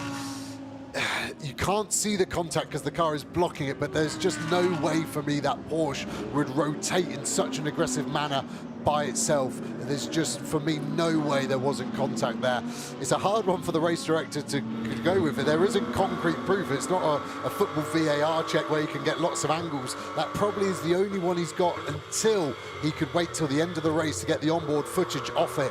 But that is in 4 hours and 24 minutes. We want it resolved now as we go back on board with Wirtz. And what I was going to say as we're talking about it, we know how quick he was compared to Gachet. I made the prediction that he was going to be past him in a lap 10 laps ago. So my prediction was not only wrong, but that shows how long we've been losing time. Lost time to the traffic there, had to go round the outside of that Jafali car there. Gives him a little bit of a gap to Wittmann, but Wittmann should get past that car into turn 1, and that battle will rage on. But we are getting a bit of a train coming, aren't we? The cars, again, just naturally ebb and flow over the stint. The pace changes. It doesn't start how it finishes. No, it absolutely doesn't. And this is actually giving a bit of hope for the Ferraris that, don't forget, were running much closer to the front early on. But 2 of them qualifying, 2 from AF course, are qualifying in the top 5 positions. But this might let Daniel Serra and Robert Schwartzman catch up onto this tail, because certainly here are the Ferraris, the background of the shot. And tucked in behind as well with Andrea Caldarelli should be getting closer and closer. There it is, the green nose of the chasing Lamborghini. So yes, it's a few car train that's becoming a few more than a few car train, if you will. It's the 2 legendary Italian brands going at it toe-to-toe now, isn't it? You've got Ferrari versus Lamborghini, and we're going to get this in stereo down in the Mistral as they head towards Senior. You're going to get Schwartzman trying to take on the slower car and get past them before they even get to Senior, because that's going to make life a lot easier for them. They'll get the side draft to help that along, but I still have a suspicion that these Ferraris haven't really played their full hand yet. I think they are just maximising their position for the time being. If they were really struggling on pure pace, then they would have plummeted out of the top 10 like a stone. They're still within 20 seconds of the lead. They're not done yet. I think they've still got something up their sleeve. And don't forget, we've still got the same 2 starting drivers that we began the race with, Serra and Schwartzman. Well, Serra is in the car.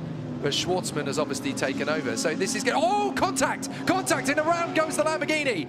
Disaster for Andrea Caldarelli. He just didn't time it right. Well, the Mad Panda Motorsport Mercedes just up in front, and yeah, there was the driver who was doing the attacking in that group, was the driver of that green Lamborghini, Mirko Bortolotti. So much success in this championship over the last half dozen years, and that was quite extraordinary. How did you read that, Joe? Yeah, it looked like he committed to the move late, so he was like, maybe the move's not on. Then the Mercedes went a bit wide, so he filled the gap, but the Mercedes was just coming in for a late apex, and that it is quite a common line there at Penda Corner that you get a late apex. So I just think he was unlucky that space diminished. It wasn't really. So let's have a look. So it looks like there's a gap. He's there, but the Mercedes is coming in on his line, and again, just that side contact.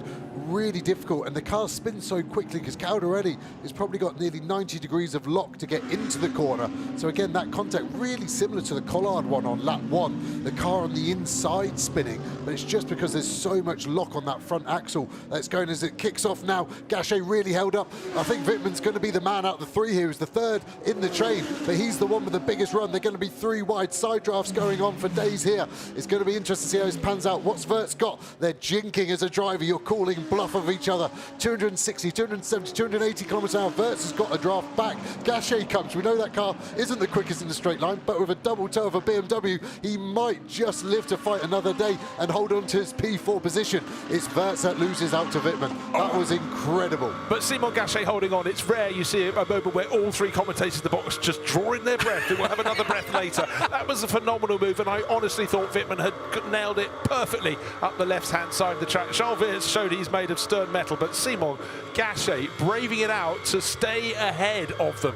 How late was he to get into scene? That was fantastic racing. My heart properly skipped a beat there. I thought that was going to be either the most incredible move of the race or the mother of all accidents into Senior. I'm so glad it wasn't the latter. Into the pits has come Gilles Magnus, or at least I should say out of the pits has come Gilles Magnus, because he's taken over from Fred Vervish. So again, that point you were making earlier, Joe, about them being out of sync. You know, they're going to come into this race battle, I think, a little bit later on, but they have to try and now figure out that mechanical issue that they had. They've now got to try and rework that into the ebb and flow of the race, and being able to do that in a measured and controlled fashion, that's going to be very tricky, very technical for them from now on. The Ferraris there in 7th and 8th position have just watched, courtesy of the radio I'm sure, that battle between the 3 of them play out for 4th position, and they are suddenly thinking, well, you know what, this could actually come back to us. If they keep scrapping, they could come back, and that's why I'm convinced that these Ferraris are not out of the hunt for the podium or even the win yet. I think they've still got an ace up the sleeve.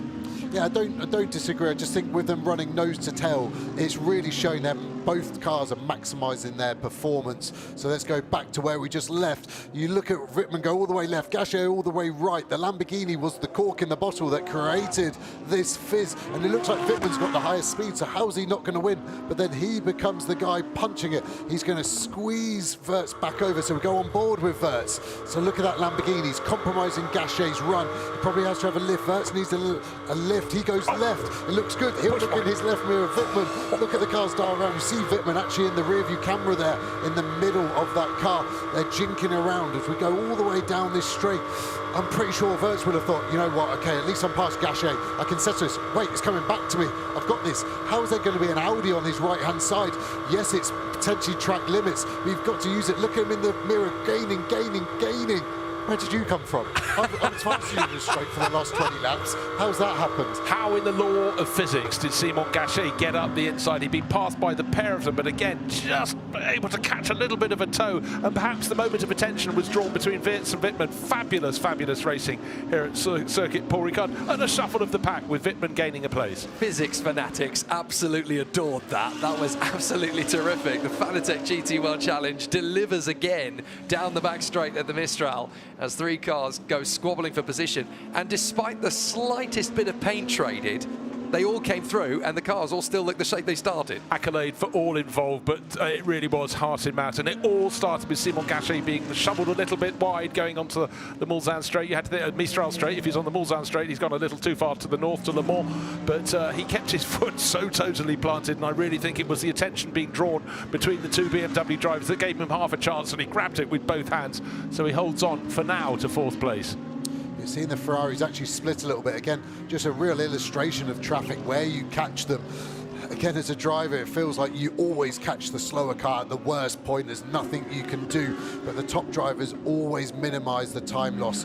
And over your 2 hours that you're going to be doing as a driver in this race, it should equal out. But you can see there that those Ferraris now have split by 2.5 seconds in a lap. You see down the pit straight there, the board flashing the 888, that's the warning flag. That's their last warning.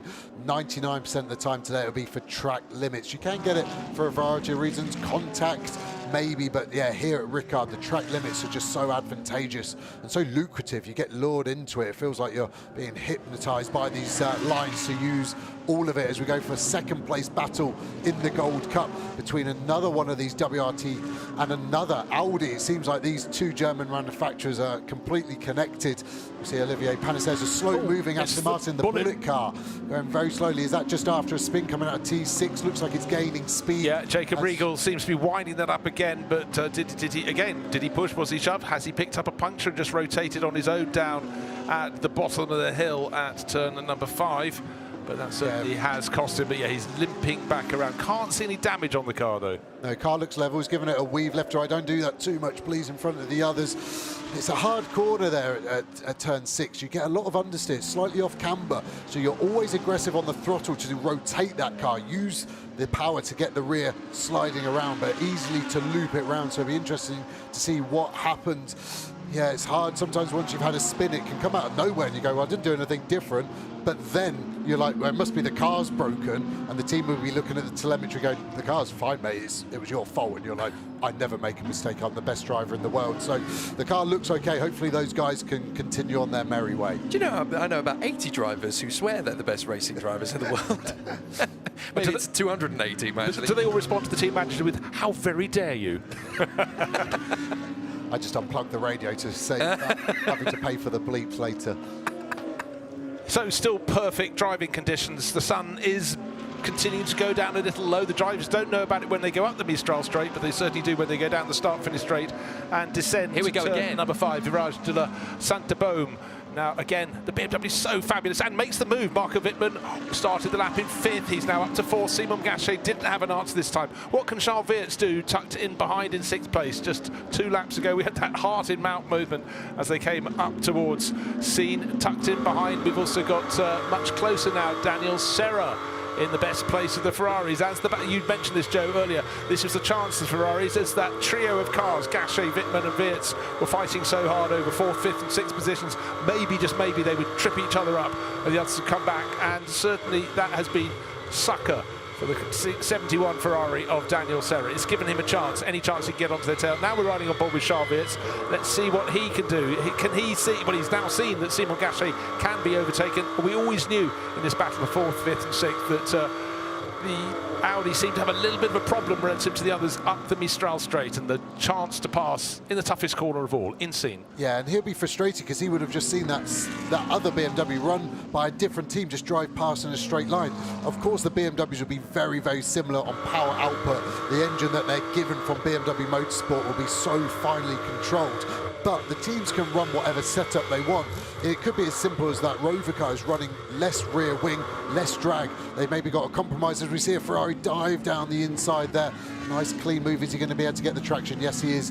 And again, he is gaining in on the back of Charles Weerts. You can just see him on board there as we watch these cars come through. Easy flat through there. Just looks like the car's just got a little bit of push. The front's not quite got enough grip. Car 79, 5-second hold at the next pit stop. I didn't want to say he was guilty. Warning point, causing a collision with car 911 in turn 3. So that was Hubert Hout who's been pinged for that, the contact that spun around the 911 Pure Racing Porsche of Alexander Malikin, and that was down at turn number 3. We thought it was more than likely a penalty would come his way. That has now been issued. What can Charles Weerts do? Here he is in 6th place, certainly having gained 3 positions early on, got up a little higher, is down 1 position. He got up to 5th, back down to 6th, but surely 5th place will be his if he can catch and pass Simon Gachet. But it's been a chase he's been conducting for a very long time. We thought he'd have done this 15 laps or so ago. Seemed to have the pace, but Simon Gachet driving beautifully. To the stewards for track limits infringements. Okay, so that's yet another track limit infringement that has resulted in multiple occurrences that's now being reported to the stewards. That's the treble 8 though, so that's obviously going to cause big difficulties for Creed in the Audi all the way down the order. But to be fair, they have been in the pits for a good 10 minutes. We've lost quite a few cars of late, actually. It's worth picking up on that. The Winward Racing number 57 has disappeared. We don't really know the reason why. Ross Award came into the pits and never came out again. The number 3 Mercedes from Get Speed, that's out of the race now as well. The treble 8 Audi is out, Erwin Creed. And we lost Chevalier in the 44 Porsche as well. They have dropped from the race, as has the number 35 BMW of Ricard. So they all kind of ended up dropping out in the same sort of 10-lap rotation. And they have completely fallen away. Ricard, I think, is actually back out on track, I think. So they are now circulating again and making up for lost time. But certainly the others that we mentioned, they are out of the race. Yeah, we're really seeing Daniel Serra there gaining, aren't we? There, half a second and 4/10 on the previous lap to the one we've just finished. So the pace is there in this Ferrari.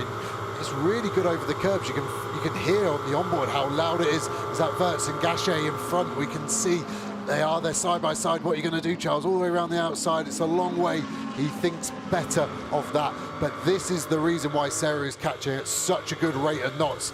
Gachet really, really holding up Wirtz. He's decided the strategy here is I want this position rather than the actual race time, because you could let Wirtz go and he would lose less time, which at the end of the race would be beneficial. Hard to say. When you're in the top 5, you don't want to be the driver that loses the car its top 5 status. But at the moment, I think they're losing too much time. Serra looming in on that. Wirtz is going to get frustrated. What are they going to do? Is he going to look to the inside here? That's a lunge. Gachet reads it, just mildly closes the door. Wasn't a slam, it was a polite no thank you, not today, sir. No, but it really is the case that the simple principle in Simon Gachet's mind at the moment is stop Wirtz getting past me into scene. So he's compromising his own line, which compromises both of their lines, but he's determined to hold on to that 5th position for Sansalot Racing, and having been passed by Marco Wittmann, the German racer, and the other BMW is now 2.5 seconds, probably even more clear. And again, right in the curbs, and this is very busy indeed, because that battle in front of Daniel Serra has come right onto his nose. So that has been a real benefit for the Ferrari driver, completely as predicted. I really love Daniel Serra's choice of positioning here. He's made this happen. He's really crafted it well. And there was contact, I think. No, I tell you, I just think a couple of corners ago, I thought that Wirtz was going slowly. I think he picked up a puncture going down through turns 2 towards 3. He just couldn't get it to turn in, or something has broken on that car after the contact, but he suddenly wasn't running the way he should have been. He'd fallen back onto the nose of Daniel Serra's Ferrari, and then through turns 4 and 5. Well, this comes back to last year, doesn't it? We had some problems at the end of the race last year with people getting delaminations and punctures. It happened a lot towards the end of the race in particular.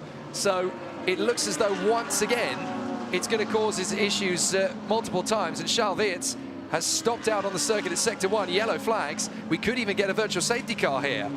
Yeah, definitely. And you see the Ferraris actually look like they're racing. No team orders for me on that one. I was going to say, when we were on board as Serra, as we see inside there, this is the team managers need to get control of this one. I think they all just need to settle down and get back into a rhythm. But I was going to say, when we're on board as Serra, that how hard the curbs are, the strikes are. The problem is you have to attack it. Every lap is a qualifying lap, because one car out of 57 will make it to the end by pushing so hard. You cannot nurture these cars anymore. All the cars are developed for it. We're told as development drivers, go and smash every single curb, see a wall, bounce off that, see what happens. You have to make these cars robust, but at some point something will fail eventually. And one thing all the drivers need to do on their track walk every year they come somewhere, as poor Charles Wirtz is part of the side of the circuit, is check what the backside of the curbing is if you keep running over the top of it. But what went on for Charles Wirtz? We're about to see the replay, and Joe Osborne will talk us through what he saw from a driver's eye point. Yeah, it's going to be hard to see exactly. We're going to have to look at his inputs to see exactly what he was feeling. Did he have a bit of left hand down, a bit of right hand down? So here we go, on board into turn 3. We turn in over the curb. All looks relatively normal at the moment for me. I'm trying to see his dash. Does he see anything? lit it up a little bit on traction there. There was contact on the right side, and look, you could see his frustration. I think it's something broke there and then. He's weaving left and right on the steering wheel. I would say the front right steering arm has been snapped. The problem is, as you're turning and the front right wheel there would be exposed, as the Ferrari's brushed past it, it's probably snapped it. The Marshal is kicking the left side one there to try and straighten it. I just wonder if that whole steering rack has given up the ghost, but it's definitely something on that front axle, and I would say it was a catalyst with the impact from Daniel Serra. It's just the worst possible angle to hit it at that speed, at that angle, at that point on turning, isn't it? It's the perfect storm in terms of being hit at exactly the wrong moment, at exactly the right speed, exactly the right force. Let's have a look at it in slow-mo. This is where we'll really see what happens. So Dan Serra's committed round the outside. He's been given that opportunity. This has been set up from turn 2. So Serra's just been guiding him into the right position on the circuit. He can follow him all the way round. No point of contact here. Perfectly fine in the lines. But both Charles and Dan Serra want the corner. At this point, the BMW is just in front. But now Serra's going to commit to the braking point. He brakes, Wirtz, turns across, and you can see that Serra's got the corner, but Wirtz is still turning. It's the slightest touch. I think I was wrong. I don't think there's any contact there in that outboard shot. The inboard looked like it. It could have just been a super coincidental timing of the steering snapping. Let's have a look. I just didn't think there was contact there. No, there isn't. Unless it's his front right on the rear left of Serra's car. It's only just, but I mean, it shows you sometimes cars can be super fragile. Was it Colin Chapman said if the car fails and the part was too lightweight, and if it makes the end it was too heavy? There's always that fine line between the two, but I don't know if the race director's going to have to look into that one. Like earlier, I was happy to say there was contact on that one. It just didn't look like it was my gut reaction watching it back. It's tough to tell, and now the Ferrari mechanics are looking over that replay quite cautiously. They're worried about it as well, because that could actually affect Dan Serra's car. It certainly could. It might suddenly swing to the sister car, kind of a 51 tucked in behind with Robert Schwartzman at the wheel. But again, it just didn't look quite right for Charles Wirtz. The fact that his 32 WRT Audi just didn't manage to turn in. But it was, I think, the 71 Daniel Serra Ferrari just bouncing off the curb on the inside. But already it looked as though the battle was won with Charles Wirtz. The performance was definitely coming from the Ferraris to topple the BMW. We didn't think it would happen in that sort of fashion. And what it has done for the first time in ages, Simon Gachet's got nobody chewing away at his rear bumper. Yeah, it really helps him. So there's a 2.5 second gap there. So we're doing our best to decipher this. I feel for the race control, we've got another on board here. Let's listen, what can we hear? I think it might be my second guess. I think it's the front right hits the rear left of Daniel Serra. And there, when that sort of contact happens, I don't think you can put any blame on Serra. He's so far past that car. The sun is in Wirtz's eyes. The windscreen is dirty, like I said earlier. He's had to turn in at some point, and maybe it's just not timed quite right, and his front right has caught the rear left of Serra. You can hear it snap. Why does it snap? It's still not super concrete one way or the other. But it does seem you can hear contact, and Vincent Boss of Team WRT has told Gemma in the pits there was definitely contact. And for Charles Wirtz, well, he is just absolutely distraught down there at turn number 5. And for the Ferraris, step up position. So Daniel Serra up into 6th place, Robert Schwartzman into 7th. Andrea Cordarelli, who had his own moment, he's about nearly 10 seconds back, but he's recovering in that iron links for a Lamborghini that went off on its own. Unfortunately, he pressed on and caught up with the Mad Panda Motorsport Mercedes. It's bad luck, isn't it, again for WRT BMW, because that's 2 almost certain podium challenges that have been robbed, because they came home 6th in Monza, and now they've been robbed of another one here at Paul Ricard. Let's take a look. Quietly but rapidly, Matteo Drudi has been stretching the advantage over Jules Gounod in this stint. It's gone out to 8.6 seconds. That's super impressive, and it goes to show not only is the great pace in the Tracer Orange 1 Audi being driven beautifully by Matteo Drudi, but he clearly is attacking every single opportunity he has, with back markers being really decisive. Yeah, and that back marker is going to be an issue here. Down the inside on that 488 Ferrari. Now cleared one, now a Mercedes to tackle. We're going to have to wait another probably 2 or 3 seconds to even catch a glimpse of Gounod coming out of the last corner. He still wasn't in shot there, be it Drudy's stint here. Gounod's pace is good. He's got a slightly faster overall lap than Drudy. but is obviously not able to replicate it as easy. And that the Audi in stint 1 with Marshall looked really good. There's Gounon just showing his nose into turn number 1. That must be at least 7 or 8 cars splitting them as well. So it's not just the 8.9 seconds now. There's 7 or 8 cars splitting them. The headlights flashing. Like I always say, it's the best feeling in the world as a driver, flashing your headlights. It feels like it's going to laser beam those cars out in front of you, but they've still got to make the move and make it clean in these conditions. Yeah, Gounon's biggest worry at the moment isn't actually catching Drudy up in front, it's losing ground to Maro Engel behind him. Engel's taking about 2 to 3 tenths of a second per lap out of him at the moment, so there's a genuine chance that the Almanar Mercedes could catch and leapfrog past Gounon. But each of the cars, when they're coming up across a gaggle of 4 or 5 cars running at the tail of the field, it's how and where they find those cars and how much time. You could easily lose 2 seconds relative to your rivals, and how many risks do you take when you're at the sharp end of the field looking set for a good result. I know we've still got plenty of time in this race. We're very nearly at the 1/3 distance mark, but that gap that's been developed by Matteo Drudy of nearly 9 seconds is phenomenal. Can we get a bit of a shout out here for Andrea Caldarelli, because he is still there in 8th position, lapping quicker than the Ferraris, despite that little love tap that pirouetted him around. Those tyres should be shot, and he has completely looked after them in the incident, picked it back up, got it back going. He's only lost about 8 seconds to the Ferraris, and he's still lapping quicker than anybody else actually out on the circuit, not just the Ferraris, anybody. But that's a really good point. We had that battle between the 2 Ferraris and Charles Wirtz. That could have had the Lamborghini Bortolotti in there to confuse things even more. And in the pits goes Valentino Rossi. His race is run, but that doesn't mean the car is out. Thank goodness for the 46 fans, the fans of the 46 BMW from Team WRT. He's done his 2 stints. We're at the 1/3 distance, coming up any moment now. That's been a decent run for recovery. He really has. He came into the pits in 14th position. This is a stronger drive than Monza, just as consistent, just as rhythmic. Valet has done a fantastic job here in what is turning into a really character-building but also really rewarding 2023 season. It's great to see he's not just here to make up the numbers. He wants to win races. He wants to really take the numbers out there. This is a race that they could still get on the podium. We've got 4 hours still to run. Now that Farfus and Martin are going to take over, there is every chance this car could get back to the podium. Yeah, and if it hadn't had a poor qualifying, simply down to 1 split tyre, 1 puncture that put them way back down on the grid. And the key, Joe, when you start mid-grid is to keep yourself out of trouble. And Valentino's done that, plus gained position, so he's done a fantastic job. Yeah, definitely, like I said earlier, just needs to keep that car in the fight. We saw Martin and Farfus watching him in earlier, and they probably know what performance they can get from Rossi. And as the more miles he gets in this BMW, he's going to be right up there with the rest of those WRT Pro cars. And I think at Spa, they're going to be in with a really, really good chance as you go back on board here. 22, 5 seconds all at the next pit stop for disrespecting track limits.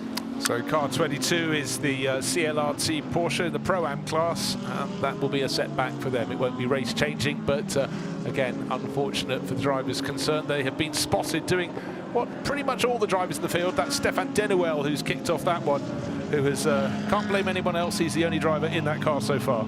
Just a little interesting dynamic. The Mercedes in front, the 87 car, is the sister car to Gounon. So we're seeing the leader with Gounon behind.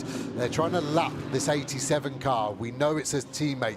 I'm not ever suggesting there's going to be underhand tactics, but the team will politely remind them, do not make it easy for Drudy to get past you. You may be able to help us in the longer game as we see Engel exit the last corner. These drivers all getting into their last part of the stint.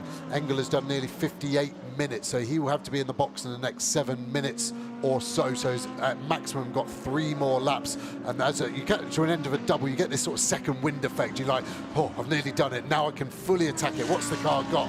I'm going to give it hell. So I think we might start seeing some more green sectors starting to light up our timing screens over the next 2 or 3 laps. Right, let's take a look. Overall top 3 positions, all pro crews. Matteo Drudy leading by 9.3 seconds from Jules Gounon, who's resisting the attack from Maro Engel. If anything, he's actually stretched it a little bit. So I think Maro in the 777 Almanar Racing Mercedes caught the traffic that had caught Gounon a few laps earlier. The Ferrari's pressing on. And Marco Wittmann now in 4th place for BMW. Let's take a look riding on board. The 71 Ferrari. This is us getting past Gachet, the Audi on the left-hand side. We're getting a double toe off one of the Lamborghinis, the AGS car.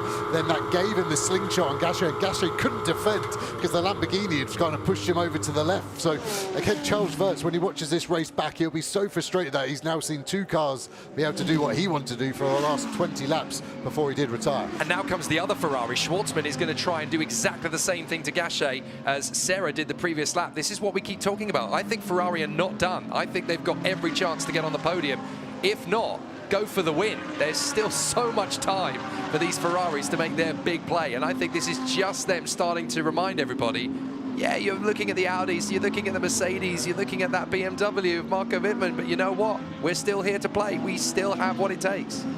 But what we've seen from Simon Gachet, he's been incredibly resilient, but what he did to others was done to him there, but it was simply down to traffic obstructing him going onto the Mistral straight, and you're a sitting duck, and there was no point of a second invitation. Daniel Serra was going to come through. Robert Schwartzman will be hoping for the same, and now, in fact, he may get it earlier because the 51 Ferrari almost caught Gachet. Gachet hasn't had luck with traffic. He was blocked for a second time in the lap. He must be going, what have I done? Gachet had no option there but to pit in. He had absolutely no, he knew his back was to the wall with one Ferrari and then the second, so he thought, you know what, we're not even going to give them the satisfaction. We're going to pit in, we're going to try and undercut them. And that has to be the best port of call when you've got that much of a problem coming at you, when you've got the Ferraris really starting to really win and show your hand. I guess, Joe, from a tactical point of view, there is no second option, really. You've just got to take that out of their potential possibility. Yeah, the driver's not normally given much option when to pit. You're told the window is open in case there's a safety car or a full course yellow, but I think he probably just committed into that last corner to really attack the line. Looks like Gachet's staying on board, definitely a new set of tyres going. So he, as you said, he needs to attack this undercut now to build him a gap, really, to Serra and Schwartzman. Wittmann's long gone. Last lap, he was 6 seconds in front of that battle. But if he can get a good couple of laps under his belt, he may be able to defend himself a little bit easier. Wow, Super Slow-Mo tells the full story of a driver showing us all of his sponsors going for a rotation. The 888 CSA Racing Audi going for a little bit of a moment before all the others behind having to block up. Which way will that Audi go, Joe? That's what they're having to guess. Exactly, and it looks like he's going to stop bang in the middle with the momentum it's got. You actually saw the 71 Ferrari there, Serra had coming in, staying out for another lap there. So he's now done 61.5 minutes. So again, it's pretty tight. Looks like he'll have to box at the end of this lap not to go over his drive time. But he's also just found he's starting a lap right behind 2 other cars. That will not be a helping hand to him, but it will be to Jules Gounod, who's closed it back down to 7 seconds from 9 seconds. The gap's come down between first and second, waiting for Gounod to cross the finish line. Again, 8.1 seconds, so it's there or thereabouts. But Drudy has got to dispatch these 2 cars in front of him. Surely this would be his in-lap, and he was going to be 1 lap ahead, wasn't he, the 88 car in the pit rotation. Engels come in. Right, that's going to be interesting for the Almanar Mercedes. So Engels come in. He's going to make a driver change there, I think.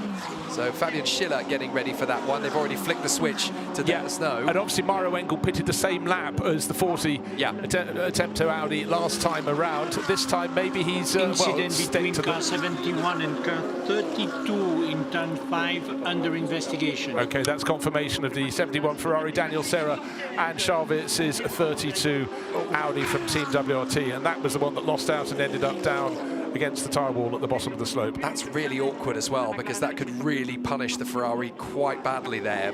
And it's difficult to know how that one is going to play.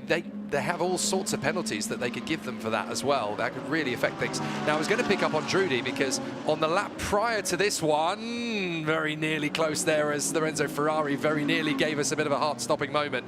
Drudy actually lost 1.5 seconds in the traffic the lap prior to the one before this one. Yeah, exactly. And we see the sister car again holding him out here. And you've got to be careful if you're boxing that you don't get on the other side of the car and you block yourself from getting into the pit lane. We look at his stint time, he's got to box this lap, but I don't think he can go a lap longer with his stint time remaining, but that has really hurt him, as we do see him dive into the pit lane. You can attack the line, it's just coming up now, it'll be hard on the brakes, down to 50 kilometers an hour. Actually looked like he overslowed a little bit there, slowed down, then pick speed up. Again, that's a little time loss. Is this going to bring that gap back down that we saw extend at the start of this stint? Expect the Rove of Marco Wittmann into the pits on this lap as well, for exactly the same reason as Mattia Drudi. You're probably going to see him come into the pits at the same time as well. And then you're probably also going to see Bayard in the Audi come into the pits on this lap as well, because again, you're just stretching those stints as long as possible. But this is going to be critical. They've had to come in earlier than Gunnar. Gunnar now needs a clear lap, essentially. He needs to be able to try and get himself the best possible in-lap to basically reverse what happened last time. Exactly. So the previous 2 laps for race leader Mattia Drudi have not been good with traffic, but by being about 8 seconds further back, that may not interrupt Jules Gunnar, but he'd lost the lead during the pit stop, fell back to 8 seconds, nearly 9 seconds in a rear, and maybe if he can have a good in-lap this time around, he will gain position. Mattia Drudi out of the Tracer Orange 1 entry that had been leading there. It should be taken over by, well, they're obviously rotating all of their drivers. Riccardo Feller will be the 3rd driver in that cycle. So some teams going, you do 2 hours, you do 2 hours, you do 2 hours. But for Tracer Orange 1, maybe that's because they want their drivers to be fresh and want them all to drive in the day and in the night. They're all young guns, they've got good eyesight still, so I'm sure they can have that as an option. But the traffic is very busy at certain points on the circuit. We've seen all the front runners getting tripped up a little bit, but the pit stop is completed, just waiting for Jules Gunnar to pit. In the background, it is Riccardo Feller who goes into the pits. I can see the 98 BMW that had risen in the hands of Marco Wittmann also getting going from the pit lane. But for Riccardo Feller, here he is in the middle of your screen. Tracer Orange 1 Audi. Car 888, 5 seconds hold at the next pit stop. It's a problem for Urban Track Creed. limits infringement. 888 track limits infringement. The CSA Racing Audi, not the only one to be getting those, but the sun is really starting to go a fair bit lower in the eyes of the drivers. Jules Gunnar carrying on for another lap, but he finds all the traffic as he comes to pit in. You talked about Drudi having to slow down a little more than he wanted, but that was of his own volition. And unfortunately, he may have had a couple of a very, very good clear lap, but this would have been so frustrating for Jules Gunnar. This would be the last run he has in this race, 2 hours completed, and he wanted to finish it by clawing back a few of those lost seconds, and he had no option there, but he had to back off. It's like when you drive on the motorway, isn't it? And everyone starts slowing in front of you. The concertina, as he turns into the box, it looks like Boguslawski gets in there. Gunnar does a mega job. Interesting, the first pit stops for this car and also the orange Tresor car, it was 2 seconds different. The Tresor car was 2 seconds quicker in the pit stop. So all of these little things we talk about losing time, but there's also time to be had or lost in the pit lane, as we see both the Ferraris in double stacks, and the AF guys will be able to do it really, really good there. So going through the service, looks like new tyres going on the 51. The team will be looking at any damage on that car. It's on the opposite side, sorry, it's on this side, isn't it? That it would be on this left rear, I think. Looks pretty clean, no bodywork damage. Didn't look like the AF course guys were particularly overly worried about it. They're just be on their merry way. You see that Garage 59 car, which was in front of the Gunnar driven car at the time, get out and probably pull half a second on that Akodis ASP team. And this is the difficulty, is there goes the Tracer Attempto orange car, no problem at all. Through goes the Tracer orange car into the lead, so right, no undercut. Right, it was an 8-second advantage before the pit stop. By pitting a lap later, has there been anything gained by the 88 car now in the hands of Timo Boguslawski? That rejoins the circuit, still flashing 001, but that will settle down because that was it crossed the start-finish line in the pits. But of course, what we've seen, Riccardo Feller leading the race, the number 40 Tracer Orange 1 Audi. Like to see what the gap is. I think it might have come down. Out come the Ferraris into traffic. Oh, they haven't quite managed to depose Sansalot Racing. The number 25 Audi tucks in, turns in, and gets in front. Still with Simon Gachet at the wheel. And is that the Lamborghini in the mix there as well for Pepper? Did Pepper manage to jump one of them? Yes, I think Pepper managed to jump one of the Ferraris as well. So we have got a proper battle on our hands here. Let's have a look at this again. Jules Gunnar having to basically slam on the brakes on the way in. That was a big stop, wasn't it? That's going to cost them at least a second and a half. Well, you can't blame the driver of the Garage 59 McLaren, because they had to back up big time as well with the Porsche going in really rather slowly. It's a very tight pit lane entry. Now, Riccardo Feller leading this race. We'll see what the true margin is when they get to the next timing sector. 11 point something seconds is the gap. That is big. So they've gained again in the pit stop. This is extraordinary because Acodis ASP, they've been doing this for a long time, acknowledged as being some of the very, very best, but maybe it's a new team on the block. Tracer Orange 1 are getting it right in the first pit stop and the second, and their drivers are young, keen, dedicated, and very quick indeed, and they're grabbing every opportunity. So it's grown nearly 4 seconds. 2.2 of that was in the pure pit lane time, and then Gunon being compromised as well, and then the undercut that you get from that new tyre hit that again they've got on that Tressa car. The problem is you can't keep getting the undercut. It's got to hurt you at some point, and the Mercedes just needs to work on that. We saw a double from Gunon, so what are we going to see from Bogolowski? He said at Brands Hatch he wasn't particularly happy with his own performance. Much better in qualifying this morning, I thought, from him, but he needs to settle into it quickly now. Is he going to do a double or is he going to do a single?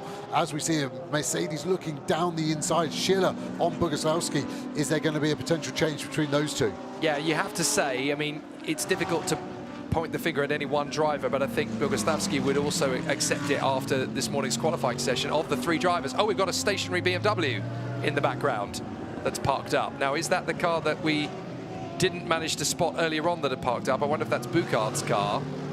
We've only just spotted it being in position there, but the sun was in our eyes. It was, yeah, that was it. But yeah, this is the difficult. No, it is the 30. That's the WRT, the 30 that's parked up. That was the car that Callan Williams have been going so well overall in there. Jean-Baptiste Simonar had only just taken it over. How many times that happened in motor racing? It runs seamlessly. You put another driver in, it's not their fault. Something breaks on the car, but very, very frustrating for Jean-Baptiste. There's just so much stress on the car in the pit stop. All the heat soak goes into the engine, into the drivetrain, and also the pull-away is so aggressive on the car. These big slicks, so much energy. I remember driving the old Z4 GT3. I'd had about 5 drive-through stop-and-go penalties. On the last one, as I lit it up, it twisted the prop shaft, and BMW couldn't believe it. The engine's only got 500 Newton meters of torque, and they say this is not possible. The drive shaft can do, sorry, the prop shaft can do 1,000. But that's the energy in this thing. I think that's probably what has happened there. Something has given up the ghost because it's just coasted to a stop on the run to turn number 3. So I was going to say that Bogoslavski, probably of the 3 drivers there, he's the one that obviously needs to bring himself a little bit closer to the other 2 in terms of speed, and Schiller is absolutely taking advantage of that. Bogoslavski getting balked there by the McLaren at the wrong moment. What is so crystal clear is that before the pit stop there was a 5-second margin between these teams. The Acodis ASP haven't had their best pit stops, and it's certainly allowed Fabian Schiller, who's taken over from Iro Engel, to get very close indeed. This is the moment at which Timo Bogoslavski has to keep his cool. Yeah, this is kind of like watching Benetton versus Williams in the 90s in Formula 1, wasn't it? Benetton were always a dab hand at pit stops, and Williams were always languishing about 8 seconds of pit stop behind. And it's very similar here. It just seems as though whatever it is about the Acodis pit stop, they just don't quite have that same sort of energy in the stop. They're dropping a couple of things here or there, whatever it might be, and they're costing themselves valuable time. As you pointed out, Joe, they've lost 4 seconds just by being stationary in the pits too long. Yeah, and we go on board here. It's great to see that Mercedes, and you might think there's going to be team orders. We're on board with Mercedes, looking at Mercedes, but they're run by separate teams. And I can tell you, when you're within a manufacturer battle with a separate team, there's no one you hate more. It's like you want to beat your brother at Monopoly at Christmas there. You hate them. You want to prove you're the best Mercedes team out there. And these guys will have no team orders, almost a complete opposite, as we see now the slipstream just coming into effect. Obviously exactly the same cars. Are they going to have much difference? What's Schiller going to do here? Little flash of the headlights, cheeky, just under the braking point. Was it going to distract Bogoslavski? I don't think it did anything whatsoever, as we see one of those Audis tucked up as well. He's able to keep with these guys, and I think that's Bogoslavski just running a little wide there. Schiller will be getting everly more and more frustrated with this. Where's the best opportunity? So hard when the cars are the same down the inside, but gets squeezed up on the curb, will get a bad run out of there. You get presented opportunity, you have to take it, but sometimes it gets close. We've seen that happen many times already at that corner. It's such a late apex. The drivers are coming in on quite a different trajectory. As we go into the last corner, you can see that sort of positioning of the car so much better from that bird's eye view. Really, really interesting to see the differences of lines coming into that last corner. Well, it's super close. That wonderful high up shot over Virage Dupont, second place Mercedes. 16.3 seconds now down on the race-leading number 40 Audi. But so the gap to third place is much smaller, because you can see the 777 Mercedes, Fabian Schiller. And again, you can see the rear wing vibrating on Timo Boguslavski's Acodis ASP Mercedes. You've got to treat these cars mean, but there's a question of mean or really, really mean. And over the course of a 6-hour race, these vibrations can come to play.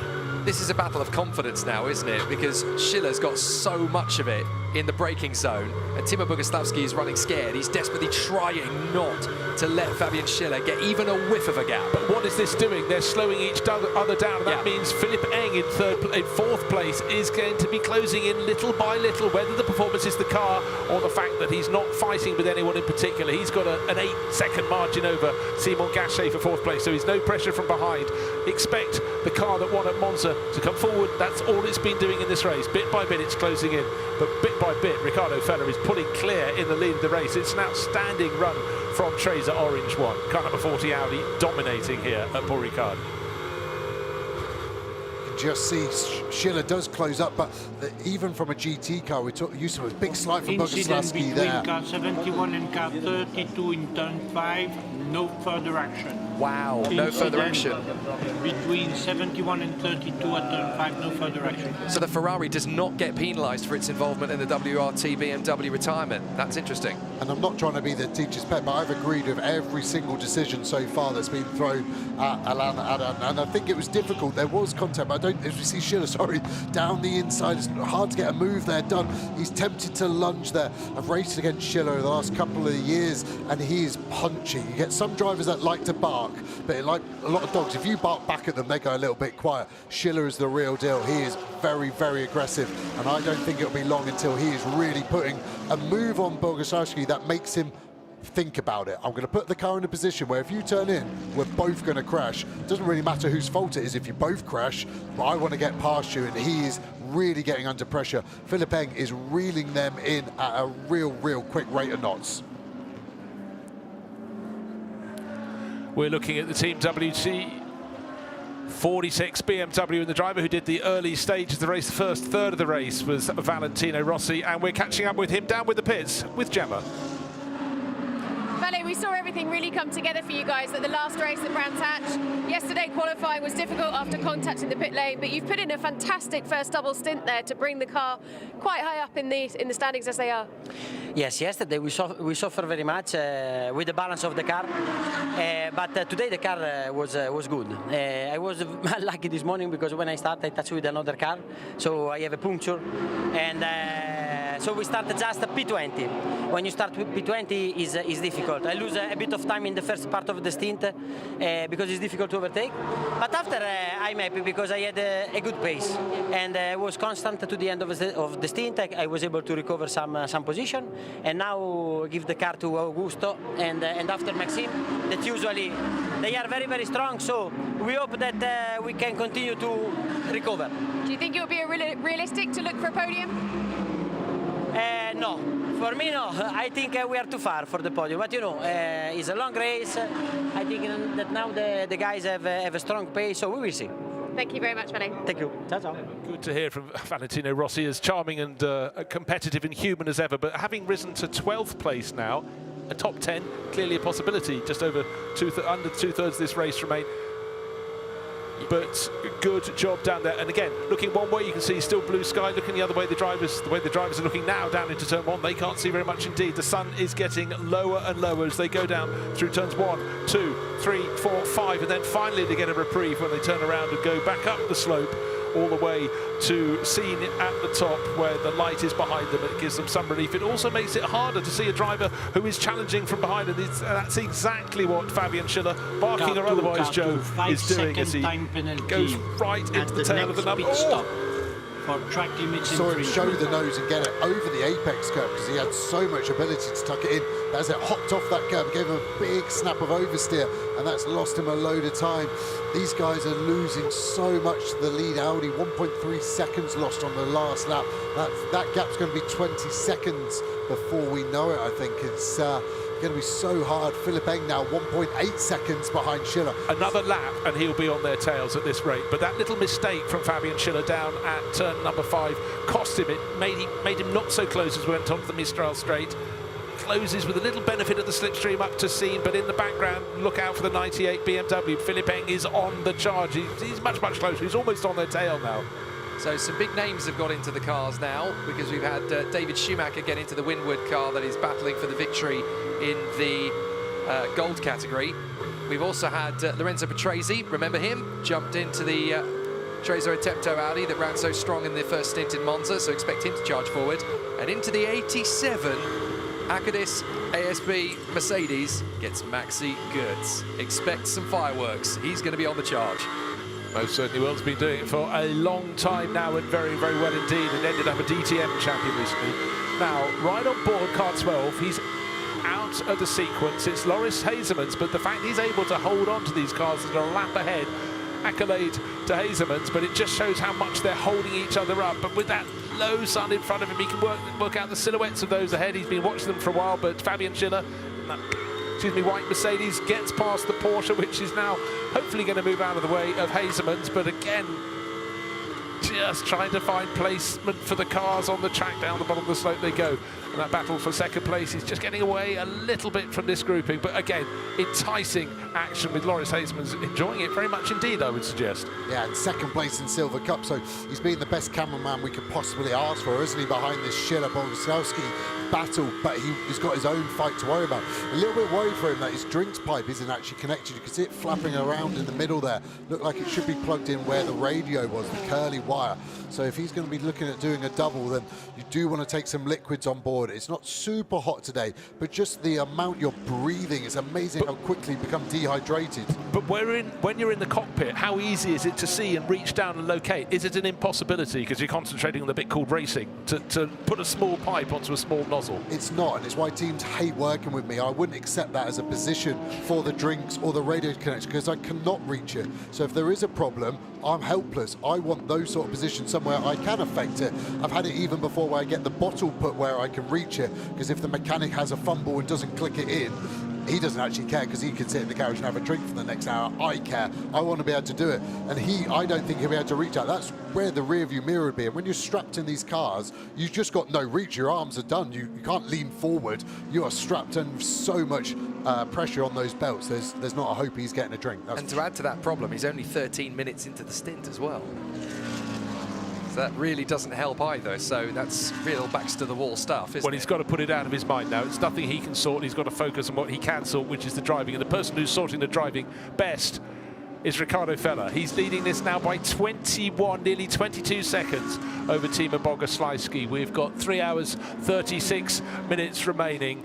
Let's look back at the most recent highlights. It's been a fabulous race. From the outset, it was Jules Gounon getting a brilliant start to this race. Maro Engel making it a Mercedes 1-2, with the Ferraris being challenged as the Audis just came forward in force and swept around the outside, with Dennis Marshall going up into third place as Serra really suffered out a little bit there. And in behind, very tight between everybody else. It was very clean through turns 1, 2, 3, 4 and 5, the normal trouble spots. And in fact, the first trouble, yes, there were cars running a little bit wide, but nothing untowards, no punctures or anything caught by side-by-side contact. But it was, here we are, down between turns 4 and 5, and then accelerating through 6, coming up to turn 7. And just look at this point, we're suddenly going to lose a black Lamborghini up against the yellow Mercedes, and round went Rob Collard. How everybody else missed him, I don't know, but he did not miss the wall. Huge damage, out of the race for Barwell Motorsport. Bear in mind, they came in here as the Pro-Am class leaders. Luckily, Rob was okay, out of the car, and then the battle really started to rage between Gounon, who was being chased, hunted down by Dennis Marshall. Very, very impressive indeed. Out of sequence slightly by coming in early came Winwood Racing, but it seemed to be a very good tactic. But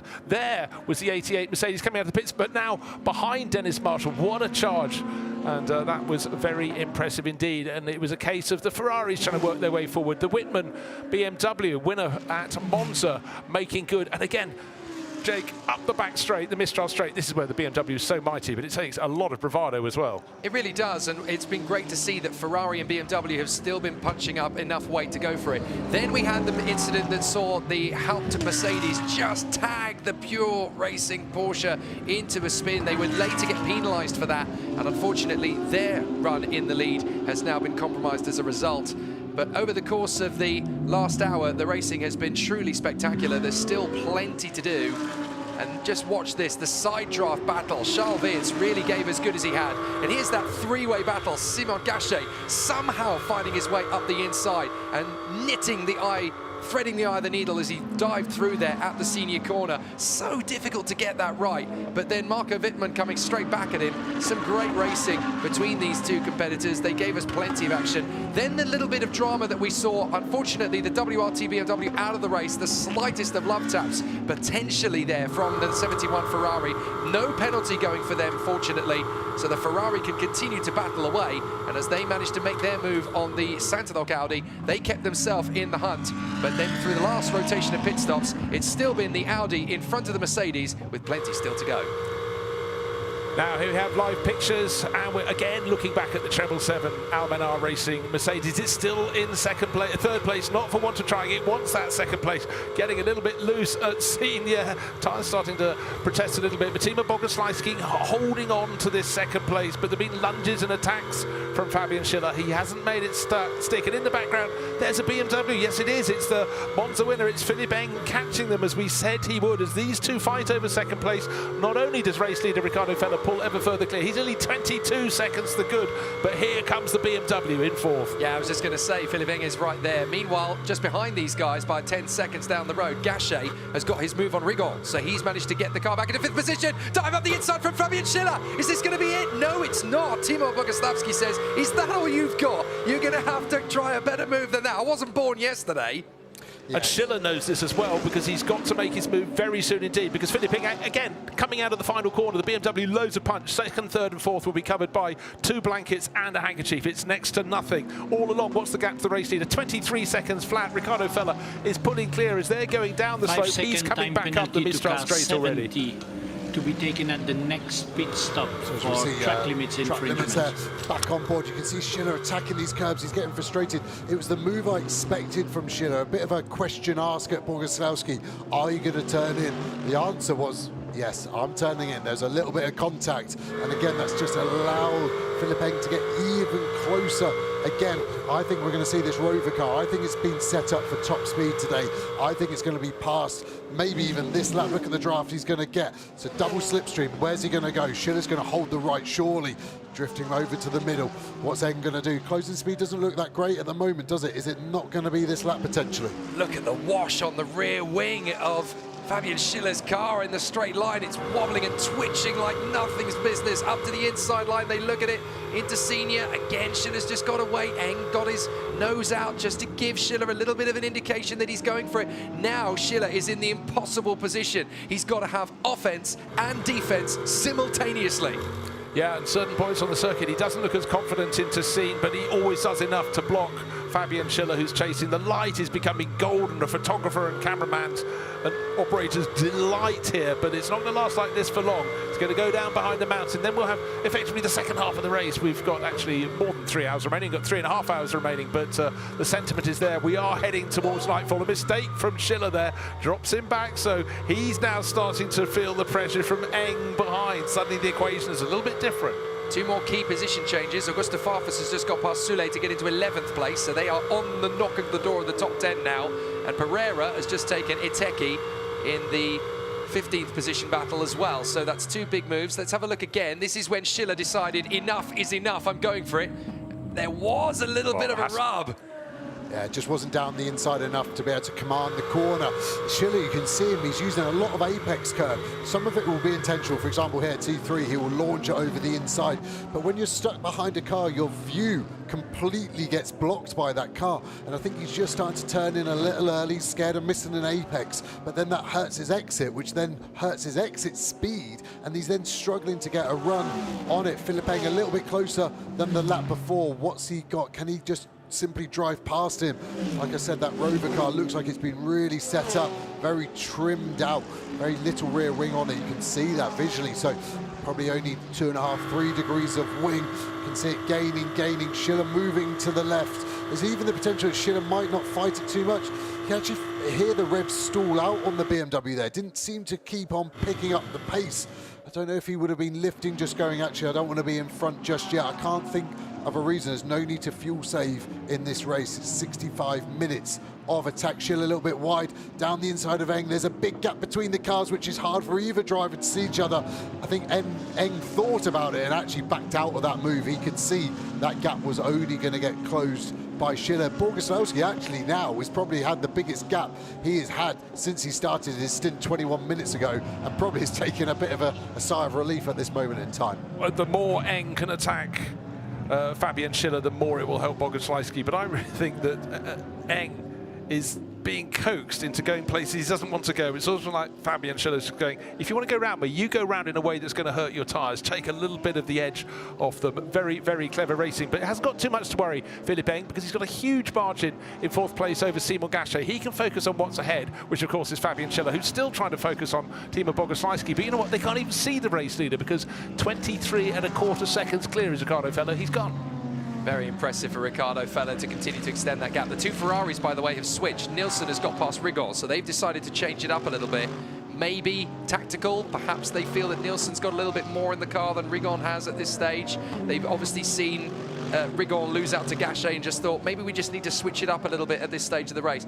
How is it we've been racing for just over 2.5 hours? It feels like we've only been going about 40 minutes. No, I know, but even in that time, things keep on changing. Just need to mention a couple of drivers who've reached the top 10. Dan Harper, the 998 BMW from Rover Racing, the second of those cars, shares with Neil Verhagen and Max Hess. And now this potentially is the move from Philippe Eng on Fabian Schiller. This time Schiller's saying, you want to try me? Go to the outside. And it looks like the move has almost been done. And this is where the Whitman car has been so strong, coming up the rise into scene.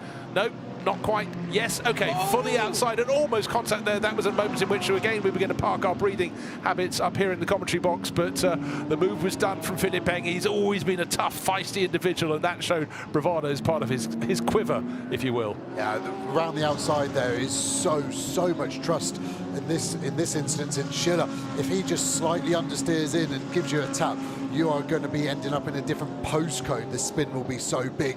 And even though the barrier's a long way, and when you're doing 250, 230 Ks is the apex speed through there, you soon hit the barrier, still at a hard old whack.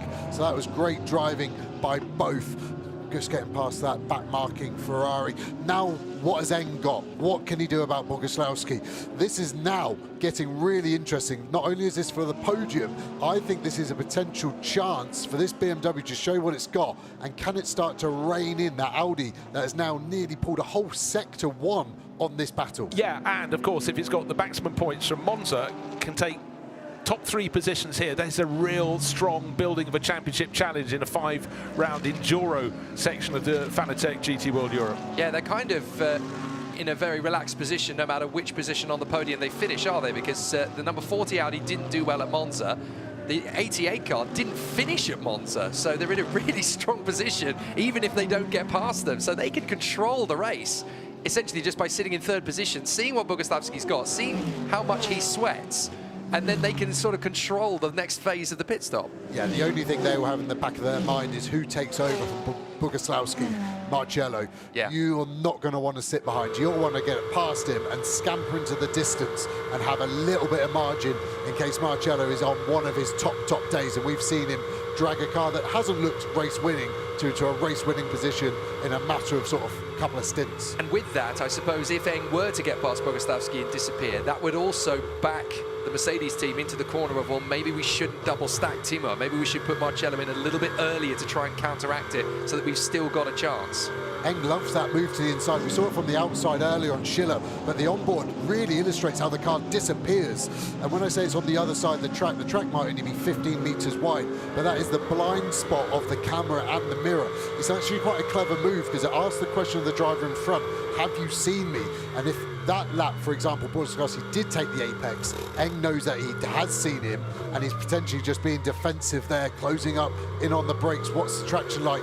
It's the only weakness, isn't it, of that BMW. It doesn't quite get out of the corner as well as the Audi we saw earlier, but now this Mercedes is so good. It's naturally aspirated. It's got such nice linear torque delivery. It really, really is good at getting out of these slow speed corners. But Philippe Eng is fighting this like a good terrier. I'm over here, going from side to side. And as the light is getting harder and harder, there he clouts the curb rather too hard at turn 2. That would have lost him a tiny bit of momentum, just where he wanted to be going down and asking questions of Timo Boguslawski down through turns 3. Here they are going through 3, looking back from Boguslawski into 4. happy to ride the curbs. We've seen this again and again from Philipp Eng, who's going to turn in better to turn 5. The tight right-hander, but again, fairly equal, but again, just trying to unweight Boguslavski. Philipp Eng prepared to try everywhere, and he's got a better exit of out of turn 7. Up the Mistral straight they go, going past the Lamborghini. Mercedes negotiates it, hold on to second place, but this is where it's super strong for the BMW runners, but particularly this car from Rover Racing, car 98, the winner at Monza in the opening round, and surely this time there'll be a change for second place, or will Timo Boguslavski somehow manage to hold on? This time inside for him, normally easier than the outside, just needs to break a metre later than Boguslavski, which he does at the start, gets it on the inside, too much curve, really hopped it up. He was lucky that didn't snap, you could actually see a bit of air under his front right tyre. He took so much curve. This is interesting now. We've got a little bit of traffic, unfortunately, but I think in the next 5 or 6 laps, we're going to see some fast laps coming from Eng. And what is that going to be able to do to close this gap that has now grown to 26 seconds to the lead? And that was the difference there between Eng and Boguslavski. I think Eng was committed to the move. Boguslavski, I think, at the last moment, just decided to bail out in the hope that Eng had overshot, trying to see if he could get him back. But Eng, you know, he is not the kind of person who is going to overcook it when he knows he's got the confidence on the inside compared to Boguslavski. Boguslavski, I think, was trying to outsmart him. No chance. You're never going to catch Eng on the back foot. And this is the battle I've been seeing raging on the time screen. Look how bright that flashes from Pepper there. Pepper has split the Ferraris. He was in front, a bit of a lock-up there from the Lamborghini. I have been a little bit worried of the Lamborghini on the brakes. He goes down the inside of a back marker. The Ferrari follows through. Great driving there by the 85 Lambo to see him actually maybe inflict an indicator on that we've seen. Once you see these cars, I said about it earlier, Bortolotti braking for Scene, you can see the brake dust and the heat coming out. They've had an upgrade to their brake package in the last few weeks, and I just wonder, has it been run for 6 hours? As you see small smoke coming off the back of Pepper's car under braking. Initially I thought it was a front locking, but that looked a little bit more like the rear tyre. It could just be something rubbing as the car brakes. It squats down, it might just be a wheel arch. But I'm a little bit worried potentially later on in the race where the Lamborghinis are going to lie with their brakes. They've put a lot of effort in, and it is really finding performance, but that energy's got to go somewhere in that brake system. It has, and again, don't forget, this was a car that Mirko Bortolotti went a little too high, wide and handsome, ran over the curbing. I don't think it's any damage from that, but you don't want to stray from the black stuff or the grey stuff, if you will. Looking very tidy as it came out of the corner onto the back straight, getting right under the rear wing of an Audi, going up the slope, car number 10. That's one of the Boots and VDS cars. And that will be passed, one would think, by the top, but certainly South African rated Jordan Pepper. He's split the Ferraris. He's trying to do his best to catch up with Nicholas Nielsen for 6th place, but he's got Davide Ricard behind him in 8th, but he's got traffic all around him, and that's always an issue. That's why these lights are being flashed so furiously. And now, right on the tail, Davide Ricard sweeps around the outside, so position changes back all over again. It's been really raging, hasn't it, between the horse and the raging bull of the Lamborghini. And again, the ebb and flow's fascinating, and it goes, and I would say the Ferrari seems to be the most consistent over the stint out of all the manufacturers, and I think we've seen them maybe struggle at the start of it comparatively, but they don't seem to drop off quite as much. Just looking at Philipp Eng, is he able to do anything on this lap? He's actually lost another 9/10 of a second. We knew he had a bit of traffic, so maybe we need to wait a little bit longer. See Pepper, 2 cars going down the inside there. It's always a diminishing gap. We've got a million green Lamborghinis, haven't we, in this part of the track, but at the moment there's still 3 of them circulating on the same bit of track. As Benjamin Heat deciding he really needed to make that opportunity, not for him to go through on the inside of Cesar Gazzo, and that was for position, I think, those two. So Benjamin Heat actually getting through to pass Gazzo. Oh no, they've swapped again, so Gazzo now in front of Benjamin Heat, and it's Neri who's in front of them as well. So this is for position, these 3 cars. So they've obviously had the Ferraris and obviously Jordan Pepper come past them, but they're in their own battle at the same time. So this is pretty treacherous stuff. Is this going to be an opportunity again on the exit here for Benjamin Heat to try and come back in on Gazzo? Not this time. And again, it might be only for 24th position, but this is 2nd place in the silver class, so it's super, super competitive. As you get to the halfway point, you're starting to put your towel down and work out what potentially you're going to get today. And that was a mega move by Neri. Again, it's so aggressive at the last corner because it's a short brake zone. It's always a lunge. It's a bit of a hopeful move, and you hope the guy in front has seen you, which he had in that instance, and he's starting to scarper away as we see Hites probably lining up a similar move, but there's a fair bit of damage on the back of that Lamborghini. It's obviously been there for a few laps, but might be losing a bit of its rear downforce by the looks of it. It's lost like the whole bumper. You can see the rear crash structure, the aluminium protrusion part just sat there. So it's lighter, but I don't think Lamborghini would have designed it that way if they had the choice. No, absolutely so, and certainly Sam Neary is rocketing clear, having got through, but that final corner is such a tight one. If you make a mistake, you've almost slowed yourself, not quite to a standstill, but comparative to the speed you have through Scene, it's an astonishing change of pace, and you must just be going, come on, get going again. Sam Neary didn't need any second further invitation, and he's gained, I would say, about a second and a half in this one lap alone, as the number 10 Audi, still with Cesar Gazzo on board, is having to fight very, very hard indeed in this world of Lamborghinis. Another one joins the pack as well, why not? It's such a consistent car though, isn't it, the Lamborghini? We thought it was a bit of a wild one, but once you really get the understanding of it, it is quite consistent. A big lunge up the inside, that's brave. Dear Benjamin Heat, deciding that Cesar Gazzo has been in front for far too long, and he just decided to just banzai out the inside in the hope that Heat was going to miss his braking point. No chance. Again, Benjamin Heat wasn't born yesterday either, so this is now going to be a bit tricky. And of course, they've now got Dan Harper right behind them, and he's trying to gain on the two Ferraris up ahead. Yeah, Dan Harper, I just started on this point a while ago, the 998 BMW up into the top 10 in 9th position. Gilles Magnus also into the top 10 in the number 11 Audi from Come To You Racing, who had such a strong start to this season. No one is having a better start, of course, in this race than Ricardo Fellows' team. Tracer Orange 1, they're clear by, well, we might as well call it 30 seconds, half a minute, 29.8 seconds last time round. But this battle, every time you look on the Mistral Straight, there is something happening, and there goes Dan Harper, the driver from Northern Ireland, shaping up to get through what to him is a troublesome gaggle of cars, because the worst thing, you might be faster than them, but if they're having a battle, the light is fading, getting harder to place the cars, it's so easy to be caught out. But by judicious use of the lights, but Cesar Gazzo doesn't tend to be very responsive to people trying to get past him, but Dan Harper gets that move Car done. 54, 5-second time penalty to be taken at the next pit stop, track limits infringement. Okay, that's Ayhan Guven, Sven Muller and Christian Engelhardt's cars. So for Dynamic GT, they're not the first to have a penalty, they won't be the last, but frustrating for all drivers and team chiefs and the mechanics as well. All concerned, in other words. Yeah, pretty much all of the Dynamic GT Huber cars have had their transgressions now of that kind, so that's a bit frustrating. Who was that dived into the pits on the way through there? Well, I think it was the number 11 Come To You Yes, Racing it was. Audi. It was Magnus. Gilles Magnus just got up into the top 10. They're sort of out of sequence because they had the long pit stop earlier in the race with Fred Verviche. Now, beautiful light with the mountains in the background behind Circuit Paul Ricard. Drivers enjoying all the space, the width in which to race. And the great corners like the one we're looking at now, seen at the top of the hill. How dramatic is that? Lit by the car's headlights. Or they look like boulders out on the circuit. It's tyre debris. You do not want to run over that, but they will. They will. If there's an overtaking manoeuvre and you're forced to the outside, that is the price you pay. You will coat your tyres with stuff you do not want to be carrying.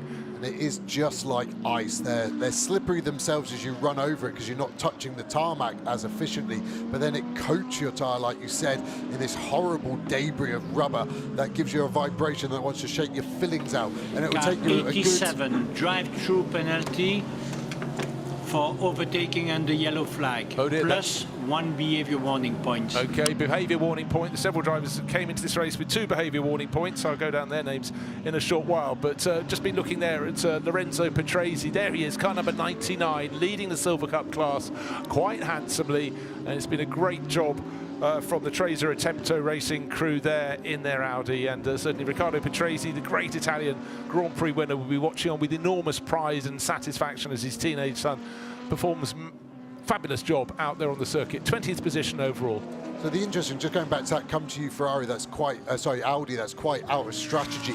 They pitted with 3 hours 16 to go, and they've got to do another 2 pit stops, maximum stint time 65 minutes. So it looks like they're a minute over, but because the pit takes nearly a minute and a half, and they've got 2 more now to go, they're just going to scrape through on the minimum pit stop time. So their strategy is really wild.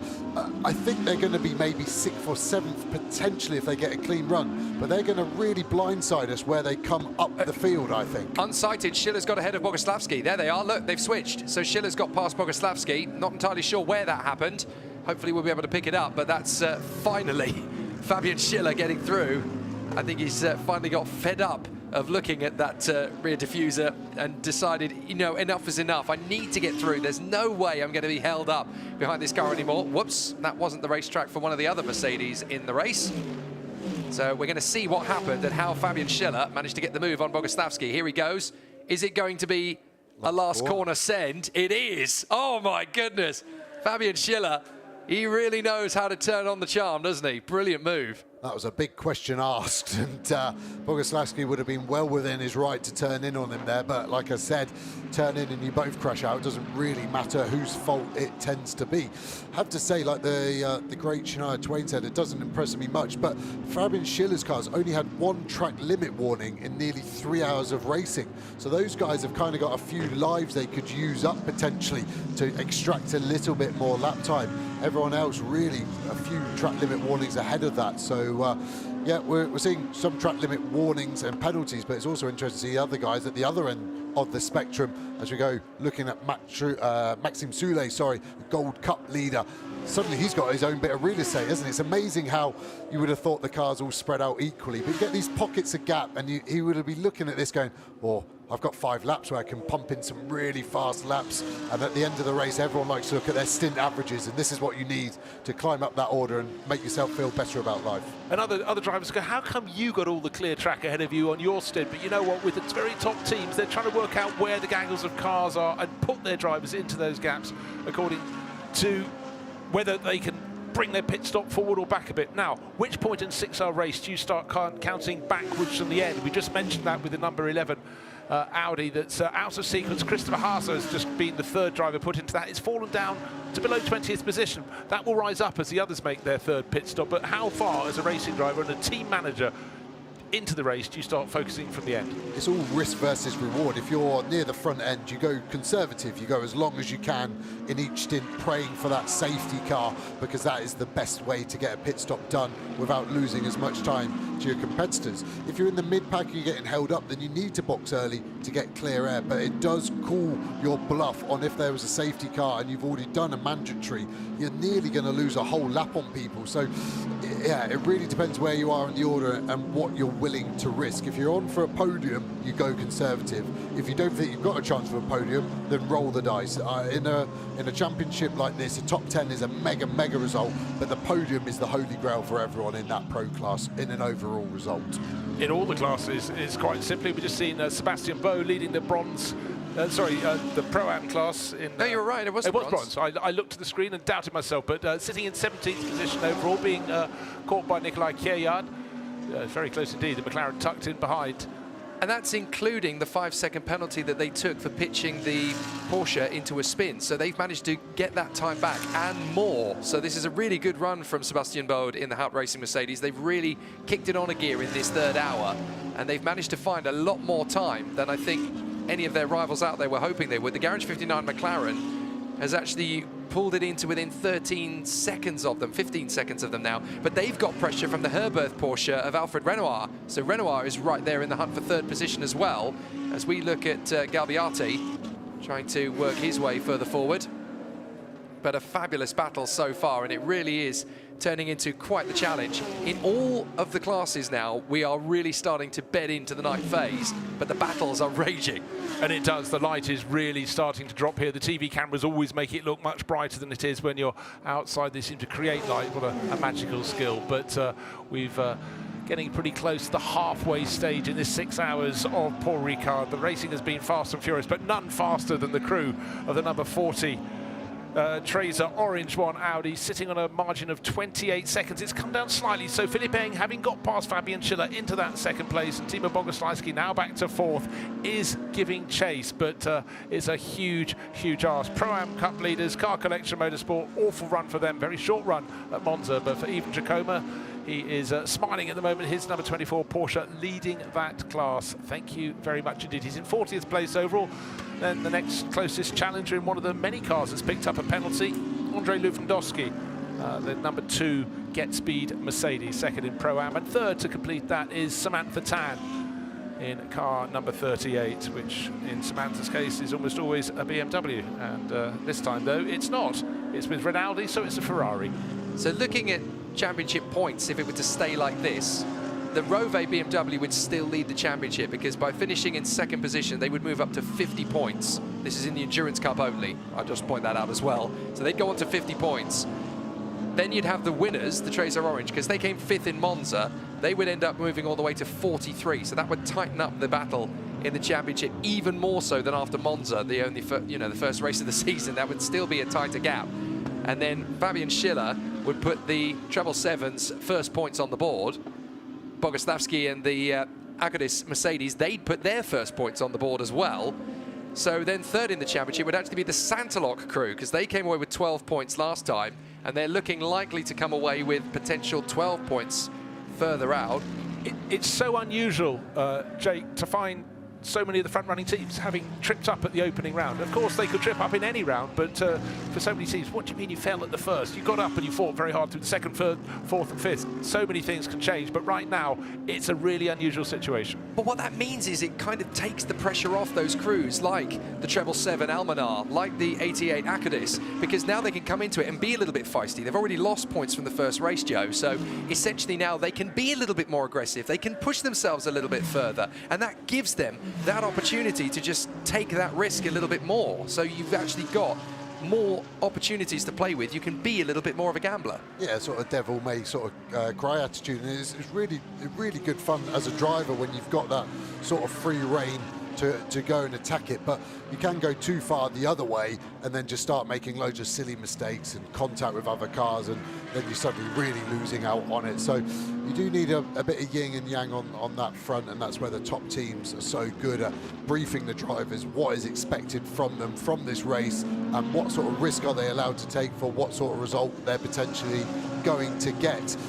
This Lamborghini really is smoking under braking. I actually caught a glimpse of Rahal Frey in the Iron Dames, the sister car to Jordan Peppers, also getting smoke from the rear right under braking into turn one. There is quite a big bump there, and it does unsettle the ABS. There's a big old slide from Chris Froggatt there in the Gas 59. He's really darting around the circuit, isn't he? Saw him run off at sea, come back, and then dart back over again.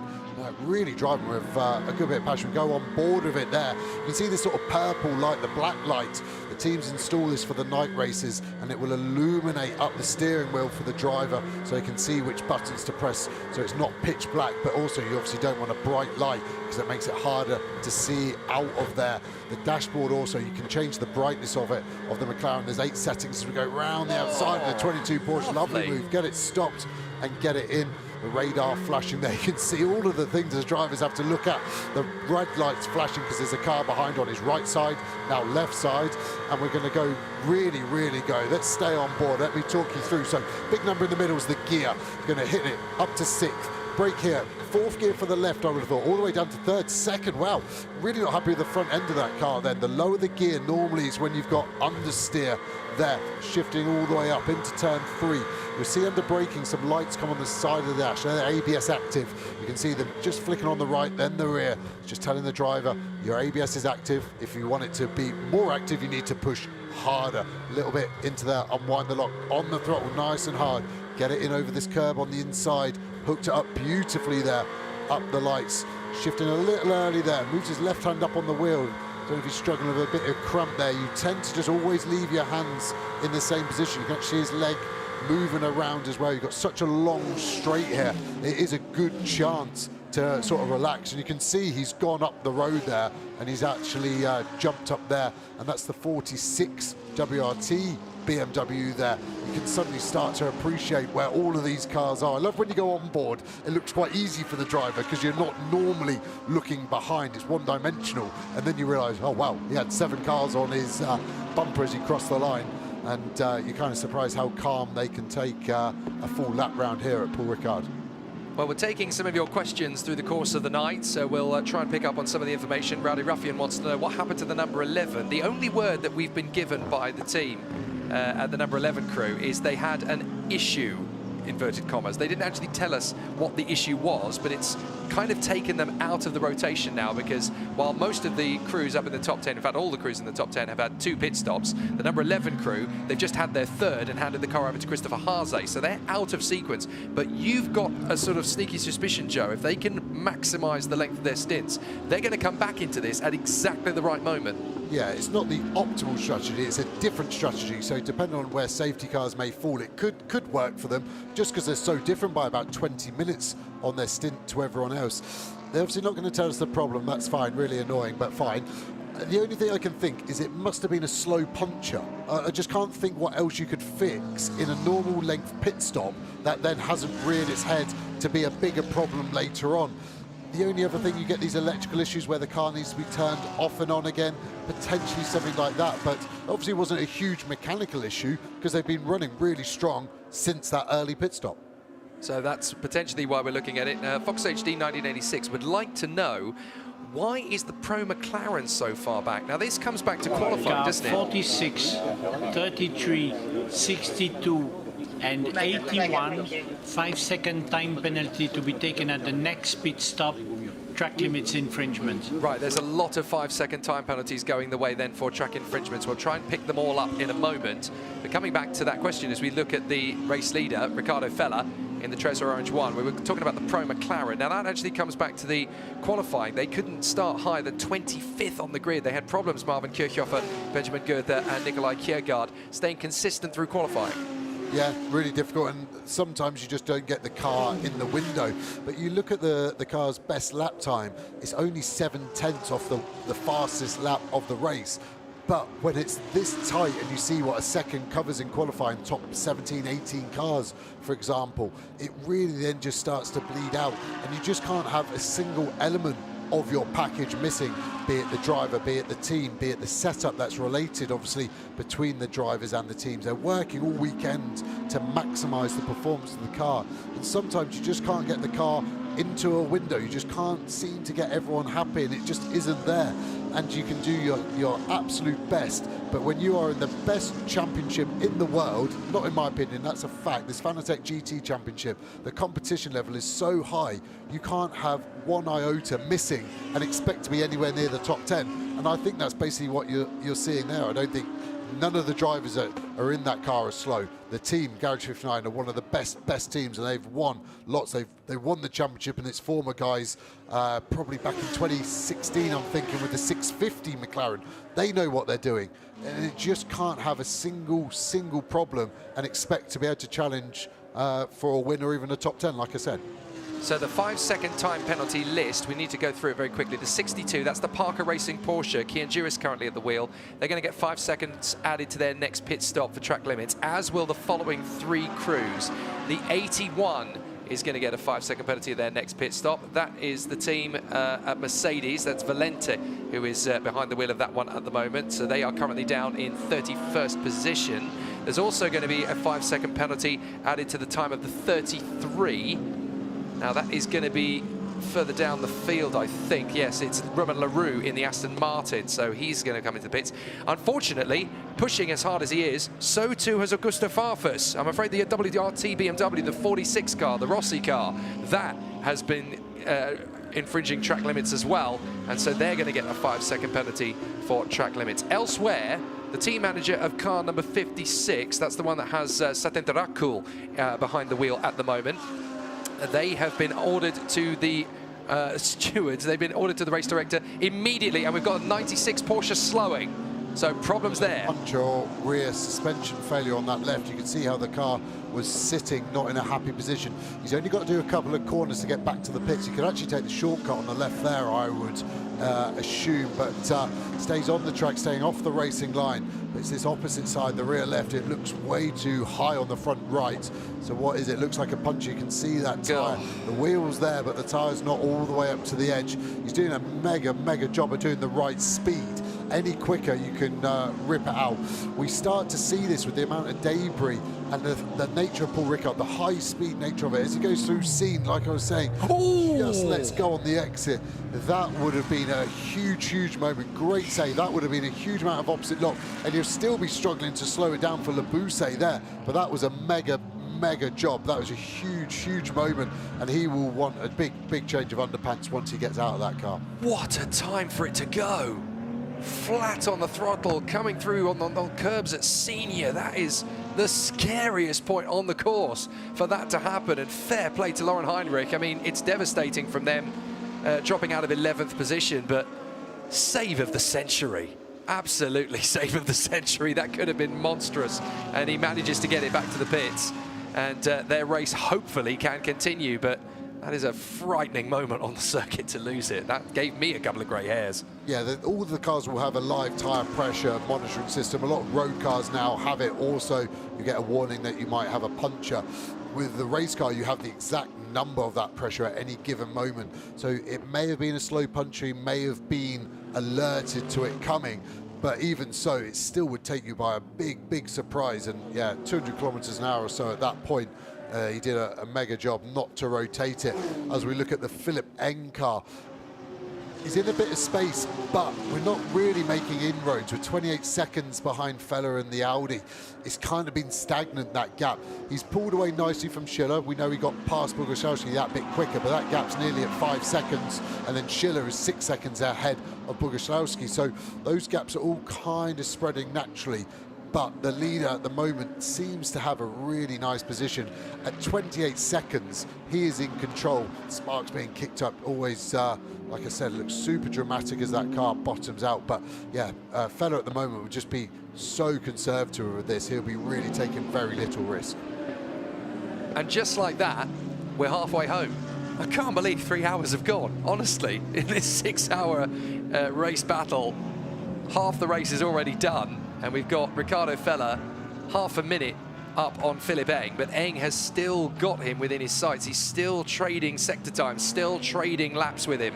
So this second half of the race, this is when the race really starts. Philipp Eng has a great chance to really match him pace for pace now as he comes through this time. Schiller and Boguslawski are there. Look, the gap is down to 27.9, so Philipp Eng is throwing everything he can at Riccardo Feller. It's quite important now because into the pits, this is the 99 car. This is, well, it was Lorenzo Patrese coming in, but he's already flicked the switch to tell us that it's going to be Pietro De Leguanti that gets into the car. Another fair run, and look at that, the iconic helmet design of the Patrese family as Lorenzo Patrese gets out, having cut his teeth in the FIA karting, European and World Championships, learning about motorsport the hard way and then climbing in at this level to the Fanatec GT World Challenge, having done a short stint in single-seaters, but this is where he is really showcasing he is a future Le Mans star. Really tidy pit stop, all the wheel guys are done. Patrese now getting back, taking his seat insert, so he's obviously either a little bit shorter or a little slimmer than the driver getting in. Didn't quite catch the helmet of the driver getting in. Water bottle being changed as well on the passenger side. You can see plenty of time, fuel still going on. You can see the guy about to drop it, can't touch the car until the fuel guy comes off. Pit speed is active because the hazards are flashing. Drop the car, go. Car controller knew he had a nice clear pit lane, so he was holding that lollipop up, showing it was clear.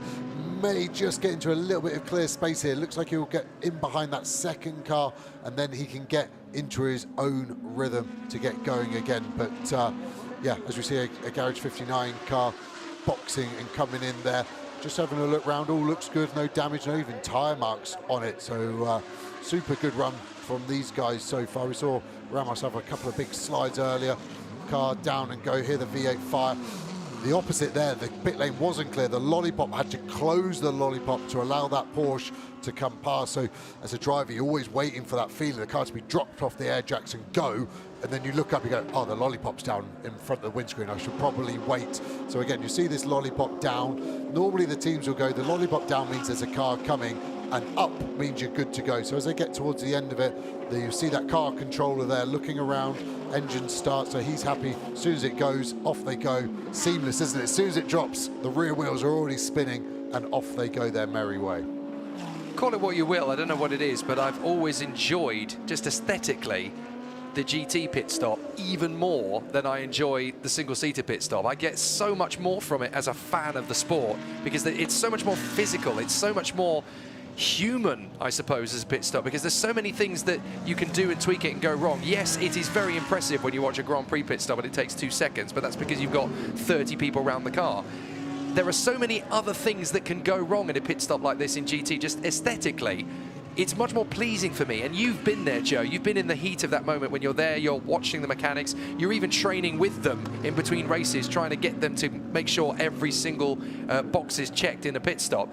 It's a very human part of the race, and you are leaving it in the hands of your colleagues. Yeah, and that's what makes it a team sport. Although the drivers are the ones creating the lap time, the team are allowing that driver to do that.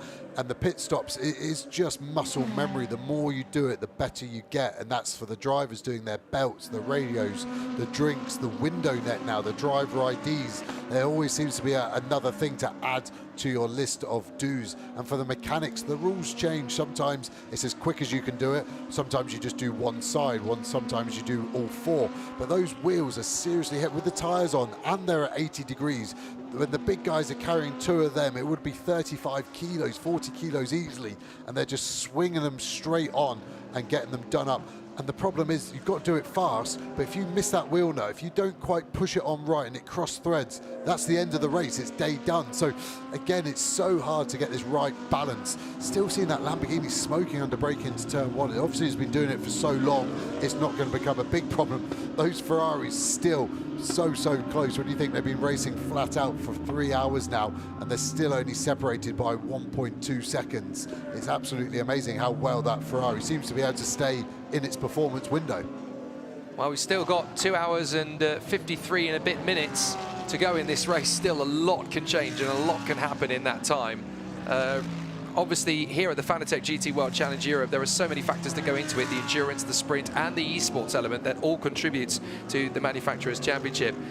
Richard David Moxley wants to know, Joe, what's your opinion on the simulator as a driver training tool? He has a copy of Assetto Corsa Competizione. You guys obviously have to know of it and have to have some time on it, because in 2023, the esports element does actually affect the outcome of the championship. Yeah, massively, and that's the direct link. It's quite an interesting sport, motorsport. I think that to actually practice in real life is quite difficult. The cost of it, the availability of it. So you've got to be able to sharpen your tools, and the simulator world has just come on leaps and leaps and bounds, and you're seeing that more and more, the direct correlation. Like, I love the fact that the BMW GT3 car is a Fanatec steering wheel that you could take off that car and put on your Fanatec wheelbase at home and use it to race Assetto Corsa. The synergy is becoming more and more, and the big positive that you see the Ferrari going in deep there. I thought I was a little worried on that closing speed, but really hung that get speed car out to dry, didn't he? Didn't want to lose any time whatsoever. But it just allows you to maximise the time on track. So obviously, if you've not been to a track, you can learn a track. If you've not driven a car, you can potentially learn how the car feels. As we see the Iron Dames just leaving their pit stop, another clean pull away for those team.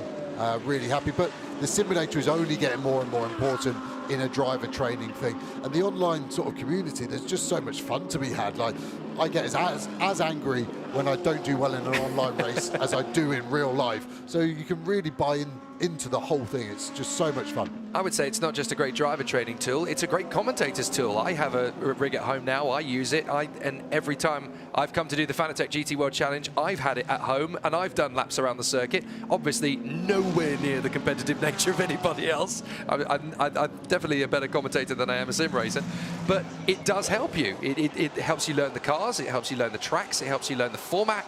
It's a fabulous tool, and I think anybody who is enjoying this, if you can invest in that side of it, get close to the action as possible. Totally do it. We see Gachet walking away there. Looks pretty tired, doesn't he? A double. Paul Ricard is one of the easier circuits I find as a driver from fatigue, just because the straight is so long. You've got time. You can see the car control talking to the fuel guy. We've got a car going slow out of scene there. Rear right punch potentially on that. What car is that? No way, race leader.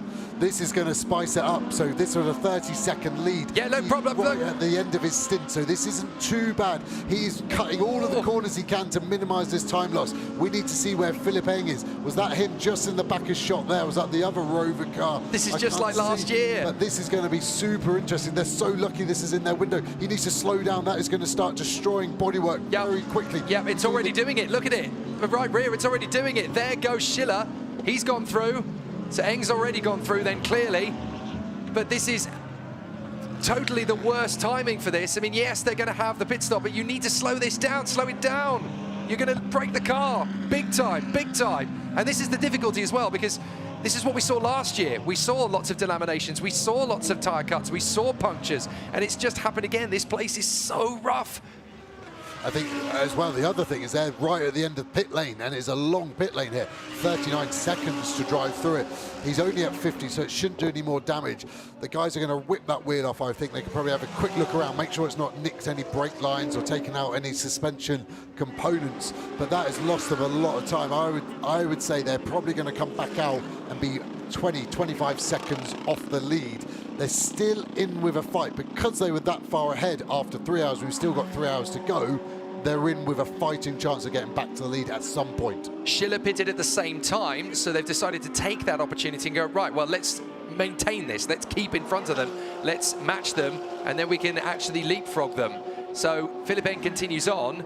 So there is Fabian Schiller in the car, and I think he's staying on board. Ricardo Feller, I think, is staying on board as well, but that's a massive hammer blow for them. Cost them 13 seconds in the second sector, sorry, and 27 seconds they cost themselves there in the third sector. But I absolutely agree with you, Joe. I think the speed in which Feller came into the pits with that puncture, that really could have done some serious damage to the Orange Tracer Audi at the back rear quarter. What terrible luck for Ricardo Feller, having been so dominant, and then to get a puncture when leading by 27 seconds. It's just what this championship is all about. It's done, yeah, they can't get it working. You can see the frustration there. That is game over. Gutting. The mechanics have had a look, like I said, looked in. There's a lot of components in that rear suspension, especially on the Audi. Even the fuel line isn't too far away. See a driver change going on the Sky Tempesta car. I mean, they had 30 seconds. Like I said, I was sure he would have been taking zero risk, staying off the bigger curbs, trying not to get anything. But performance, the more aggressive you run these cars setup-wise, the more you get out of it. But at some point, the tyre can't physically take it. The teams just get too greedy. With them to be able to get a 30-second lead, were they being too greedy? Of course, that's an open-ended question that can't be answered. But there is not a more gutting sight for a team that with 30 seconds in the lead, how quickly it unravels. Yeah, this is what you said about how fast they were coming back into the pit lane. They were just going so fast coming in, and they just needed to chill. They just need, look, you can still win this. There's still such a long way to go. And it was panic that set in for Ricardo Feller. He came back in far too quickly on the in-lap, and it just destroyed the right rear of the car. The difference, essentially, we saw a couple of other drivers that they had the puncture, and it was, you've just got to tiptoe. You've literally just got to tiptoe. Yes, you're going to lose 45 to 60 seconds now, but you're still in the fight. And that's the key factor. It just feels so slow as a driver, and you're full of adrenaline. You're like, I've had a puncher. I need to get back quickly. I know I need to go slow, but I need to go quick. And it's just in this whole world of hurt. And you feel like you're not going that fast. It's like walking next to a swimming pool. You're like, I'm not running, and then before you know it, you've slipped over and cracked your head open, and everyone's laughing at you. It's just, you can't believe how slow it will feel as a driver. I completely feel for Feller. He would have felt that was the right move. And again, it's balance as we see the Rover car coming out in front of the other Audi that was obviously leading its class and has dropped back to second. But this is horrible. This opens it up. I'm now excited. They had an easy win. I was happy to say that. And now they're not going to win. But where are we going to throw this to? 5 minutes ago, I was walking back from a very quick supper break, and someone just said to me, well, Forty's got this in the bag. I wish they hadn't told me to that, because then it went bang within 2 minutes. 5-second time penalty to be taken at the next pit stop. So still time penalties being awarded for the perpetual error there. 26, 90, 66. Triple A, that's the third one they've had as we see Boguslawski box. Is he going to stay on board, or are we going to see a single from him, then Marcello, back to him, back to Marcello? I would keep Boguslawski in the car. He got better and better as that stint went on, and I would want a double from Marcello in case there were a safety car. Looking for his box. Sounds stupid, but it's so easy to miss your box. There's 57 to choose from here. He's hit the marks perfectly and is staying on board that car. Yeah. You always want to make sure your team has got you a box close to one of the changes in the pit lane, where you have the kink before you go to the lower garages, or the last garage, or the very first garage. Nice, neat and tidy.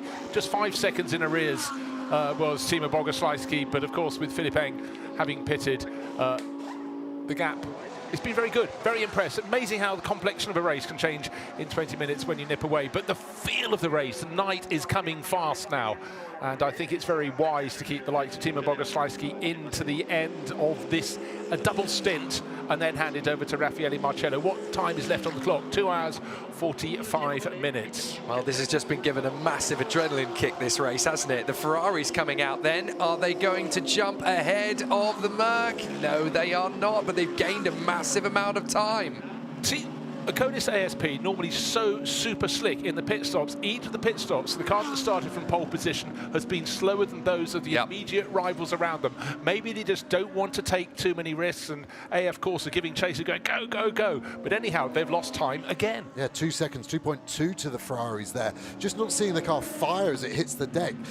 My guess would actually be that potentially there's a problem with the auto start. As the air lance is called, it's not starting the car. There's a delay in it pulling away. We've seen other cars get going straight away. That car is not doing that. Was that Caldarelli just jumping past the 2 Ferraris and now right on the tail of Bogoslawski? I think that's Caldarelli. So this is going to be the mother of all battles, as Caldarelli on the outlap is now trying to outfox the Akonis Mercedes. That's been quietly brewing in the corner there, that Lamborghini, and now they are absolutely in the hunt for the win. Oh, it really has. It's been nipping its way forward, forward, forward. It had this one little mishap that's been forgotten now. Mirko Bortolotti, what do we reckon? He lost about just under 10 seconds with an off-track moment to clash with the Mad Panda Motorsport Mercedes, but that car has clearly got potential winning race. But so many teams have now got potential winning pace because a car that was half a minute to the good has fumbled, has fallen. That puncture just coming a little too fast for Ricardo Fellow, and I really felt for Dennis Marshall, so strong in the opening stint of the race, thinking, right, I'm in the car, yes, we've lost a bit of time, but I've done a good job earlier and I'll do it again, and then the mechanic's just going, forget it, we're parking. Yeah, so on board, Caldarelli's on his 4th flying lap of this stint, so a little bit longer. The tyres would have lost their peak, but he's well dialed in. Bogoslawski obviously has been in the car for just over an hour already, but has got another set of tyres on. He's got to learn where he goes. Caldarelli getting the drive. Hard to overtake here, really short. Bogoslawski run him over to the left-hand side of the track. Caldarelli backs out of it. It was actually a back marking, looked like a Porsche in the way. Is he going to have a lunge into the last corner? It looks like the Ferraris are there as well. It's going to be Nielsen and then Rigon there as well. They're fighting each other. We've got a 4-car train here, and it's going to go any way you want. I am still worried with this Lamborghini. We're looking at the smoke under braking from the rear right. We might get a view of it here. You might just see it get illuminated by those Ferrari lights as we brake now into turn number 1. You just saw a puff of it there. I just can't see what it is. It looks like it's coming from the bottom of the wheel arch. I just hope it's a wheel arch liner. The wheel arch is lined with a carbon Kevlar material for aerodynamics and strength, and it might just be the tolerances are so tight, it's just kissing, but it does look like the Ferrari. Nielsen is now fighting at Caldarelli. This is getting exciting. Now tell me the race hasn't been exciting from the outset, but with the light falling all the time, those rear camera shots, looking backwards, the onboard shots, they are magnificent. If you were a cinematographer, you'd be absolutely wetting yourself. The scene is being set here, but the compression with the loss of that number 4 to Tracer Orange 1 Audi from its 30-second lead in the race means it's very close to the top. Philippe Eng leading by 4 seconds. Here's the battle for 4th place. Timo Bogoslawski just heading on from Andrea Caldarelli, who's going to attack at every corner, and now the 3rd driver in the rotation on the 51 Ferrari, Nicholas Nielsen, seeing if he can join the fun, and he's got his own teammate tucked in behind, Davide Rigon. There he is, running in 7th, but it's Philippe Eng leading this race by 4 seconds from Fabian Schiller. So it's BMW from Mercedes, and Christopher Mies, Santalot Racing 3rd for Audi. This hasn't just been the most exciting Fanatec GT World Challenge race of the year so far, it's actually been the race of the year so far, because you've got to remember, in a championship like this is essentially 6 sprints bolted onto each other, and they are literally going hell for leather all the way, and every hour there is something that changes the face of the race, something that just adapts the race and brings new contenders back into play, and it just keeps building. It's like a Jenga tower, and eventually something's just going to make it fall down to the ground. I've got a great idea. Let's have 4 times as much fun by going to the crowd straight. 24 hours, that's coming up as June turns into July, an earlier time than normal. But for teams that have got it slightly wrong in the first half of this race here, they'll be thinking ahead to the big one in Spa-Francorchamps. But in fact, you can't think ahead of this. You have to think about what's happening on the track. We're counting back from the end of 6 hours. Some of the teams that pitted early for their first pit stop have to keep with that pattern. There's a maximum time you can, maximum amount of fuel you can put on board. And Daniel Harper picking up another position, gaining all the time. He's about to catch Davide Ricard. Slowly catching monkey is a phrase I've never understood, but I'm beginning to find a picture for it here at Paul Ricard as the 998 BMW getting closer and closer, just in the way of the 98 sister car did to work its way to the front of the field. And unfortunately, we had to lose the orange Audi to lose it, to get this to happen. But Christopher Haase, in the number 11 Audi, that is now only 28 seconds off the lead. They have suddenly, with their mad strategy, they are now in play. They could genuinely go for potentially even a podium. Well, not just a podium, they could win the whole thing if these 2.5 hours actually come to them, Joe. It's a backwards strategy, but it is coming to them. Again, I've said about cars changing throughout the stint, but also cars change throughout now the temperature.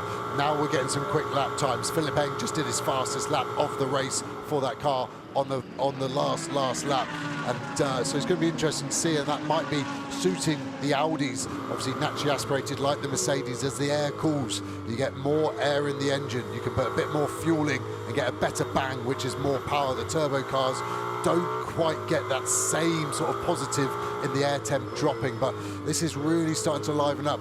Mega job by Paul Gosowski again. Caldarelli was so aggressive on him when he was on his outlap on the start of his second stint. He's actually just started to gap Caldarelli a little bit. Looks like that gap's probably growing 7 or 8 tenths now, so he's settled into a rhythm. Those guys are in for a good sort of second part of this race, I think, as well. We've just hit the century of laps for the first time then, as we go into lap 102. Philippe Eng in the Rove BMW leading and looking for win number 2 in as many races. 6 seconds back, Fabian Schiller in the Almanar Mercedes. Third position, the Santalok Audi of Christopher Mies. They are a big threat, and they're only 10 seconds off the lead. But it's the battle behind that's drawing the eyes. It's the battle for 4th, 5th, 6th, 7th, and now 8th places. Daniel Harper moves onto the tail of Davide Ricard, who's moving his Ferrari onto the tail of the sister car of Nicholas Nielsen, who's watching to see what, where and when. The driver of that green Lamborghini, Andrea Cordarelli, is going to attack Timo Bogoslawski, but Timo has been inch perfect in this car since the start of his second stint, and of course Raffaele Marcello will be waiting to take over that 88 Acodis ASP Mercedes. Here it comes out of turn 7 up the Mistral straight. Is the Lamborghini any closer with Andrea Cordarelli? A fabulous slipstreamer up the straight they go. It's a climb to senior. I think they're fairly even Stevens. The gaps between the cars not close enough for anybody surely to make a move up into seed, but there is the Dan Harper BMW at the back of that pack. That has worked its way silently into the top 10, then 9th, then 8th, and it could very soon be a few positions higher for the Northern Irish racer. And he has the fastest lap of the race so far as well, so we know the car's got pace, and he's going to have an interesting few laps, isn't he? He's got 5 cars in front of him that he's potentially faster than. Where's he going to look to overtake? You can see he's really hooked onto the back of Ricard now. He's got a relatively big gap, 9 seconds to Haase behind, so he's going to have a nice few laps where he can really go on the front foot. You can see something kicked up by that first Ferrari through there. It must have just been a bit of debris. We could see it really get picked up by the diffuser and spat up into the air. They've all just kind of, looks like they've all kind of settled a bit, doesn't it? None of them are looking at each other, they're probably sizing each other up, working out where's my strength, where's your weakness, that's where I'm going to take you. And they're also looking, if they have clear line of sight, to see is there a gaggle of slower cars up ahead. You can win, you can lose with those, but someone is going to gain. And so we wonder, I'm just taking a look at Nielsen in the Ferrari. That's the car in front of us, because we're on board now with Davide Ricard. Just watch Nicholas Nielsen in certain corners. That Ferrari. Does it look like the right-hand exhaust is glowing a bit more than the left-hand? Should be 2 exhausts on the back of that. Looks like the right-hand one was a little bit bright. I think you've got the catalytic converter that all cars must run now to meet the emissions. You can see it just spraying out. It looks even, but I think that is the start of the catalytic converter starting to break up. We've seen in the past when they go very, very dramatic. They just break up into the particles and get shot out.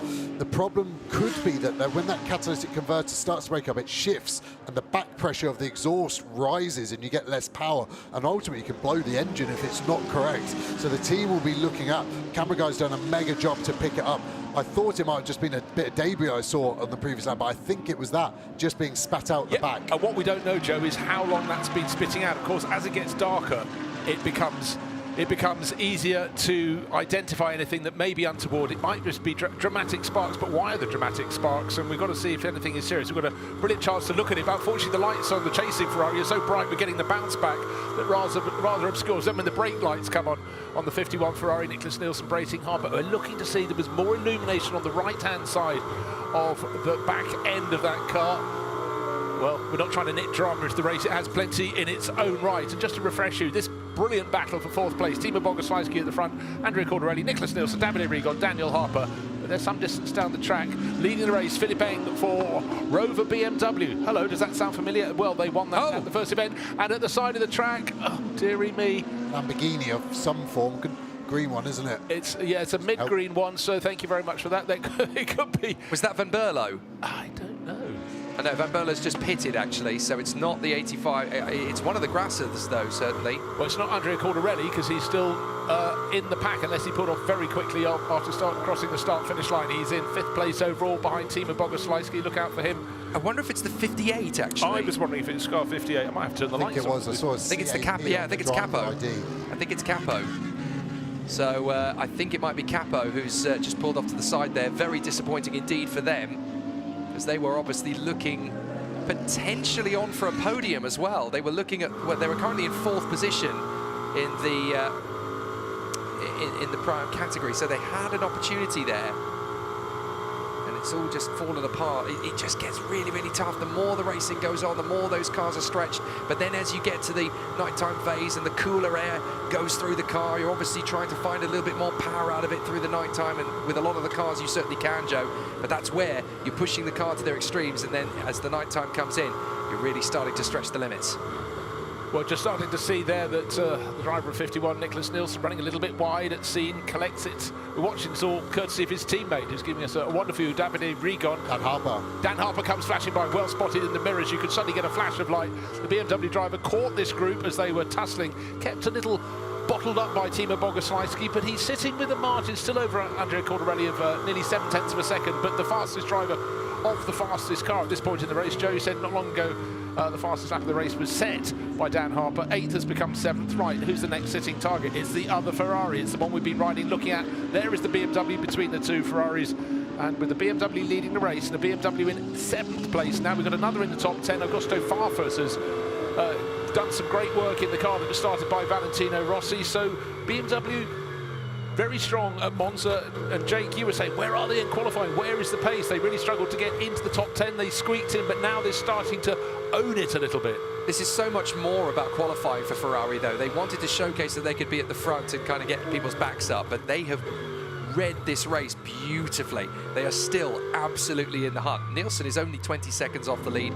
Rigon is only 21 seconds off the lead. They are absolutely still in the hunt. What they've got to do now is not overstretch. They've got to be really careful. They've got to read the opposition. They've got to read what Mercedes are doing, what Audi are doing, particularly in 3rd place. I think the Santodoc team still have a great chance to win this. They're only 10 seconds away. And if they are a little bit more conservative in the next hour, and Eng and Schiller are still pushing it, they might be the team to benefit. But Ferrari have got to read them. They've got to read Harper in the BMW as well. They've even got to keep an eye on the 11 behind them, and Christopher Haase. They've got to look at every single opponent and look at how they can just keep this rhythm. It's got to be about metronomic pace. In all of these pro lineups, of course, all the drivers very talented indeed, but some are more equal than others. And if you've got the ultimate driver lineup across all 3 of your drivers through the 3 double stints, then you got more of an advantage. So we started in bright sunlight and plenty of warmth in the air, and certainly in the track it's got cooler, it's got darker.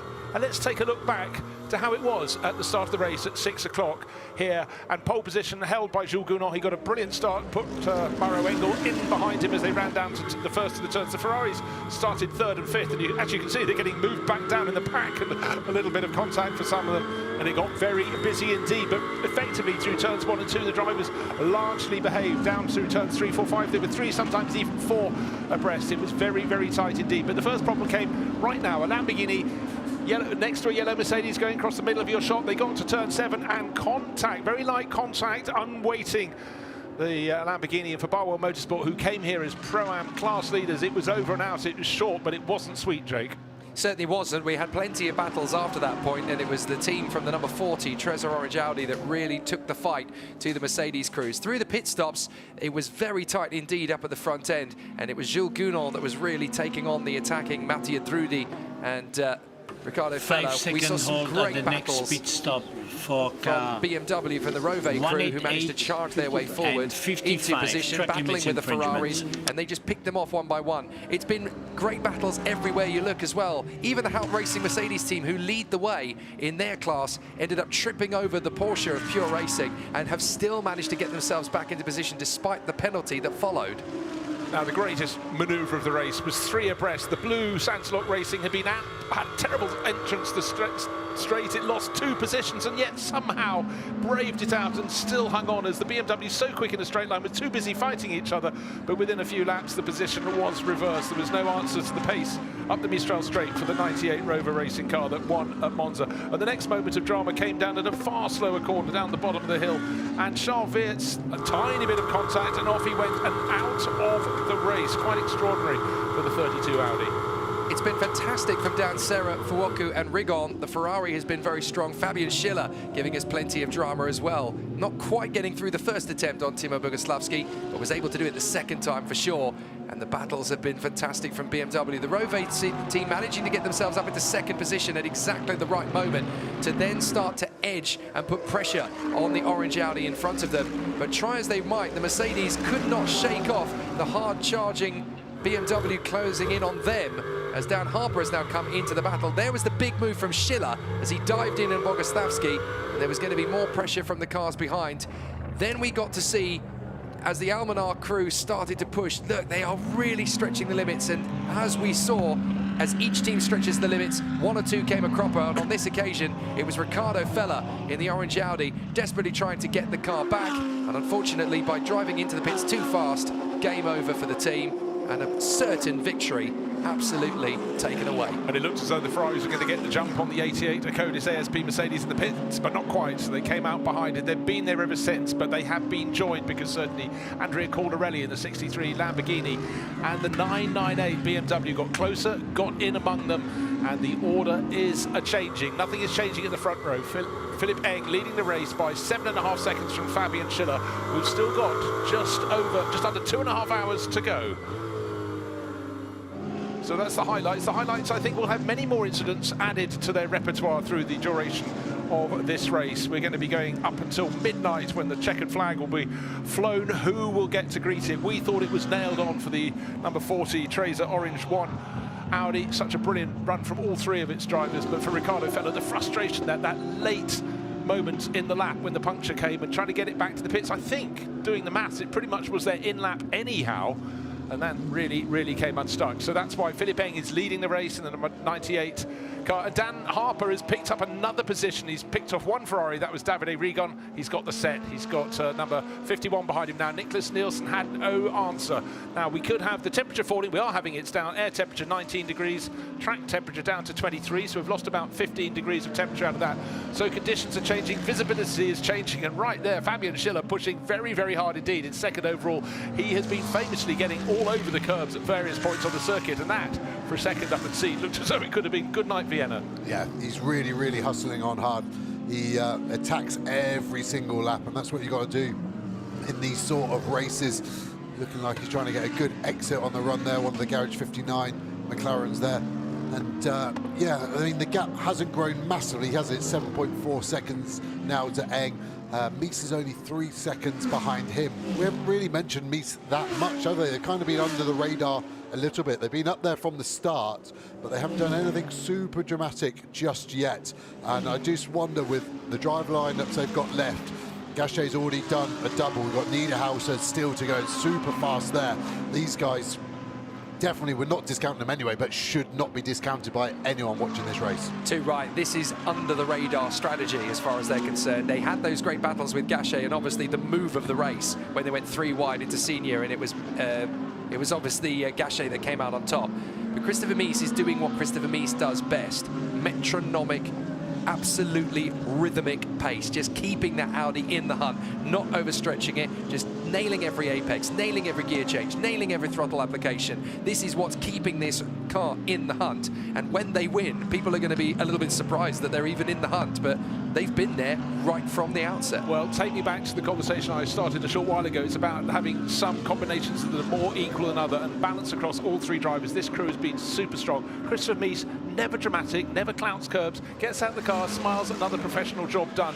And Patrick Niederhauser will be already very, very excited at going, and he will get a stint in full darkness. There's still a vestige of light in the sky here in the south of France. It's been a wonderful day of racing, but this race, the 6 hours at Paul Ricard, is one that likes to keep its sting in its tail. Year in, year out, there is something happening in the closing laps, and many a time they've been almost putting the trophies on the podium and putting the car numbers on, and they have to put the pen through that because something has happened in the final few minutes. We're 2 and a bit hours away from that, but right now Philippe Eng leading the race. And then you mentioned there might be drama. There's a dynamic Porsche by looks things far off the side of the circuit, gone across all the blue lines down at turn 5 going to turn 6, and is parked out on the red stuff.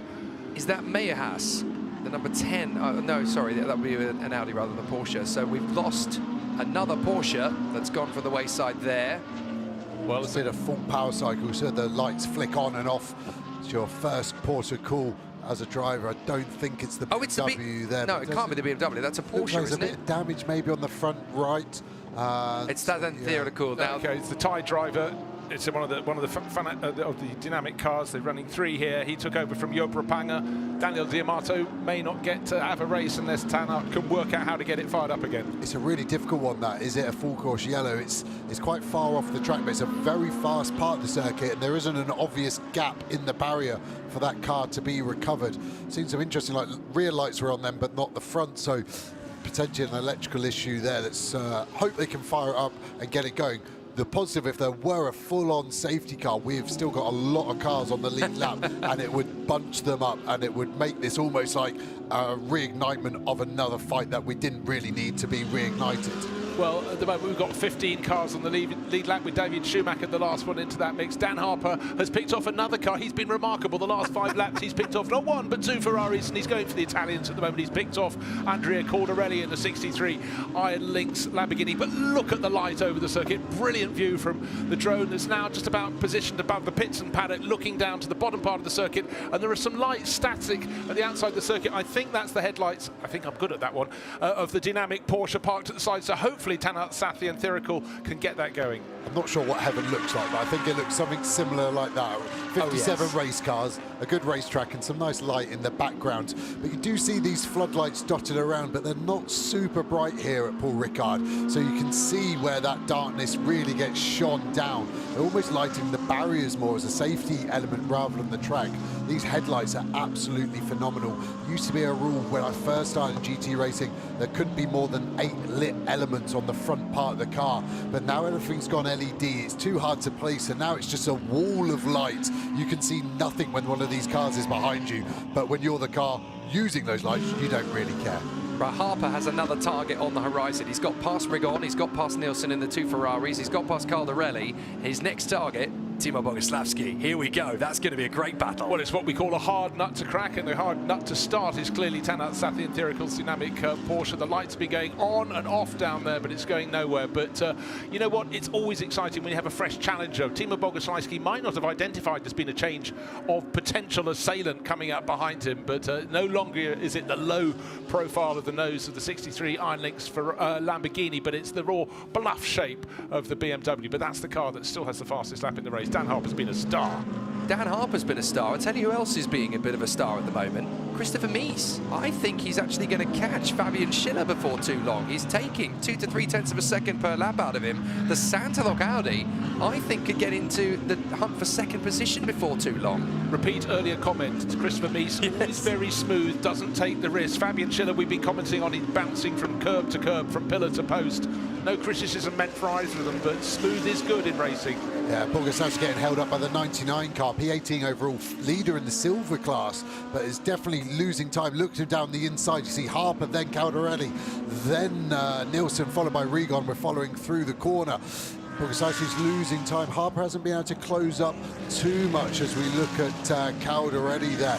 So much harder to pick out these cars, but the silhouettes then, you just catch the airbox of the Lamborghini and they might look quite similar as we see Boguslawski down the inside of that 99 car. Harper couldn't follow him through, so now we'll have to wait a little bit longer. 99 runs a little wide, Harper's got the inside, staying side by side, then backs out. You just saw the brake lights flash up on the 99 Audi. So Harper got a pretty good run through on that one, but just still needs to close this gap. Boguslawski is doing a mega job. I said it about 20 minutes ago, but he is really good, and they're strong through the speed traps as well now. He's just flashing through. Mies has found a bit of speed. These naturally aspirated cars love the cold air. We were seeing the BMWs topping the speed traps quite easily. Mies has just done 282 kilometers, seen 278 for Boguslawski. 280, so yes, the BMW's quick in Harper, but it's not so much of a delta that we saw in the hotter conditions of the sunlight. Yeah, it's good driving there from the 99, driver of the 99 car that's leading its own class. That's Pietro Delaguanti. He kept out of the way as much as he could. At certain times when you've got a quintet of cars coming up on you, you know you've got to turn in at some point, but lessons learned by the young Italian very well. And now, look, the attitude we've got. The 88 Mercedes holding down fourth place as he has done time immemorial. Dan Harper getting closer and closer in the 998 BMW, and Andrea Caldarelli, he's not finished. Well, he's never finished, is he, in the best of the Lamborghinis? And if either any of those blink, you've got the two Ferraris, Nicholas Nielsen and Davide Rigon. So the top handful of cars from fourth down to eighth position, getting closer and closer and closer, but with a shuffling of the pack. This is glorious. Boguslawski, Harper, Caldarelli, Nielsen, Rigon, and before long, Haase will be involved in this as well. I don't think Augusto Farfus is a million miles away either. It'll probably take him a little bit longer to get involved. But here we go, Dan Harper pushing, trying to get Boguslawski to make the mistake as they go down the drop again. Now, another factor I've just got to knit in, the number of the car that's had the most recent track limits warning, car 63, A. Caldarelli, in that sixth position at the moment, so it gets a little bit harder. And now going through the traffic, there was contact, and the car in 17th place, that was no, not Nicola Yaganis, but David. Was it Bo? I think it was Bo. There it is. Okay, contact, and that is with Timo Boguslawski going through. These little moments, the whole race can pivot on them. If you're minding your own business, you're giving chase, you're a half second down, as is the case of Dan Harper on Timo Boguslawski, and suddenly they're caught for the court of law to examine. There was side-on contact there. Yeah, I just don't think Bold saw Harper coming through on that one. He would have seen the bright lights of Boguslawski coming in on the inside of him. This is at turn 5. The next corner the contact is, he just turns across the front of Harper. They were side by side. Harper did well to get over the inside of that curb to take out some of that energy on the side-to-side impact. Harper to the inside. He loves this move. Boguslawski cuts across the front, though. We saw him do the Ferraris there. He's got it set up. Again, the strength of the BMW, the long wheelbase. It loves the long corner. It takes a set and can roll so much minimum speed where it can just attack these cars where we're not used to seeing cars being attacked. Sebastian Bo's got to be so careful making moves like that, though, because they're in the lead, of course, in the bronze category, and they're not that far ahead of Louis Pret in the McLaren, so they can't afford to be costing themselves a potential nailed-on victory by tripping over the leaders. And the only fortunate thing there was what he would call hip and shoulder. It was side-on, and any contact side-on is far lesser in terms of damage. You're never scot-free than it is if you catch a corner, and of course cars get spun. Right, let's take a look as the lights fall lower and lower. Philippe Eng stood in this race by 8.4 seconds, but over Fabian Schiller, Christopher Mies, he's closing in. He's just 1.7 seconds down in third place now. Then Timo Boguslawski still at the front of the battle, being chased so hard for fourth place. There he is, down through turn 3, turn 4. What has Dan Harper got for him? What they do not have this time around is another car sitting in front of them. There is Sebastian Bo in that red Mercedes, trying his best to keep out of the way, running at still unabated pace. And one of the other Acodis ASP Mercedes going through, that was car number 87 in the background. But still, Timo Boguslawski hangs on. Phenomenal run. So watch Harper again. This is where he's really going to kick in and start to gain a little bit of time. The overall top speed as they come through. Aurelian Panis has been using the draft to good effect. 290 kilometers an hour top speed for them. Paul Evrard likewise on pure pace. It looks as though the Ferrari looks to have very decent and solid pace in there with the Audis, and the 911 Pure Racing Porsche that's able to use the draft to good effect as well. Here comes the chance from Harper. He's been all the way down towards Senior. Now they're going to try and make their way through with a hairpin. This is the opportunity for Harper. He's going to try and nail it, and he's got it. Absolutely perfect from Dan Harper. Yet another textbook overtake from the Northern Irishman. You could almost imagine if he was a Second World War fighter, be putting another stamp on the door of the car. Another one picked off. I'm just going chopped through him off. like an I Spy book. I've picked off. What have I done? I've done the Ferraris, Lamborghini, Mercedes. What's next? The next target is somewhat further up the track, a full dozen seconds further up, and that's Christopher Mies in the Santalot Racing Audi. But in this race full of stars, certain stars have shone more brightly, and Dan Harper has been absolutely phenomenal getting up to 4th place. And it's quite a different overtaking spot, that, like I said, it's really difficult to do. So Dan Harper, such a quiet, unassuming lad from Northern Ireland, such nice mannerisms of him. But when he's in a race car, he looks like an absolute animal. There's a little bit of contact with Boguslawski as he turned in, but like the contact with Bowd, you said, it side to side, it's very hard to get much damage lasting, properly damaged anyway in those sort of instances. So it's going to be really interesting now. Harper's released and Hasser's getting on the back of this pack as well, so it's going to be a 6 sort of car battle pack. But I think I'm going to see Harper just start to edge away from these guys. The Ferrari's still nose to tail. They could have saved a bit of fuel and just put a tow rope between the two of them so far in this race, because they have been like that literally since we started the race 3 hours 45 minutes ago. But yeah, let's see what Harper's got. We're seeing Schiller pretty much hold station with Eng. It ebbs and flows on traffic, second or so. It's now at 6.7. Mies is 1.6 behind, similar. We saw that grow to 3. We've seen it as low as 1. Harper now 14 seconds to get near the podium. What's he got? It looks like he's got some clear space. I want to see some green sectors from him. Yes, it's dark, you can't see as much, but the car should be coming alive, and you should be able to attack it and see what you've got. They're all very similar on stint time. The fuel's starting to come off. All the cars will start their stints with about 100 to 110 kilos of fuel, and they would have burnt pretty much half of that off. So there'll be 6 or 7 tenths in that found in the lighter fuel load, but the tyre drops off. So you've always got this playing field sort of leveling itself out. But I think with the temperature dropping, it's suddenly going to start igniting itself, and we're going to see the lap times starting to drop again. Well, just getting that, actually, Sandy Mitchell just outside the top 10 in the K-Pax Racing Lamborghini, 11th in fact. He set his fastest lap of the race last time around. He's improving on that on this one. So the light is fading, but the pace is rising here at Circuit Paul Ricard. Between first and second, between Philipp Eng in his BMW and Fabian Schiller in the Almanar Racing Mercedes, 5.7 seconds. And Christopher Mies is keeping Schiller very honest indeed. Now, having had Timo Boguslawski past the once, maybe some other people will try and do the Dan Harper. Oh, hip and shoulder again, and that is the 25 Santalot Christopher Mies driven car coming door handle to door handle.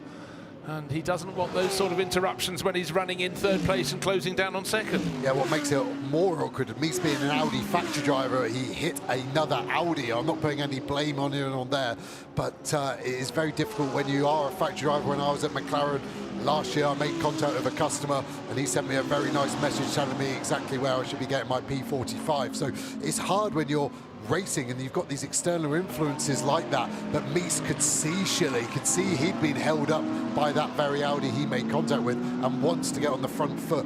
It is so difficult when you start to get all these external factors like, I want to win the race, but if I hit another one of our customer cars and I might lose my job, maybe I shouldn't have done that. So all of these factors need to be considered, but Mies looks racy, doesn't he? Schiller's been consistent, but I think Mies's car is coming to him in this last sort of third of his stint. Yeah, at the start of the lap there was nearly 1.5 seconds between 2nd and 3rd, and now it's about a quarter of that. Fabian Schiller's having to be careful picking his way past back markers, and Christopher Mies is following through the gap. Sometimes the gap is made a little larger under cover of darkness, and the darker Audi seems to hide rather nicely under the bright white of Fabian Schiller's car. Across the finish line they go. Philipp Eng's advantage probably has grown on that lap, 6.7 seconds, a quarter of a second between 2nd and 3rd. Fabian Schiller being chased down to turn 1, a blaze of lights in they turn to turn 1. There's a car just in front of them. This could be a chance for the driver of the Santalot Audi. That's car number 25 with its brilliant blue livery, but the last few laps have been phenomenal. A 1/10 of a second gain, then following that 2/10 of a second, then 1.2 seconds last time around from Christopher Mies. No wonder Fabian Schiller is starting to feel the heat Here we go, we've got 2 hours and 11 minutes remaining, so most of these drivers have got 10 minutes left, and Timo Bogoslawski's got back past Dan Harper. Both with very, very slow laps. Dan Harper 3 seconds off the sort of current pace of everyone. I assume that is going to be traffic, and I assume he's probably had to run wide to avoid contact, but all that hard work, he was the guy on the front foot. So for them, Bogoslawski to get back past him, he's now got to get back down and work that one out. They're back to only half a second between them, but Bogoslawski is in front, so that's going to be hard work for him. As we see the Magnus car now boxing, so this is always our early one, 20 minutes ahead of it. They're still just about going to be able to do this with one more pit stop after this to the end. They're in the mix, but it's going to be an interesting one. Hassa doing a mega job there, handing back over to Magnus on this stint coming up. When you have teams and drivers doing different stint lengths to their rivals, the stagger unwinds, and you only really find out where they all are after that final pit stop. And the final pit stop, the later you pit, the less fuel you have to put on board to get to the end. Now, just how did Timo Bogoslawski get back in front of Dan Harper? Was traffic involved? Let's take a look. Looking back. So we're at turn 5. You can see Harper ran wide. There was a Lamborghini. But in front of him, you can see Dan Harper got locked. Yeah. And Timo Bogoslawski wasn't looking to make an overtaking manoeuvre, but it was there on a plate, and you don't ask twice, and he's absolutely nailed that for Dan Harper. Very, very galling. He clearly had to back off an enormous amount, and it cost him. I guess he was going for option A. Option A suddenly wasn't an option, and option 63, B 5 was seconds more at the next pit stop. Track limits infringement. Okay, that's a really relevant one. That's the Andrea Caldarelli Lamborghini in 6th place overall, and 5 seconds extra at its next pit stop is going to hurt like crazy. All the work that Andrea Caldarelli has done, and Jordan Pepper before him, and Mirko Bortolotti in the opening stint of the race. One little slip off the track, but unfortunately now, by exceeding track limits one time too many, that's going to really, really hurt. Yeah, and that's definitely going to lose him 2 places to the Ferrari. Both those Ferrari collectively only 1.1 seconds, and then we can now see where Magnus is, but Haas was only 6 seconds behind that, so 5 seconds doesn't sound like a lot, does it? But when the cars are this tightly packed, it really, really drops you out. And what I'm loving at the moment, this is organically packed together. We've only had 1 safety car so far, so this is all interesting. So we can see Eng there just coming through C. We're then going to see Schiller coming into shot now, then Mies. That gap has gone down to 5.5 seconds. That has fallen as well. And we know Schiller lost time with traffic, so I can only assume it's the same unless they've got a problem, but they're way out of their window. They need to stay out for a lot longer to maximise their stint. We hadn't really been looking at Philipp Eng for a while because he was about 7.5, 8 seconds clear. He wasn't in the battle. The battle was for second place. Schiller trying to hold off Mies. We watched that. There has been traffic affecting all of them, but quite clearly it's hit Philipp Eng quite hard. And again, just to prove that in the traffic, Fabian Schiller, 3 cars across his nose, and right up his tail is the blue Santalok Audi of Christopher Mies. Yeah, the way those cars are grouped together for Schiller and Mies to get past, that is probably where the 3 seconds has gone for Eng. Eng is having to be the trailblazer. He probably fought past these guys 2 or 3 laps ago. It's just, again, the ebb and flow, because you could get lucky and these guys might stop and you might miss a whole group of cars you don't need to overtake. Look at Schiller there. He's got 2 cars racing themselves. He won't know which one to go. He won't know who the quicker one is. Luckily, the Porsche on the inside is clear. He's now going around the outside. That was so close. You could barely see any gap between the dive plane of that other Mercedes to Schiller's rear. Schiller is so aggressive. He's now going to gap Mies. Look at Mies. He's now going to be 2.5, 3 seconds away.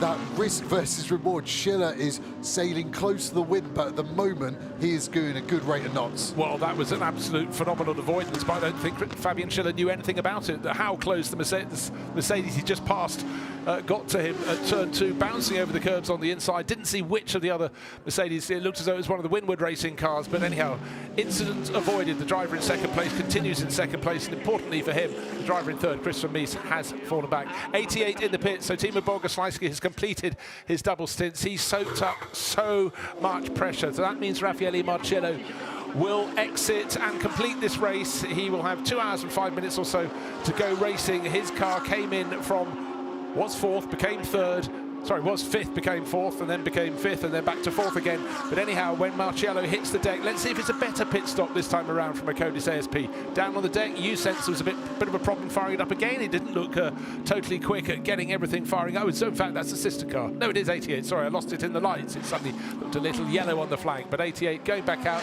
not with Timo Bogoslaisen, but now when it crosses the white line back onto the racetrack, it should tell us it's Raffaele Marciello. Yeah, and they've got him in as early as they can to get his double, so 2 hours 10 is the maximum, and he's leaving with 2 hours 6 minutes. So they've maximised that. It's one of the few GT3 cars that I've not driven the Mercedes. I've been told it doesn't have what I would call a drop start, a jack start, where the driver simply presses the button and there's an airline sensor. When that gets pulled, the engine fires up, and by the time it fires up, you're on the floor and you go. I've been told the Mercedes doesn't have this, so the driver will have to be reacting to the air lance pulling away.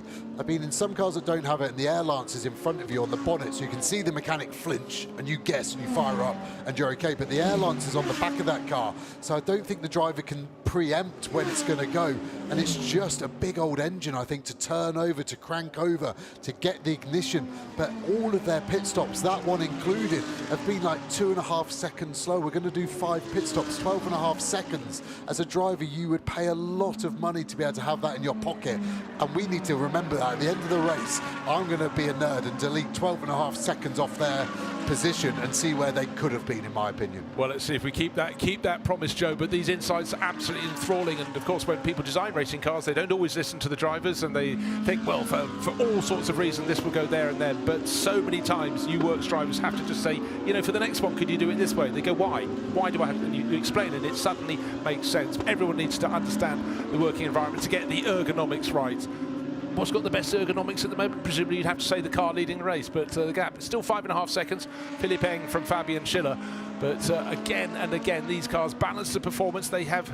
Let's have a look who's leading the gold class, and it's been a really good run this year for Come To You Racing. And at the moment, that is sitting very pretty. Max Hofer running up just into the top 10 as Bogoslaisen had pitted, so was running in, I think, 12th place before. Neat and tidy for the Audi crew. And your feeling was, as the track and air temperatures, particularly the air temperatures, fall as we get into proper darkness, the Audis should find a little bit more speed just because of the way they're sorted and the way they run their engines. Yeah, we're seeing that. We've actually seen a change as well between the Ferraris. Rigon now in front of Nielsen. So obviously decided it's his turn to lead, and he can be the guy pushing the air out of the way. Harper's pace is still looking strong. He's in the low 55s. Everyone around him either a high 55 or even a 56. Eng's last lap was a 57.3. Still got 20 minutes of his stint remaining, so I hope for him it's not a tyre drop-off and it is just traffic. The lead gap now the lowest we've seen in a long, long time, 3.7 seconds. Mies is back to 7/10 within that. So the top three now less than 4.5 seconds apart. This could get pretty spicy pretty quickly, couldn't it, between these three? And I'd almost say from their recent lap times that they're the wrong way round. Mies in third is the quickest, Schiller's probably the second quickest, and Eng at the moment is the slowest out of those three, but he's in the lead with track position. Let's see where it goes. I think over the next 5 laps, we're going to get a very good read on where these cars are for the second phase of the race. Yeah, we've very nearly completed the first 2/3 of this race, almost at the 4-hour mark, and if you just popped out and left the race for a short while and came back just to check how far ahead the number 40 Tracer Orange 1 Audi was, it was sitting on a half-minute advantage. Well, I'm afraid it's sitting retired in the pit lane, listed still at 47th position overall. Doesn't matter, it's out of the race. And so for the 3 drivers in that, such an unfortunate feeling. A puncture possibly on the two-third point of their in-lap, or maybe even later, and Riccardo Feller possibly came in just too fast, but too much damage was done to that car. And by saving potentially a few seconds, unfortunately for them, it's over and out. But that pace was really, really impressive for the Audi crew. But for Tracer Orange 1 Racing, it's not their day. In Gold Club, it could be the day for Come To You Racing, because certainly Max Hofer, tall Austrian driver, doing a very, very good job. He's negotiated, the car's negotiated 119, 120 laps coming up, and the car, number 21, is flying high at the moment, leading its class. Adam Iteki, in fact, has done another very good job. He's only about 6 seconds behind him. He's moved ever further forward in the number 9 Boutsen VDS Audi. So a good run from the German racer, building on the work that was done early on in the race by Aurelian Panis. And that car is still the one that was fastest in a straight line at the max speed point at the top of the Mistral Straight, pretty much where we see the cars right now. Yeah, and it makes such a nice positive attribute to a car having high top speed. It's obviously very important to be quick in the corners. That's the hardest bit of being a driver, is the corners. The straight bits are easy. So if you've got a fast car in a straight line, all you've got to do is whack your right foot all the way to the floor and just hope for the best. And when you're so strong at the end of the straights, it's easy lap time, but also an easy overtake. We saw the Rover BMW be so strong there. Must have overtaken 5 or 6 cars just in a straight line, and it doesn't lose as much time then trying to get past those cars as we saw earlier with so many cars just losing time, not being able to get past. It's a lovely attribute, probably the single best attribute you would choose if you were building your race car. What do you want first? I want the highest VMAX. I want that terminal velocity to be the best out of anyone. And as that cooler air comes, those Audis are definitely get better and better. We see the sparks kicked up by one of the Mercedes again out the last corner. Out the super tight last corner. So just to reiterate, the Gold Cup class being led by Max Hofer, number 90, the 21 Audi, Adam Iteki for Boutsen VDS, second in class, and the gap between them, yes, just under 7 seconds. Slight gain there by the class leader Max Hofer. Pit's very busy indeed. Car Collection Motorsport Porsche running in and out. Not out yet, it's right down towards the out part of the pit lane, but almost the penultimate garage down there, and driver change being affected. That's the car leading the Pro-Am class. That's Alex Fontana, the Swiss racer, in this all-Swiss lineup, getting out. We'll see who gets on board, but I think it'll be Niki Leutwiler who will get in next to that car, the 24 Porsche. Yeah, the lead gap has gone up again just to 4.5 seconds, not stretched that much. It's just so hard when you're looking at the timing screen and you can't see the cars what having to deal with traffic to really see where they're going. We've just seen a fastest lap for Magnus in the 11 Audi. So again, the Audi theme coming to the floor, 54.8 there. Only 4 tenths off the fastest lap of the race. Marcello has been fast, but actually hasn't beaten Gounon's lap time earlier. I've seen him about 3 tenths of a second away from that at the moment. So not coming alive just yet for that car. Again, you've got to set these pressures for a 65-minute stint, so you don't want them to come on straight away. You want them to be as perfect over the stint that's going to give you the best stint average. So maybe we'll see that car come alive a little bit.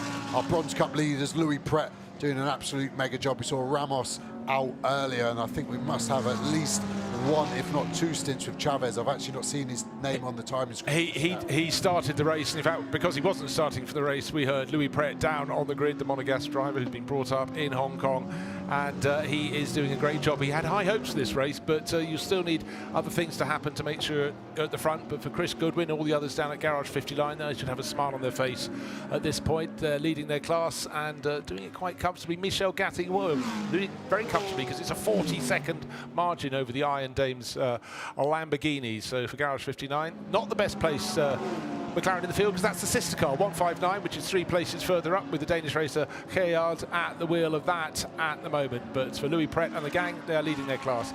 In the Silver Cup, it's Pietro Della Granti. So for Trezor Attempto Racing, they lost the Orange One sponsored sister car from the lead of the race, but they are leading the Silver Cup overall, and enjoying a very good run indeed in 17th place at the moment. We've had brilliant start from Alex Zarco, who gains 25 positions in that opening hour of the race. Yes, 25 positions. He started 53rd, worked his way forward, and as a crew they're doing a very, very good job indeed. They've worked through their driver rotation. In fact, most of the teams will have their 3rd driver in. Some might have a driver who's only done 1 stint come back in the next short while. Now into the pits.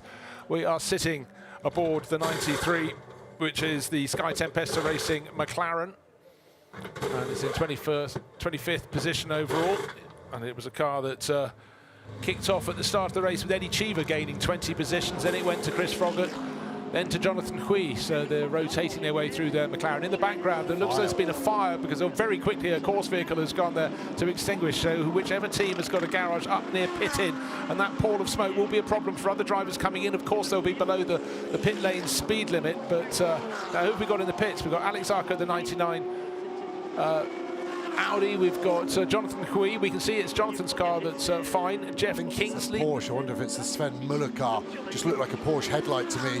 I know a couple of Porsches at the start of the pit lane. See the Sky Tempesta car. I could just see the driver just tightening his belts. Looked like the marshal's done a mega job there, because I couldn't actually see any fire. I could only see the extinguisher hanging in the air. So obviously, hopefully everyone is A-OK. And potentially, if the fire wasn't too big, it was just a bit of a flash fire, drop of fuel on the exhaust or a brake, they might even be able to get that car back out. But I do think it is the 54 Sven Muller driven car, and it's down in 41st position, sorry. So that might be a little signal, probably go and have an early night and go to the rooftop party early and go and grab yourself a mojito. Yeah, well, there's got to be consequence in life. There's got to be reward as well. If things go wrong, you need a pat on the back. But nothing going wrong for Philip Eng. He's responded in the lead of the race. There's the graphic showing that he shares with Marco Wittmann and the driver who's going to be completing the race, Nick Yaloli. And if they can make it 2 wins from 2 in a 5-round endurance section of Fanatec GT World Europe, this will be a very, very strong start to their season, the ultimate start. But the margin they have has grown. It was about 8 seconds, it came down, got to 3 and a bit, it's back to 6.6. But all these margins between the top 3 cars, the top 10 cars, are being sorted a little bit by how they work the traffic at this stage in the race. A lot of the drivers getting towards the end of their stint. Now 2 hours remain in this race. Raffaele Marcello came in just before, put in just before he had 2 hours and 6 minutes to go and play he is, because his lap times are starting to light up the screens. Yes, he's adapted, he took a lap or two, might have been a bit of traffic, but now the Swiss racer is on the fly. How good will this stint be? Well, we've got to see how much traffic will he find in his path. He'll have to see, he'll have to negotiate, but with track temperatures dropping, they're down to 22 degrees, air temperatures just going down lightly. Oh, again, now Lamborghini rear left. Lamborghini rear left. Now, which of the Lamborghinis is that, and where exactly was it in the lap? Caldarelli is in the middle sector, so I'm just watching the sector times. If Regon and Nielsen come through in the next few seconds, Caldarelli. It's the Caldarelli car. Okay, this is a car that's been issuing something for rather a long time and has push come to shove in the background there. A lot of the stuff being kicked up now is dust at the side of the circuit to obscure the image, but going up the Mistral Straight, it's long when you're travelling at top speed, but when you're travelling at greatly abated pace, looking to see if it's a left rear puncture. Certainly that's where the smoke or steam is issuing. Again, sparking, but you expect that when the car is now running lower. Yeah, it's like Grand Theft Auto when the police sting your tyres. Caldarelli doing a mega job, actually going across the road. Look at the tyre go, though. It's gone.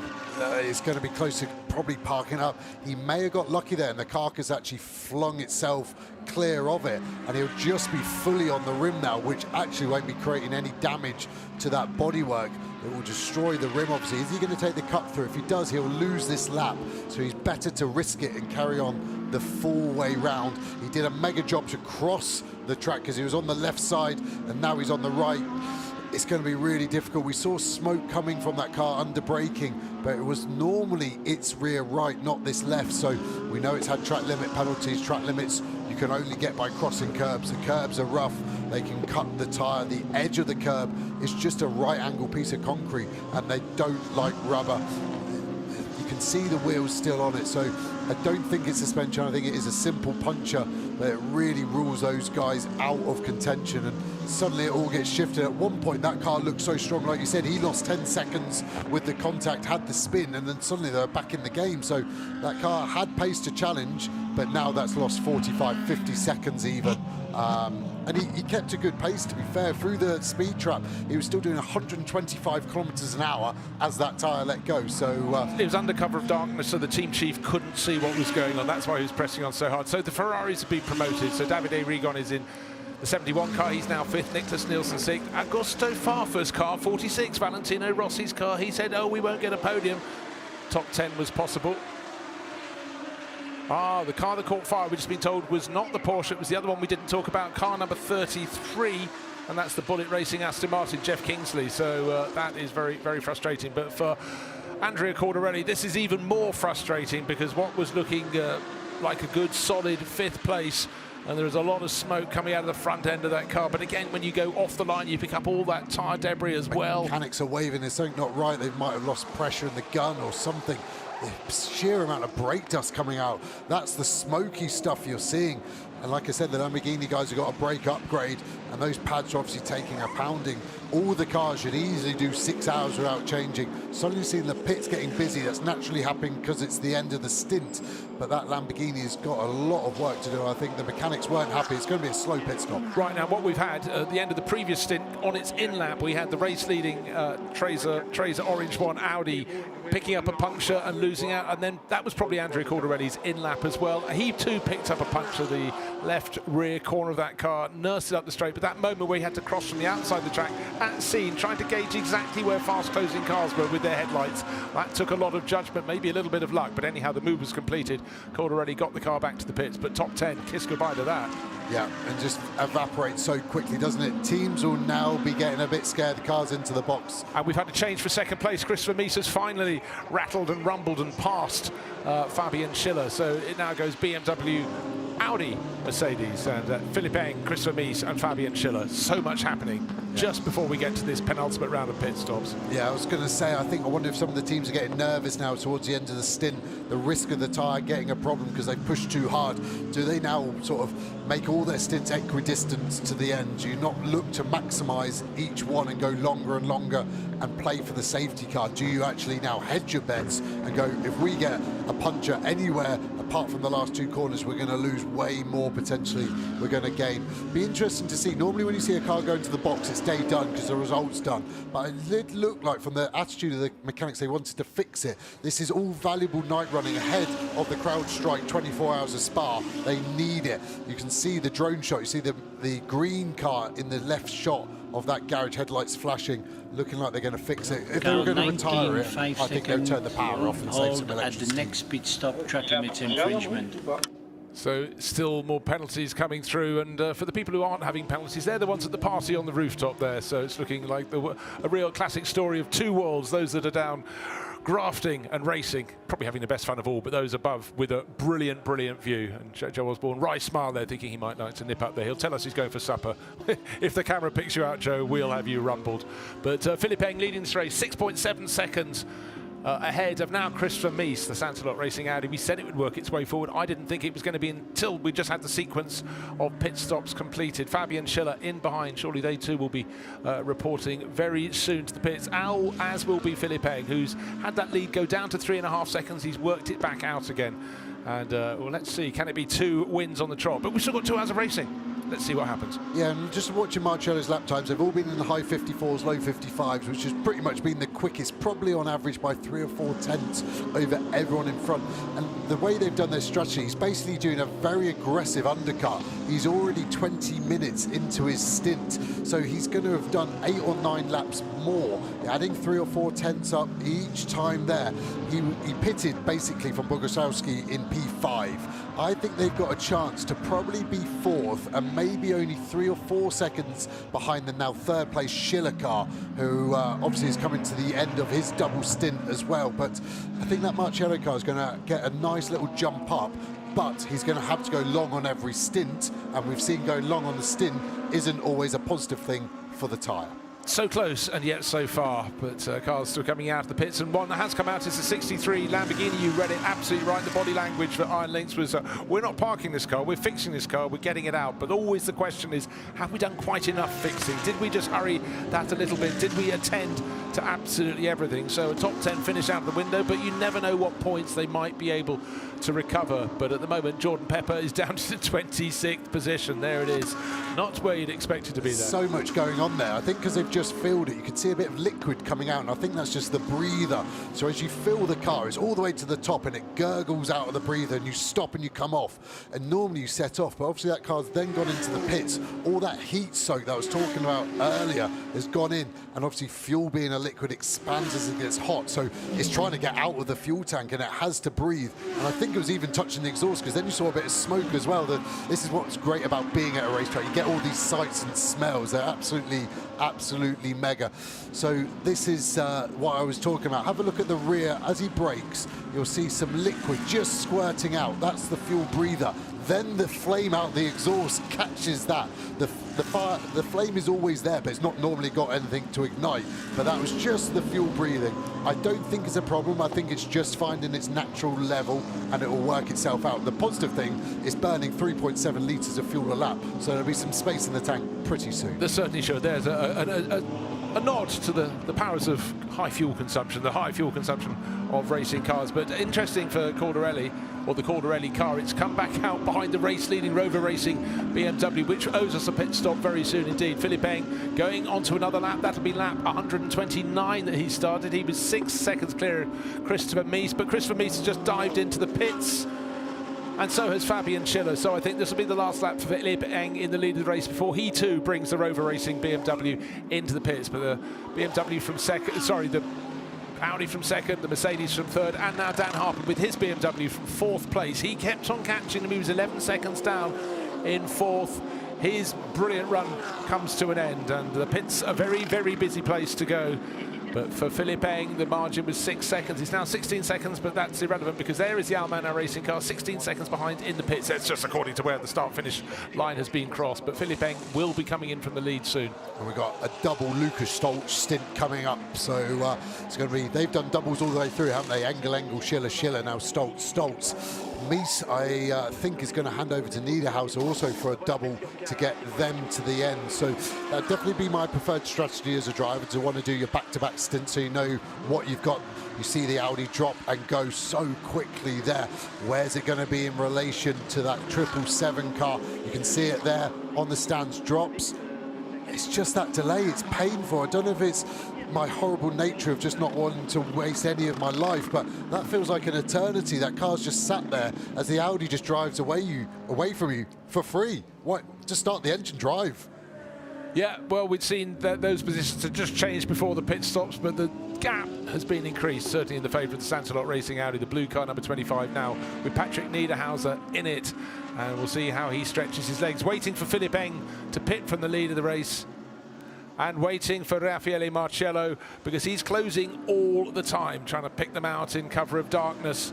And Raffaele Marcello, that car, when it pitted about 10 minutes, no, actually about 15-20 minutes now ahead of the rivals. Timo Bogoslawski caught his double stint. He called it a bit short, came in, the team said let's get maximum Raffaele Marcello time, and with full darkness here the Swiss driver is absolutely flying again, consistently lapping. It's really, even in traffic, he's doing 1:55s. Yeah, and they would obviously nip and tuck with this 998 BMW on the screen, which had Harper at the wheel. Now it's got Hesse, and you can see he's just got caught. So that's the gap. Marcello's that first car in shot. That's got to be worth 4 or 5 seconds, which I thought it would be. 10 laps, 3 or 4 tenths of a second quicker. That's just got them clear of them. That takes them into this podium fight, it feels like to me. As we go to Philippe Eng, he's got the chance to possibly do one more lap, but I think it's too risky. I think they'll box this lap, and then they are into their last throw of the dice. They've got a nice lead, haven't they? They just need a nice, smooth pit stop.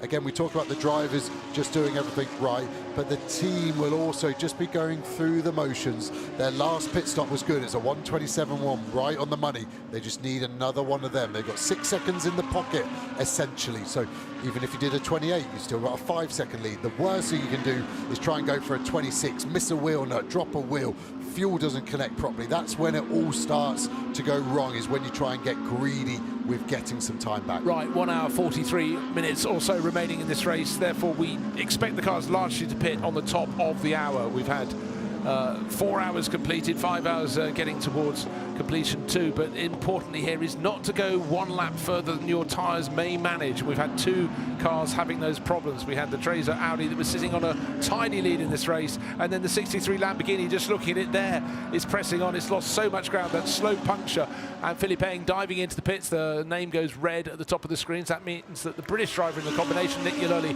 will be ready to take that car through to the end of the race. Will it head to victory? We don't know yet, because those behind are closing in. Most notably, Raffaele Marcello should be up into a podium position fairly shortly by dint of his speed and the early pit stop.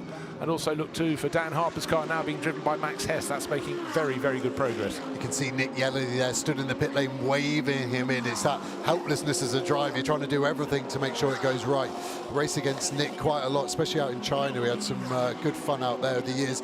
really underrated driver, and Rover obviously really rate him. To give him the double to bring that car home, you usually choose your strongest driver to bring it home, then to give him a double. Nick's probably, for me, been in the form of his life. All the IMSA racing he's doing in the hypercar as well. He's jumping between many different cars, as we actually see one of the Lamborghinis, I think, from our links going into the box. Maybe a similar problem to 63. So let's see the end of this pit stop. All looks pretty normal so far. It was the number 19 Lamborghini being pushed back. It was the bright yellow one, not the green one. So for the fans of the green car, that is still going, but that has been delayed very greatly indeed, which is bad news for the crew of Mirko Bortolotti, Andrea Cordarelli and Jordan Pepper. Jordan is way down the order, but it looks like a nice tidy pit stop from the BMW crew, and that gets going again. Nick Chiololi rolling out. Where will he be? Where will the rivals be when he comes out of the left-hand side of your screen? Nico Germain just driving past, but importantly it's where those are behind him. Looking for someone coming through with 002 on the screen. And it looks like, well, Nicholas Nielsen. No, it's not. It's Niederhauser, NIE, sorry. Panic for a second there. I thought it could be Nielsen. That didn't equate. So it's Niederhauser, the Sansalot Racing Audi, who had that very good pit stop that was quicker than the pit stops of the two Ferraris that came in at the same time. So that seems to answer that question. But where is the Almanar racing car with Lucas Stoltz? That was the question. Again, that looks like it was a slightly slow pit stop. Joe got very agitated, by the way. It didn't seem to power up for a moment. It was half a nanosecond, Joe. Calm down. Told you a million times, don't exaggerate, but Stoltz is only 2 seconds behind Niederhauser as well, so this is very much our battle, isn't it, for the lead. Yellowly only got one car in between, as we see the Ferrari, the 71 boxing driver loosening his belts. That's absolutely fine. Davide Rigon now, they're about a third of the way into the pit lane, aren't they? The car will have an auto stop. The driver will press that button so the engine turns off automatically. He will then twist the buckle that sits on his crotch, and he will flick that to the side, driving through the sister team box because they're so close. Hangs the seatbelt up on a magnet so the driver getting in doesn't sit on it and has to have extracted from his rear part of his body. And then the drivers all changing. The driver getting out will help the driver getting in. He'll plug his radio, his drinks, help with the belts, do the window net, make sure he's happy, and depending on your relationship, say good luck or something more detriment to his performance. But it's such synchrony, aren't they? Because you've got them 2 seconds apart. The car behind is just doing everything 2 seconds after the sister car in front. Now, it's a good experience being able to do pit stops in the night, but look at the floodlighting that AF Corsa have got above their cars. It's actually brighter than daylight there. It's a strange thing. So as a driver, I used to go out in my night stints early to get my eyes accustomed to the light, and now all the teams floodlight everything. You don't get that advantage of trying to just get your eyes get into it. So it's going to be interesting to see. So is this undercut that I said about Marcello? There the Ferrari's leaving on the leftist shot. Where's Marcello? That is him here in the frontist shot. That was a huge advantage for him. That is an enormous demonstration of the advantage of getting Timo Bogoslawski out 10, 15, 20 minutes earlier than some of his rivals. Fighting for position with the Ferraris before, but the gap has really gone out, and Raffaele Marcello's had the hammer down since he restarted. Well, he didn't restart, he's doing the final 2 stints of this race, but he's given a bigger slice of the pie because the team just knows that he is very quick indeed. And also, if there's a scent of a podium, he'll go for it. If there's a sense of victory, he'll go even harder. I think victory could be a step too far, but let's see. Never ever discount him. The Ferraris, Jake Sanson has rejoined us, still doing what you said, what they say on the box. Cool, calm, collected, but at the moment, the race potentially just going away from them. Yeah, it's a difficult one because they've had to really try and up their game a little bit. And you've got to remember that these 296s, they're still brand new out of the box, and they are having to push for a race victory in the second race of the year. The first time that they've raced in the Fanatec GT World Championship at night. So obviously that helps it, makes it a much more trickier system for them to try and keep up with the BMWs and the Mercedes that are around them. But it's all German manufacturer plus the Ferraris all the way now, and that's how it's going to go to the flag. I'll just wind the clock back a few weeks. The Ferrari 296, such a new car, but it did win a race that went through the night, the Nürburgring 24 hours, the first time a non-German car has won that for over 20 years. And you can bet that that data that they've carried from that will actually be incredibly relevant to this as well. The whole program with AF Corsa, they want to make sure that this car is just going to continue to get better and better, and I would not at all be surprised if a lot of the data collected from the Nürburgring would have helped here. Right, we've just had placement there of Nick Yaloli going through 6.6 seconds, the good over Patrick Niederhauser. That's the same margin as it was before the penultimate pit stops. Lucas Stoltz tucked in behind another 1.8 seconds down in third place. Raffaele Marciello, he's a lot closer, 6.1 seconds down. So first four covered by 14 seconds. That's sort of how it was, but the Marciello car was in fifth place in the hands of Timo Bogoslawski. Great battle with the 998 BMW, and in fact at the moment it's got the better of that because the order's been reversed. Marciello's early insertion of the car has moved him ahead of the driver Max Hess in fifth place. Just seen Magnus pit that Audi that was out of strategy.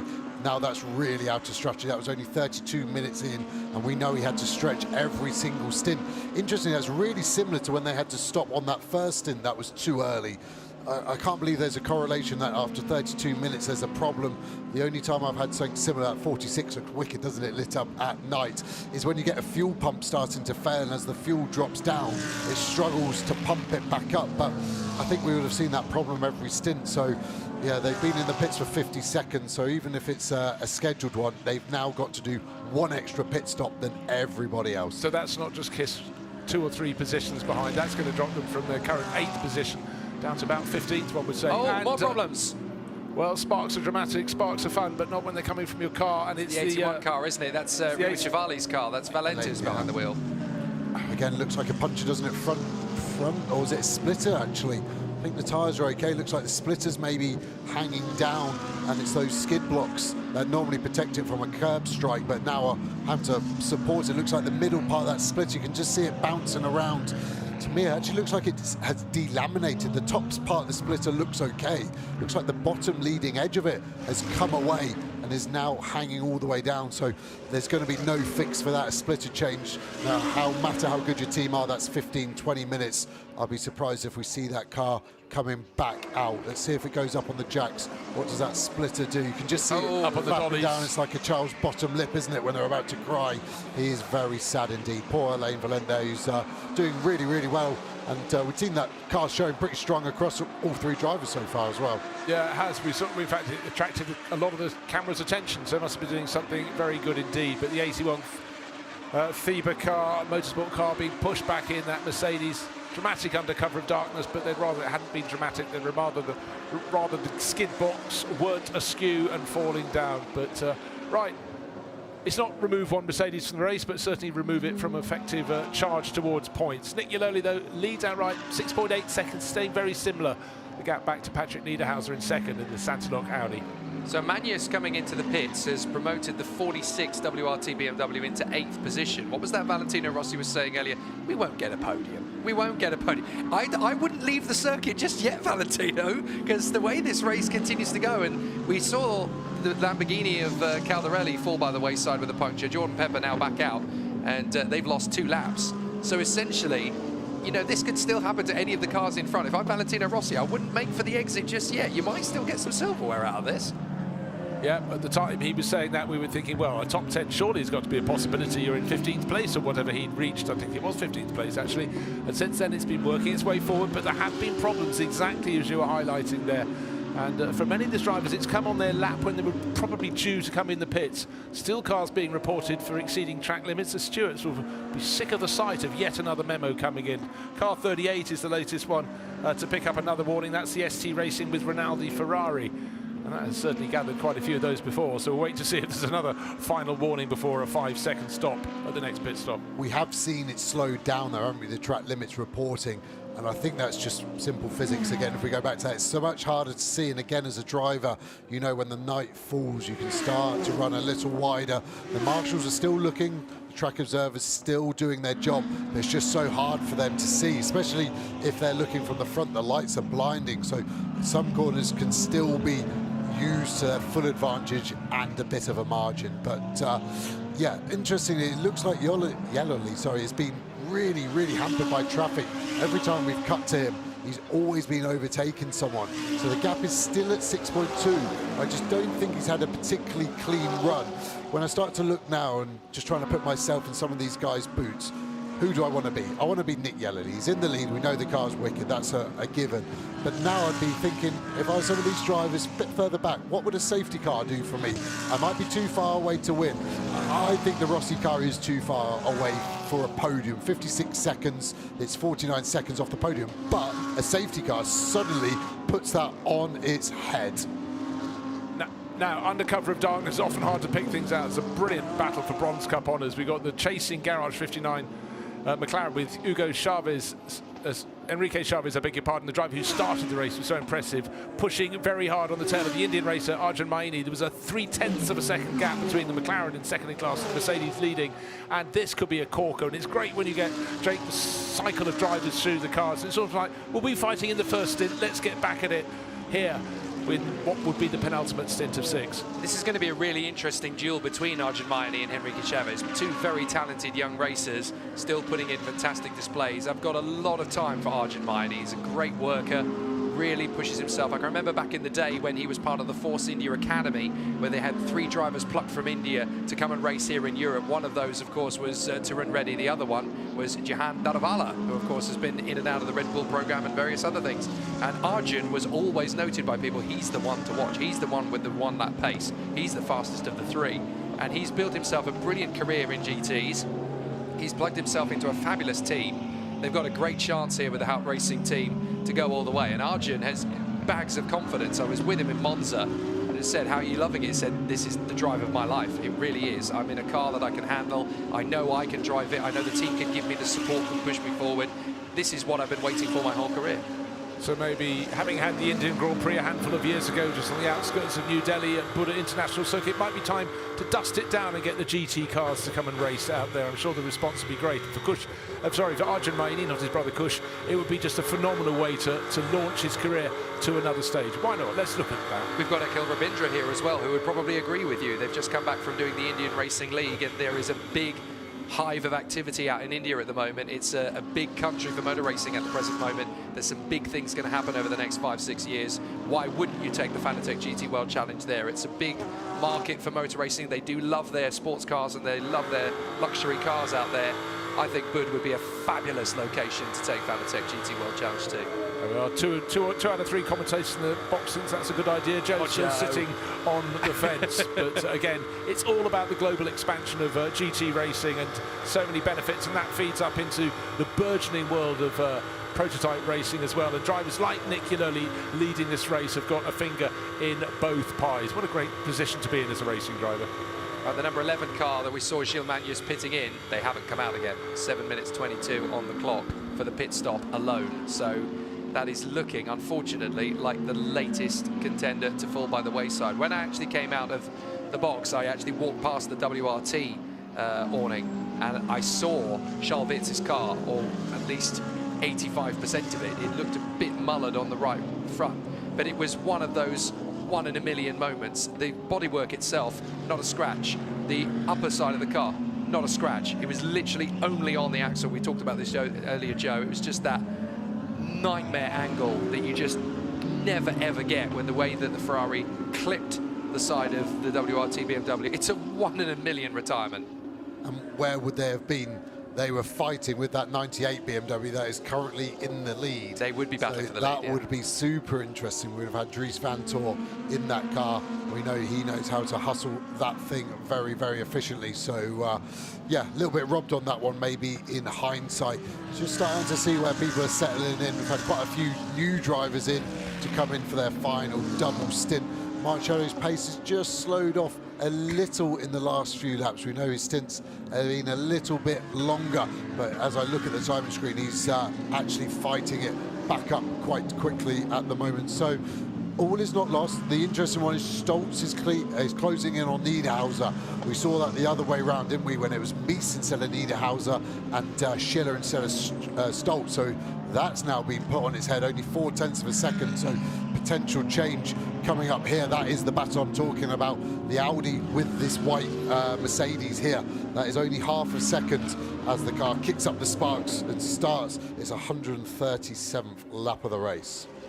traffic could be key. Still keeping an eye on Raffaele Marcello. He was about 4.5 seconds behind Lucas Stoltz. Stoltz in third place, Marcello now 3.5 seconds. Last 2 laps he's docked off a second.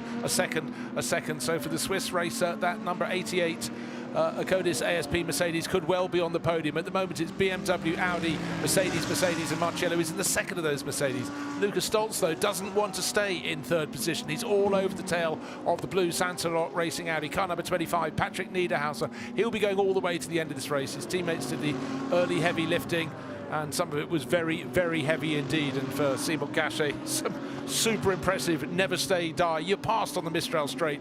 Suck it up. 5 second time penalty to be taken at the next pit stop for car 38 and car 44, track limit infringement. Okay, they're not the first, they won't be the last. That's the ST Racing Ferrari with Rinaldi and 44, one of the CLRT Porsches, Stephen Paulette, Hugo Chevalier and Clément Mateur. But the damage is being done for all of their challenges. And you know what? It's the cars at the front of the race, the cars with the all-pro lineups that don't tend to be running too wide off the circuit, because they know their competition is so super tight. One penalty and it could turn the race on the head for them. So they are not the ones largely picking up the warnings. Niederhauser was super wide out seeing corner. They would have been on the marbles.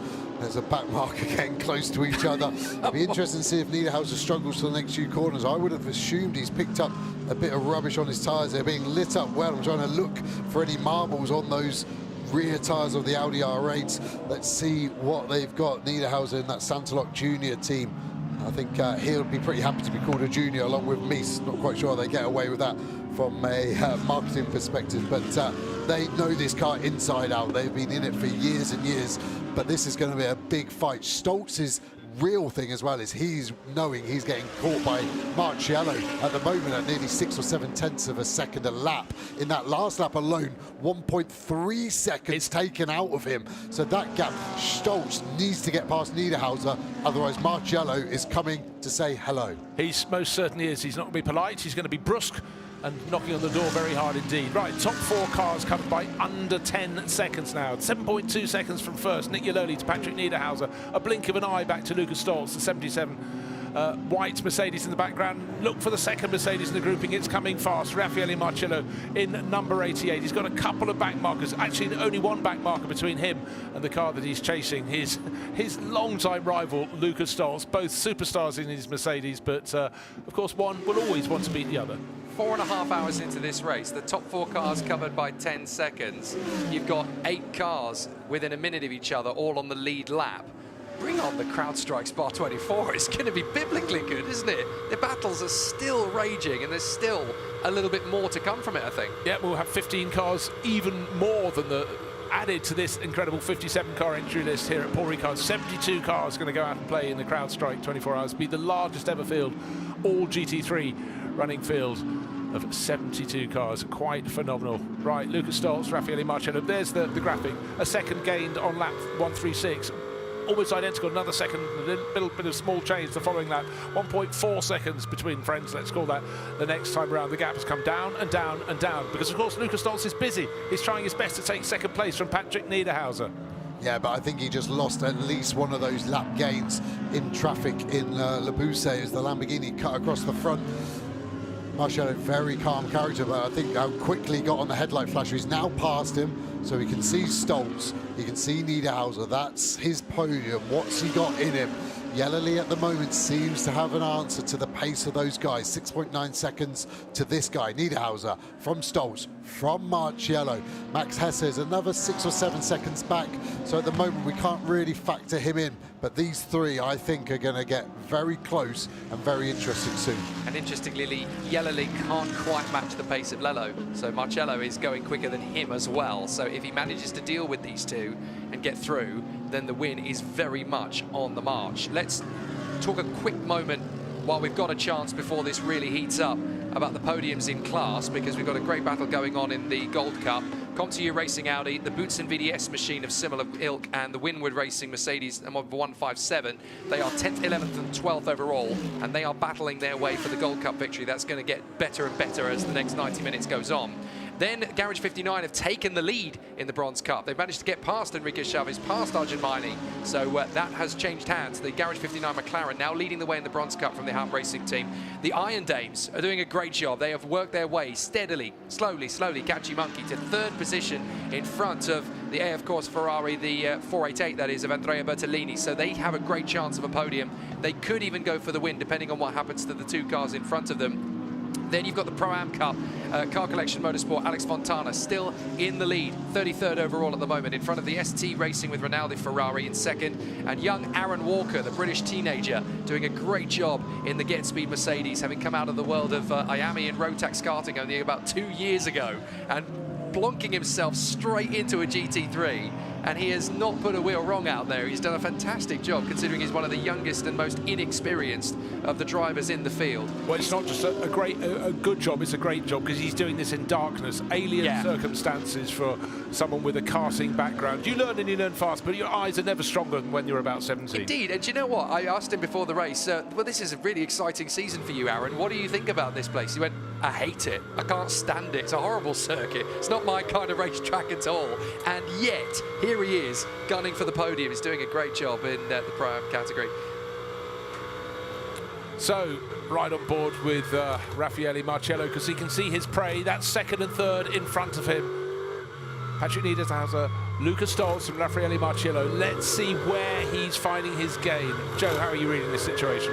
Well, obviously been on board for a couple of corners, just watching his steering input, you can just see very smooth, always turning a little bit of oversteer just at the mid part.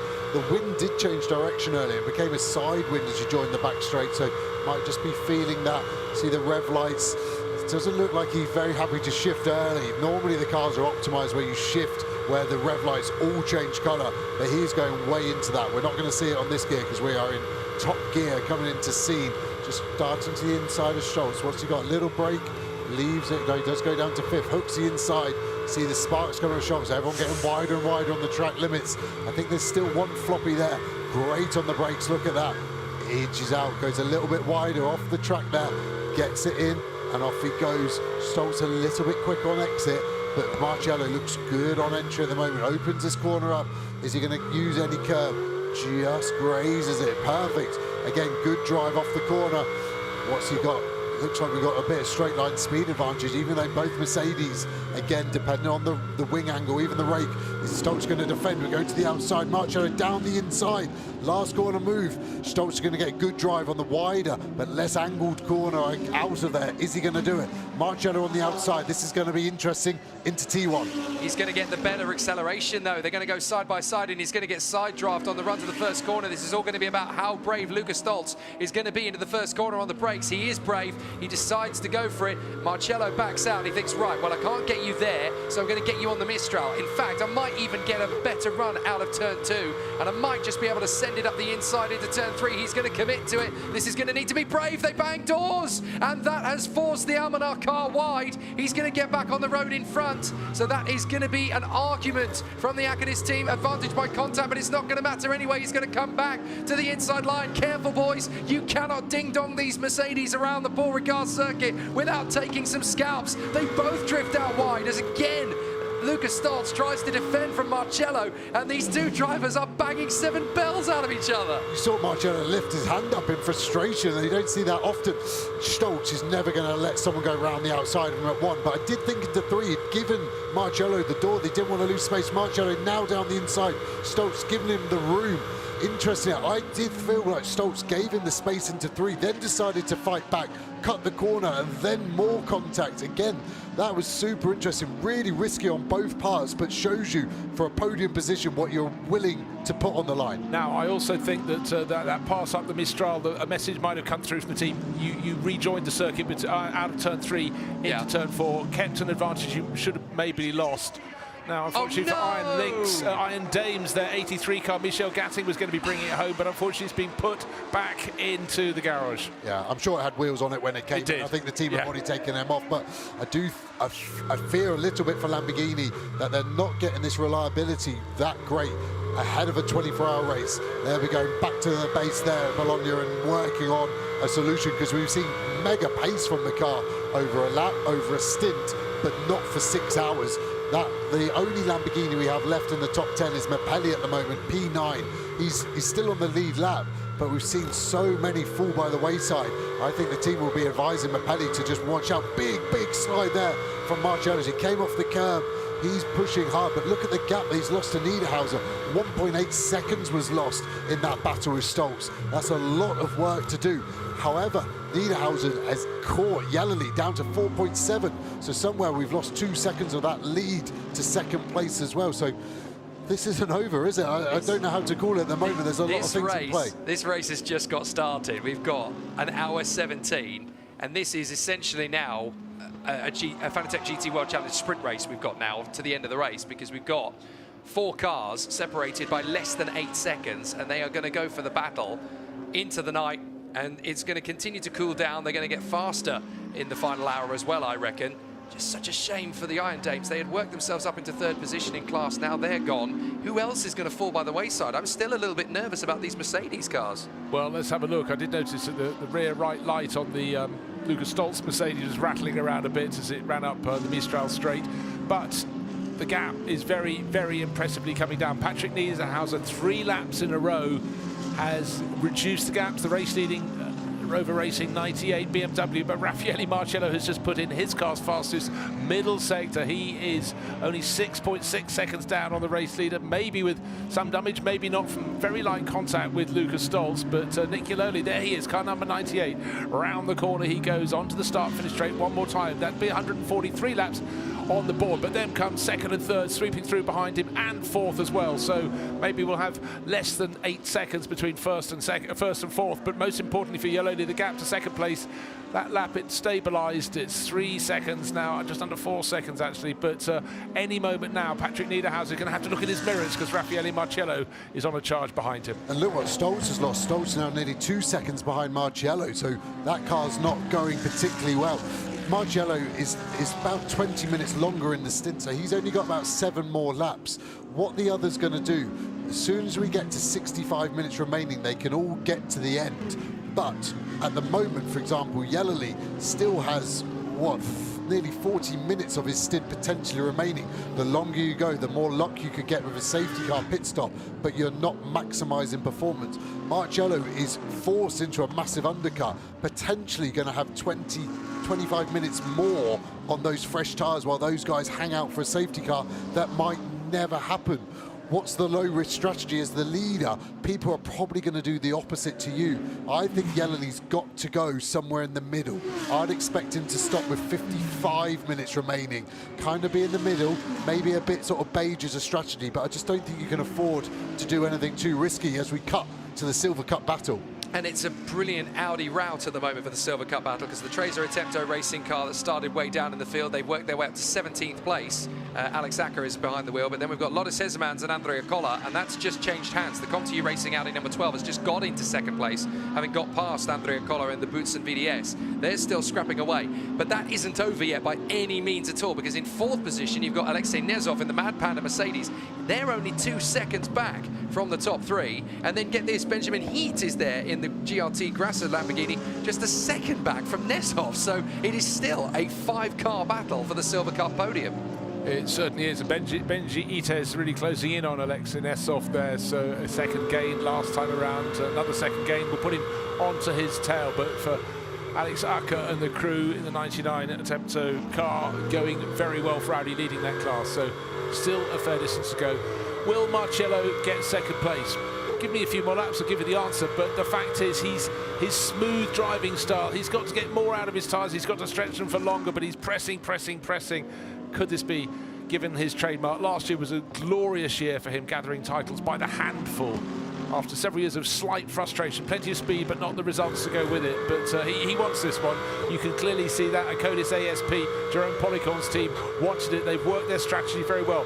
Get Jules Gounon to pull away from pole position, then see if Timo Bogoslawski can save it. And then this man, Raffaele Marcello, running in 3rd. Closing, Jake. Where's 2nd place going to come? Yeah, Niederhauser drifted wide out of the left-hander as well, so this could be the opportunity, as now Marcello is really going to look for it, and they're going to come alongside the Ferrari in the 488 car, so now they're going to have to try and pitch it. Oh, Marcello decides to go right instead of going left, as Niederhauser did, and a big twitch through Senior. You've got to be so careful of letting that car, the back end nearly overtaking the front as he went through. He was just about able to stop it. You've got to have lightning reflexes to get that car to stop travelling in the rear. These boys are pushing on both those middle sectors. They're fastest of the car and their highest speed traps. So that slide we saw Marcello, he's hitting 283 kilometers an hour as he just grazes on the brakes. That slide would have been well over 250 kilometers an hour, and he collects it up. The Audi just taking so much air off him. So slow from Niederhauser there. That was bizarre. He like lifted off it, almost not a brake check because the brake lights didn't come on, but the speed differential, you saw Marcello have to dart out. I didn't see any cars in front. We could have just had a slide that I couldn't really spot, but the speed difference was massive at that point. Maybe hit the rev limiter into turn one. Have we got a move on the cards? Not really. We've seen Marcello open this second part of the corner up, then to get a drive out of here into T3 where he got Stoltz a few laps ago.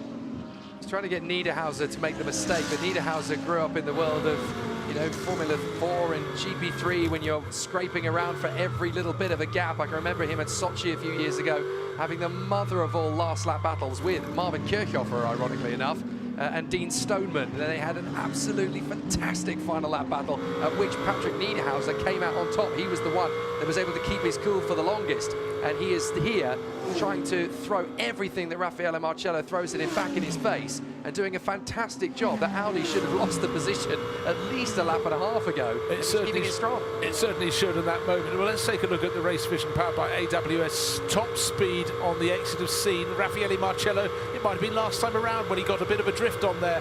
Sort of with the Swiss driver, you can imagine a little twitch of the eyebrow. That's all you would get. Much more of a twitch when he nearly clattered into the Patrick Niederhauser, who was very, very slow turning into the final corner, but McLaren's looking very good with second and third fastest times at that point. And then the change has happened. How did he just finally manage to do it? The pressure was on. I didn't even see the previous lap, and again, we just wondered why suddenly Patrick Niederhauser was so slow going to turn 16 on the previous lap. I was looking to see when they got to that point, which we will any minute now. I didn't expect a change to happen there and then. We'd seen that speed trap figure through seeing the brilliant exit speed of the driver, who's now just got second place, but that was a surprising one. Patrick Niederhauser had been hanging on to everything, and he's really lost second place, and he might lose third as well if he suddenly has another problem like that. Strange one, Joe. Really strange. I've got to be honest, I caught it in the bright light, so it was almost hard to distinguish which car was which for a second, but Marcello ran wide out of Scene in terms of kind of track limits, but then just got so much of a run on him. Something's not right with that Audi, so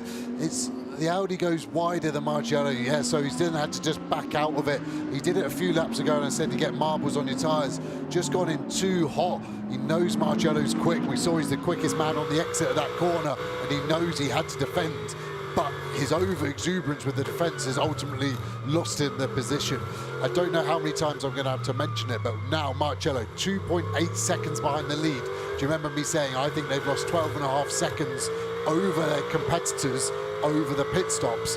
They're only 2.8. That is 2.2 seconds. That is Yellowly we see. He looks a little way off, but that gap to Marcello was well over 8 seconds not that long ago. We've had to overtake Stoltz. We've had to overtake Niederhausen.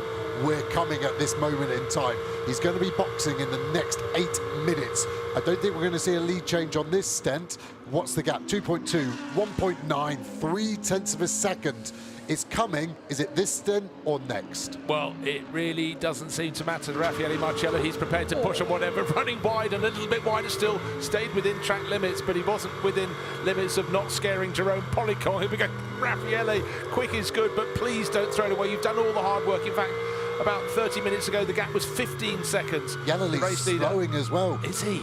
And I say he's slowing, but this looked like the same to Niederhauser. Marcello is just on one, isn't he? That gap, we're seeing 3/10 a sector fall away. I think we're going to be at 1.3 by the time we get to the finish line. It's evaporating. Yeah, but for Nick Yellowly, he knows his pit stop will be after Raffaele Marcello. Give him a bit of breathing space, but that's only imaginary breathing space, a relief, because, of course, as soon as Marcello served his final pit stop, he'll be back doing what he's doing right now. Love watching Marcello's on board. He is Will Patton in Remember the Titans right now, isn't he? He said there's a fine line between tough and crazy, and he's flirting with it.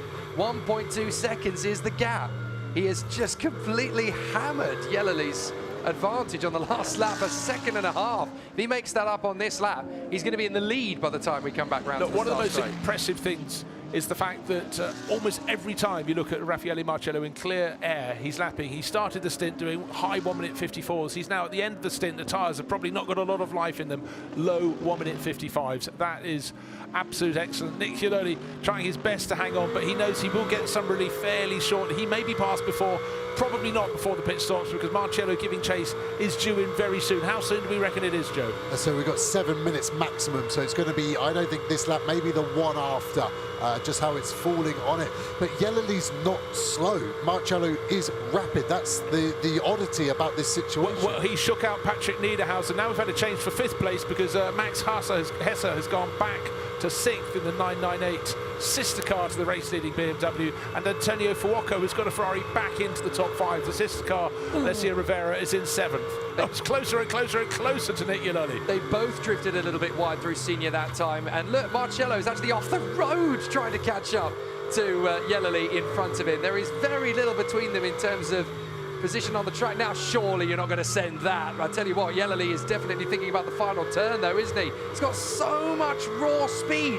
that the throttle application is immense compared to Iannoli in front. He's just a sitting target in the Robo BMW. Round the outside of the penultimate turn, up the inside, send it, Marcello in the lead. I've never seen anything like this. The pace he is lit up.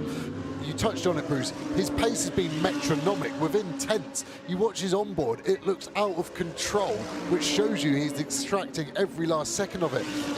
My main fear is when you're in karting, your engine goes really, really quickly just before it lets go. It's its final hurrah. So true. I've never seen a car just so fast compared to everyone else. Everyone around him might as well give up. He's going to lap him in the next hour. The only car that's matching him for pace, actually, is Antonio Fuoco. He's lapping the same times in that Ferrari. That's how he's been able to catch and pass Hess. So we're talking about Marcello being on an absolute freight train. He did a 155.4 last time. So did Fuoco in the Ferrari. And Rivera did a 155.5. The Ferraris are turning on as well. Okay, look at the graphic on the left of the screen. Fuoco is in 5th place. You can see he's 11 seconds down the car in front of him. So the first 4 have got clear. That's Marcello, Iannoli, Niederhauser and Stoltz, but the Ferraris are still in a sweet spot. 5th, and as you point out, 7th with Max Hess in between them, falling back a little bit in the 998 BMW.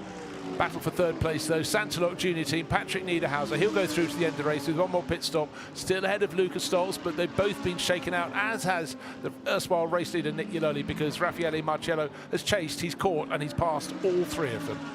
This has worked out beautifully for the 88. They just took their advantages. They decided, well, we'll just change it up a little bit, and they've handed it to Marcello at exactly the right time. He's been able to gain that extra half hour on everybody just by getting himself into the rhythm and by maximizing the tires, maximizing the pace that he's been able to unlock.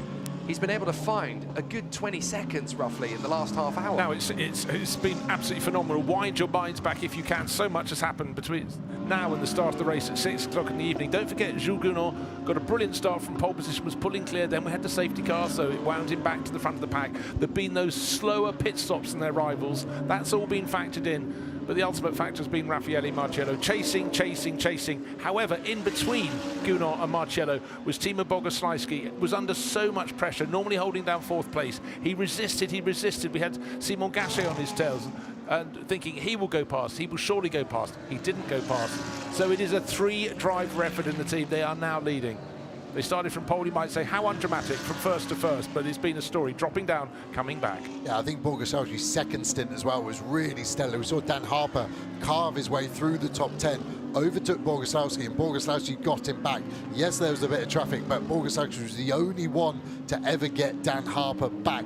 So we can overlook his stint being that middle one. It sometimes gets lost, but he has done a really, really strong job.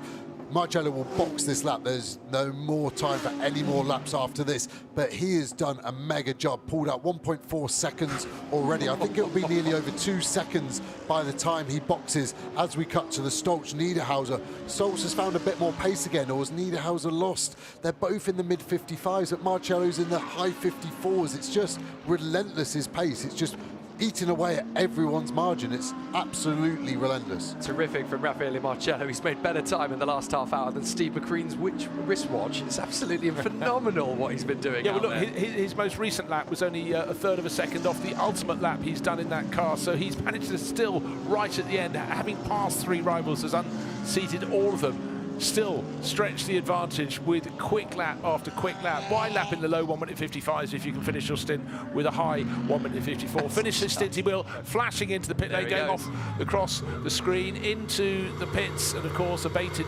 speed as he enters the pit lane if this runs like clockwork. But just remember, the pit stops for the Acodis ASP team have not been as quick as their rivals, and if he loses another 2 seconds, that could put him back out behind some of his rivals, but he's got quite a few laps ahead of them in terms of when he's coming in, so he's got a chance to get back out and make up a bit more ground before the final pit stop for his rivals, because if they were coming in next time, he'd have to worry because of these slower pit stops. So Marcello comes into the pits, we'll take a quick swig of drink and go, well, that was my first stint. If you thought that was good, wait till you see my second. This is just phenomenal pace. Now, come on, guys. Look, Raffaele has just been supreme. You cannot afford to be tripping over your wheels when you're getting themselves back together here. He's done so much hard work in the last half hour. You cannot afford to drop the ball at this point. This is what we're talking about, the mechanics. It's almost like they can't keep up with the drivers. Right, now, it's easy to see what's happening in a pit stop because there's a limited number of mechanics allowed per car. It's a safety and a cost issue, but I'm a big fan of this because in Formula 1 you can't tell what's happening. It happens in such a blink of an eye. Orchestrated army of ants doing their business, and right now it's quite clear they're still taking on fuel. Of course they have to. They've got a longer run to the finish than a lot of their rivals will come in maybe up to 20 minutes after. Their pit stop should be shorter. And then you'll get some teams that go, you know what, we're only going to change 2 of the tyres in this car, and that produced victory Ferrari a handful of years ago. It's still infuriatingly slow to fire, that car. It's way too long as it hits the deck. The only thing I've had before, not in a Mercedes bit, is when there's a crank sensor issue, the engine wants to do a full rotation to read the crank sensor before it fires. It's like it's having to take a process each and every time. And again, that pit stop, when we look at it, yeah, it's 2 seconds slower than the quickest from everyone else. Puts him into that bit of spot 2 seconds further up the road. You wouldn't be battling with that Lamborghini, and it all starts to unravel. Bit rude of the Lambo to flash Sir Raffaele Marcello, the stint he's just done. Please take that back. But drops into a bit of space. Again, he's going on new tyres, so he's going to get this undercut effect again. And the positive is now, he knows, we know, the team know, when he gets to the end of a full 65-minute stint, which he's got coming up again, the car's only getting quicker, the tyre's not dropping off. I don't want to curse him. We've seen some failures. As the tyre gets older, the more curb you use, the more you push, the more of an issue there could be. That is the only straw that might break this camel's back, is this very long last stint. There have been some brilliant, exciting races in the Paul Ricard at 6 hours. Over the last decade alone, will Rover Racing take victory? Nick Iulioli leading the race again because Marcello, who caught him, passed him, has reported to the pits. They took victory first time out at Monza. Can they do it again? But they know there is a rival who's dropped behind them again, but they owe us all one more pit stop. What time have we got left on the clock? Just a whisker over an hour. 5 hours of racing has gone by in a flash. The only way we can tell we're deep in the race is the fact it's fully dark here at Paul Ricard. We have had some fallers out of the mix, some of the very front runners, including the Tracer Orange One Audi that was just having an exemplary run, was 30 seconds clear, but it's not running. And those that are the ones that have the smile on their faces at the end of the race. The question now, of course, Jake, is in which order will they reach the finish? Beats me. The final hour begins, and now it's all going to come down to the strategists and the drivers that will push it all the way to the checkered flag. Monza gave us such a spectacular showcase. We had several contenders for the win, and it ended up being the Rove BMWs 1 and 2. They are currently 1 and 5, but they have got such a big pressure now from the Acodis ASP Mercedes, trying to push them all the way. On board with the number 93, this is the Sky Tempesta McLaren, that is still pushing to try and get to the podium. They're nearly there, Chris Froggatt. He only needs to catch and pass Andrea Bertolini in the Ferrari, and they are going to get a podium just as they did in Monza. So they are pushing, still trying to maximise everything in the Bronze Cup. They are 4th in bronze at the moment, 3 places behind the AF Corsa Ferrari on the road, but not that far away from them in terms of the fight for the podium. Careful, Chris! Yeah, and don't forget, of course, this car started stone last, 57th, and it was a brilliant opening stint from Eddie Cheever. He was quick, he was precise, and he gained places, 20 places in all. And the accolades from everybody at Sky Tempesta Racing. And right now, looking at that McLaren being pushed on by Chris Froggatt, he's got what he wants, which is clear track ahead of him.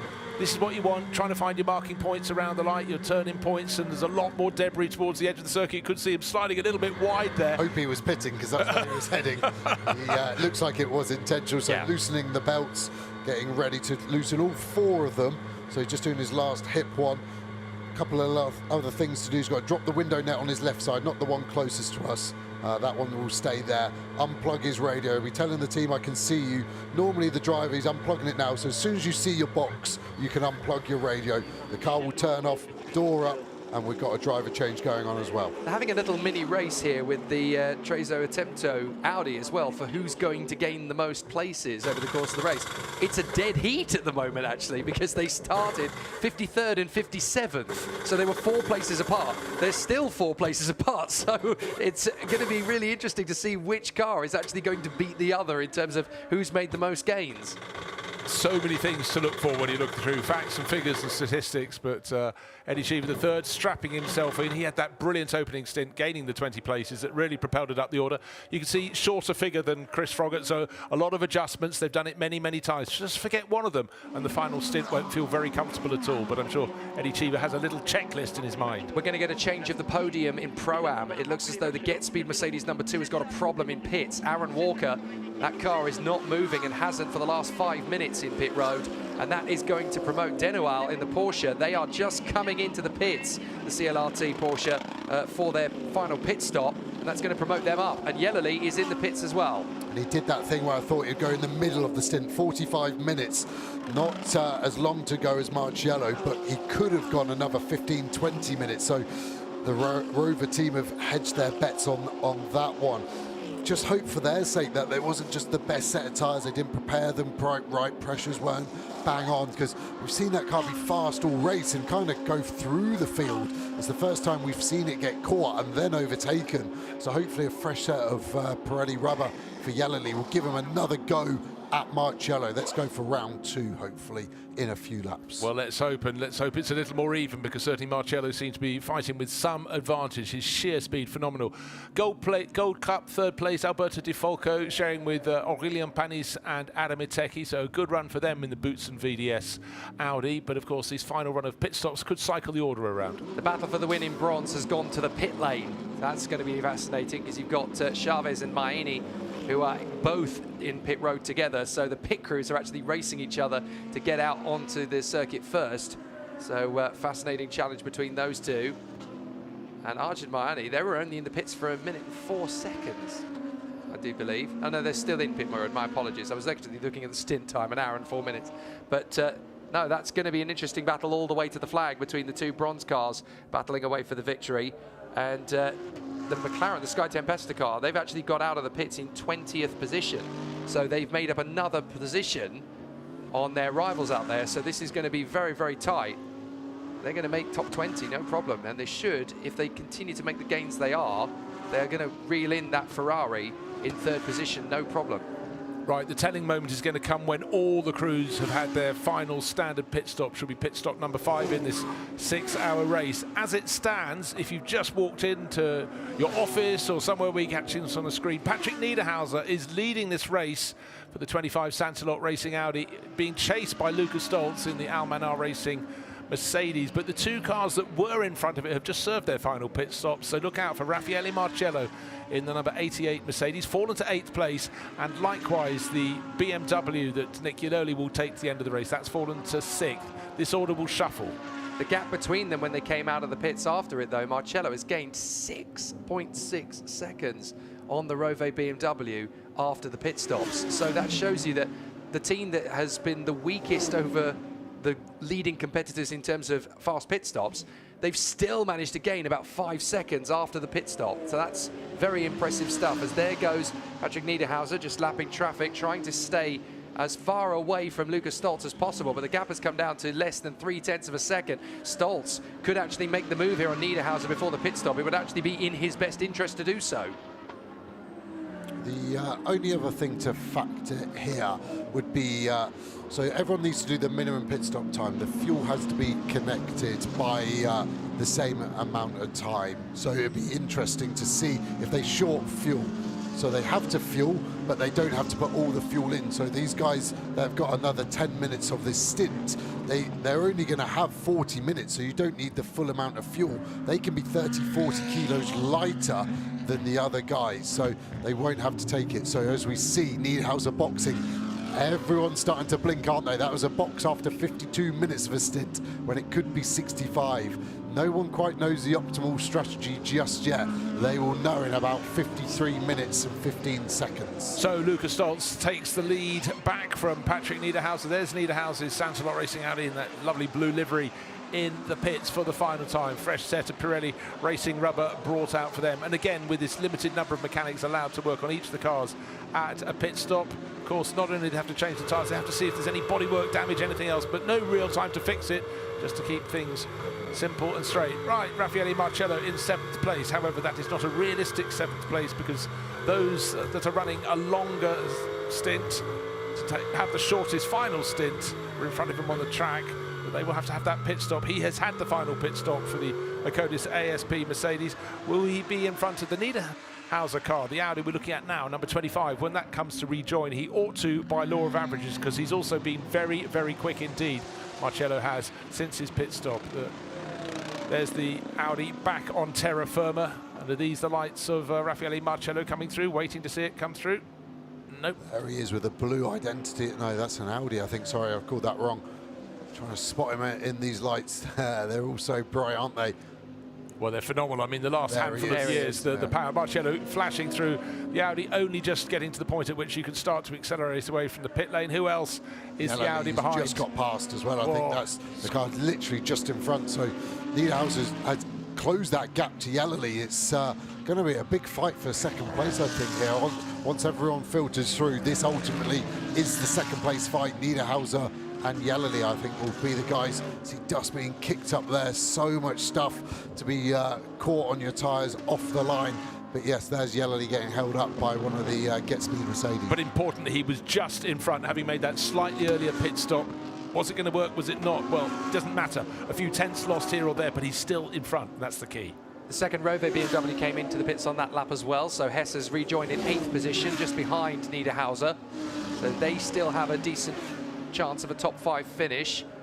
Looking at the stint times, Stoltz, Swarku, Rivera all due in very soon indeed. Maxime Martin might actually lead a lap of this race, would you believe, if he stays out a little bit longer than the others out there, because he hasn't gone quite as far. He's got a little bit further into the stint, I suppose, but they could take the lead of the lap if they decide to leave it as late as possible. Yeah, so this is in the number 46. I was going to say Audi. I've fallen back a year, of course. The 46 BMW. Have to pay attention. Team WRT, the biggest change of manufacturer in recent history in the Fanatec GT world, but certainly adapting well. It's been a quiet one, and the number 9, it's not been great for the Iron Lynx team and the Iron Dames team, and of course the green 63 car, all having problems, Joe. It has to be connected. Yeah, they need to fit a revolving door, don't they, to the garage. Of 4 cars coming in and out. That's been torrid. I just hope all of this is useful data to learn for the Crowdstrike 24 Yeah, hours. but they haven't all been tucked away and stayed there, because Rahel Fryer noticed his 27th overall. You know, any chance of class honours. They were 3rd in class before things went wrong, and they've fallen down. Kind 93, 5 seconds old at the next pit stop. If not possible, it will be added to the final racing time for track limits infringement. So that is the car battling for the podium in the Bronze Cup. That's not good news at all for the Sky Tempesta racing team. Frogger having just given that car to Eddie Cheever, the 3rd, to finish the race. But that is going to be a time penalty added either at the next pit stop or to the end of their race. So that puts the pressure on. Well, I think they've just had their final pit stop. We saw Eddie Cheever, the 3rd, taking over. So when you get to this late stage in the race, rather than just having a slower next pit stop with the time added on, you'll get it stuck on at the end of the race. So we often get a readjustment of the timing screens. Let's hope it doesn't affect any of the runners at the very sharp end, not just the overall field, but in the various class battles. Let's hope a misdemeanor like that isn't something that just confuses us. So how rough and tough has this race actually been on the Fanatec GT World Challenge competitors? By my calculations, there are 37 cars still running of the 57 that started. That's how brutal this race has actually been. And it's quite a flat circuit, so I think it maybe looks to the eye, to the viewer, as an easy circuit on the car. You don't have the undulations of a Spa, the car bottoming out, but the curbs are aggressive, and there's quite a lot of sausage curbs, these yellow little sleeping policemen that you can hit, and it's all time gain. But like you've said, Jake, that is a huge attrition rate for a modern GT3 race. It's probably double what I'd expect. 57 cars started, I'd expect 10. Maybe with some crashes, maybe some technical issues, but double that. We're seeing a lot of problems, which I think leads to a lot of worried people ahead of that 24-hour race next month. I was just going to say, it's what I would expect at the end of the CrowdStrike Spa 24, not 6 hours into a race at Paul Ricard. No, but you have to learn from your mistakes. They might be tiny, tiny margins, but if you're a particular manufacturer and your cars are hitting trouble, you've got to work out why. Is it camber you've got wrong for this circuit? What is leading to these tyre failures? I think it's just that the competition levels have tightened up so much in the last 12 months. It was competitive last year. It's dialed up to 11, to coin the phrase of Spinal Tap, this year. So it's much, much tougher. I mean, we are now just gone 11 p.m. at night, and Lucas Stoltz has just banged in a 1:54.781. That's their fastest time of the entire race. And it's tired him out because he's reported to the pits to talk to the crew. He'll go out and complete the race for Almanar Racing, but again, it goes to prove track conditions getting nicer and nicer. Temperature down to 21 degrees, track temperature. Air temperature has hardly fallen. It's been 18.5 degrees. It's now 17.8 degrees. Here comes Lucas Stoltz. Well, that was a great lap from him. But the important thing now is how great will the pit stop be? We know for the Mercedes teams, it doesn't seem to be wonderful in terms of getting the cars running when they get back down onto the deck. And Almanar Racing will be absolutely hoping and praying that they don't get affected by this. It certainly affected the number 88 Acodis ASP crew time and time again. Yeah, I mean, you have to look at how the attrition rate has increased and how the mistakes have crept in. And the only common denominator for why both would happen in the same way to the extent that they have is just how competitive it's been. Look at the qualifying that we had across the aggregate and the average times. How's there down the inside of Yellowly? Yeah, he's taking the move. For the position. Again, looked relatively easy, didn't it? We're seeing, I think, quite a lot of cars struggling to get this set up perfectly for 6 hours. I think the cars that were strong in the daylight just naturally aren't getting the tyre turned on as much as they need, as we see Stoltz leaving. Looks like he should be clear of that Niederhaus Yellowly battle to me. It's going to be tight, but I think he's going to be in front of them. And that's a big jump, isn't it? Because they were very comparable in terms of pace. And Yellowly in the Rove BMW, they've lost a lot of time through all of this. It hasn't worked out for them at all. There they go, they just beat them out. So Niederhauser gained that position, as we've seen. There's proof, and so for Almanar Racing, they did what they needed to do at that final pit stop. Lots of adjustment in the pits. Now the 46 Team WRT BMW sitting in the pit lane. That's risen its way up the order into the top 10 and comes set for a very good final stint. Maxime Martin staying on board. Great racing family, multiple Spa 24-hour winners, his father and uncle. And he too won the great race not so long ago, but good to have him on board, adding speed and experience. And one of the nicest men in the paddock, who took pity on me on the way into Monza on the Sunday morning and said, "Do you want a lift, mate?" I said, "Yeah, fantastic." And we walked in and he gave me some secrets about how the relationship with Valentino Rossi and them were getting on. It was a totally, totally humble and honest act, yeah. I want to hear the secrets now. No, I'm not telling you right now. It's an old commentator's secret. Get stories by hitching a lift. Your car's exactly. fine, Yeah, really. that's how you do it. But I'm not going to tell you guys when there's 8,000 people on watching on the wire. Otherwise, they'll never give me another lift again. Just run you over instead, I'd reckon. Exactly. So Alessio Rivera pits from second place. It's Ferraris not for once pitting their cars on the same laps. Antonio Fuoco appears to be going on for one further lap, but this final pit stop will drop them back down to about 6th and 7th position. Again, they've been there or thereabouts pretty much since the start of the race. They started in 3rd and 5th, lost ground on the charge on the opening lap of the race, and since then have been staying there or thereabouts as others have gone past them, had their problems, and yet it's elevated them again. So there they still are, but expect after the final pit stops are completed, we will not have Ferraris at the head of the field, but they'll still be gathering useful points. But AF Corsa don't go racing not to be heading for the podium, and at the moment it doesn't look as though a podium's within their remit here at Paul Ricard. They've given it everything they've got, though, and in terms of who's the most improved team from Monza to Paul Ricard, there's no question it's Ferrari. They've absolutely turned the developmental corner in the last few weeks. And if they can step it up again in time for Spa, podium is possible. Such a thing to say, Jake, with all the variables of Spa-Francorchamps. 15 more cars in the field, 15 more cars that potentially cause incidents, and then, of course, the weather. Oh, yeah. The weather will be suitable for you at any point in the race, day or night, and that's why it's such a beguiling concept.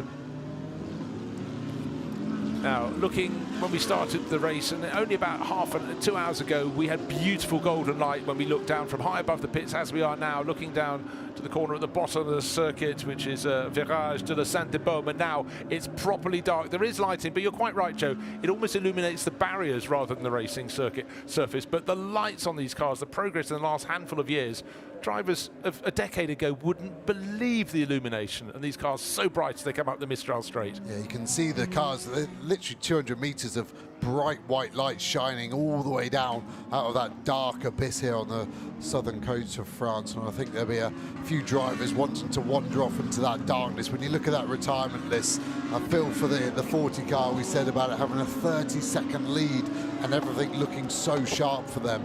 I think they'll be wandering down towards Bandol for a glass of rosé and hopefully get rid of their sorrows that way. And just before this final round of pit stops, talk about it again, they were 30 seconds clear. Divide that by 4, we had the top 4 cars covered by 7.5 seconds. Of course, with the slightly out of sequence pit stops, Raffaele Marcello coming in ahead of the rivals, Nick Iulioli coming in ahead of the rivals. The order has been shuffled, but now we're getting the final show of the hand. That's great onboard work there. We're on board with the 71 Ferrari going past the Sky Tempesta 93 car. You saw the slipstream it had over Chiva in this car, working hard. He's got another car right on his tail. You can see it in the camera, but also those radar lights flashing on his dash saying you've got a car there. It's just so hard to get into a rhythm when you're at night. Then we've got another slower car here. What is that in front? It's actually quite hard to pick up one of the Audis, isn't it? The Bunsen VDS cars. And Chiva just needs to settle back in. We know he's got 5 seconds.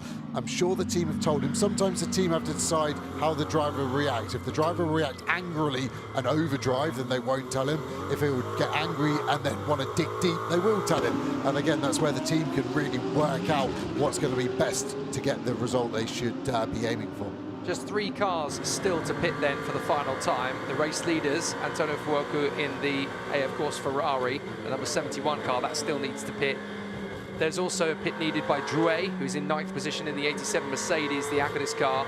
And then there's also one more pit stop to come imminently. In fact, they're in pit road now. That is Adam Carroll in the 31 WRT BMW. They've finally pulled the plug and they've decided that's it. Time to bring Adam Carroll in. Yeah, he's been having a very good run. I've been noticing him getting up into the top 20. He's down in 23rd position as he reports the pit lane, the Ulsterman there.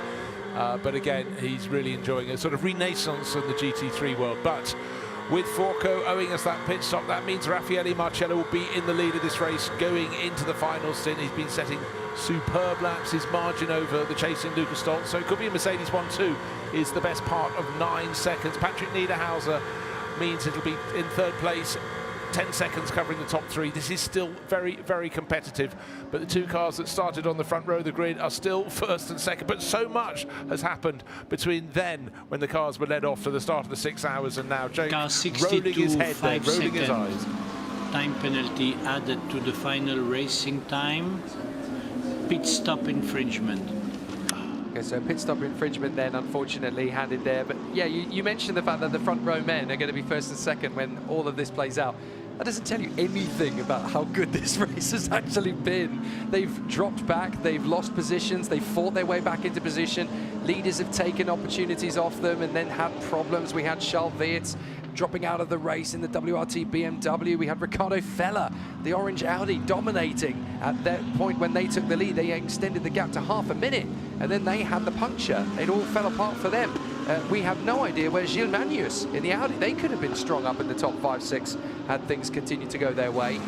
There are so many variables that have made this race irresistibly good. It just keeps on dialing up another pace every time we come back to it. Yeah, and I think we saw the 188 Garage 59 car, Enrique Chavez, leading the bronze class, and they're actually P14 overall. which is amazing because they've got Ramos in the car, who is a certified bronze. He's an amateur driver. And then they've got the silver-rated driver, Louis Pret, that we saw put in a mega stint earlier. So to be able to really haul it up there, it's sometimes cool to be leading your class, getting a class podium, but it's always nice to see where you are in the food chain against the out-and-out pros, these factory teams full of factory drivers. They're the best of the best. So when you get to see where you are on that level, you know when you've had a good day. And those guys so far have had an absolute mega day. Chavez's pace really strong. We're actually riding on board with the Sky Tempesta car of Chivo as he came past. Sister cars in the same team, and he was gone into the night. He scampered off. So mega pace from Chavez throughout his 2 stints. I mean, the last couple of years, handful of years, been very good. Chavez actually won the GTWC Europe Pro-Am Championship 2 years ago, 2021. And so has built through there, almost always racing with Ramos. This is the mother of all battles developing now in the Silver Cup for second position. They are all covered by just about 3 seconds. The GRT Grassa Lamborghini of Van Berlo, third is Cesar Gazzo in the Boutsen VDS Audi, and then Finley Hutchison is there in 4th position in the Comtiu Audi, and they are 3 cars scrambling over 2 podium positions in the Silver Cup, with Lorenzo Patrese looking to finish the race in the Trezor Attempto Audi, having the car climbed all the way up from 53rd on the starting grid to 16th. That is monstrous. He's just got a marginal advantage, but Finley Hutchins came here having had victory in class at Monza. He wants to get on the podium again. This one might be covered in darkness, but it won't be covered with shame because it's going to be very, very competitive in that class right through to the end of the race. What's left on the clock? 37.5 minutes. We're whistling through the 6 hours here. It's always an entertaining race at Paul Ricard, but it has the magic when the night falls, but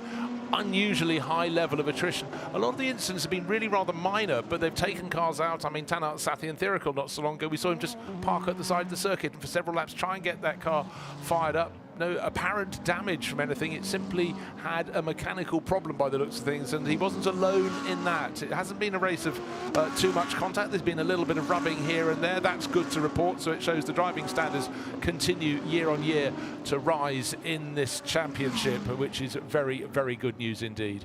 Expect the Ferrari in the pits on this lap. Essentially, they're stretching the stint as far as they can possibly go.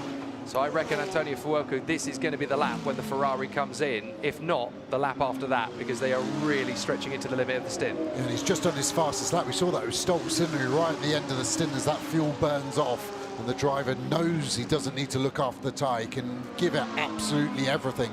And it's the chance to do the overcut on the guys who've stopped. Now, one other fact I just want to cut in here. 2020, Alessandro Pierguidi racing for a team called AF Corsa. They pulled off a master stroke at the end of the race. I don't think it'll be enough for this. I think Fuoco's car is too far back. There is going to be a driver change in that. But just sometimes, all those years for Amato Ferrari's team, their experience and their desire to do something different, absolutely bang on time.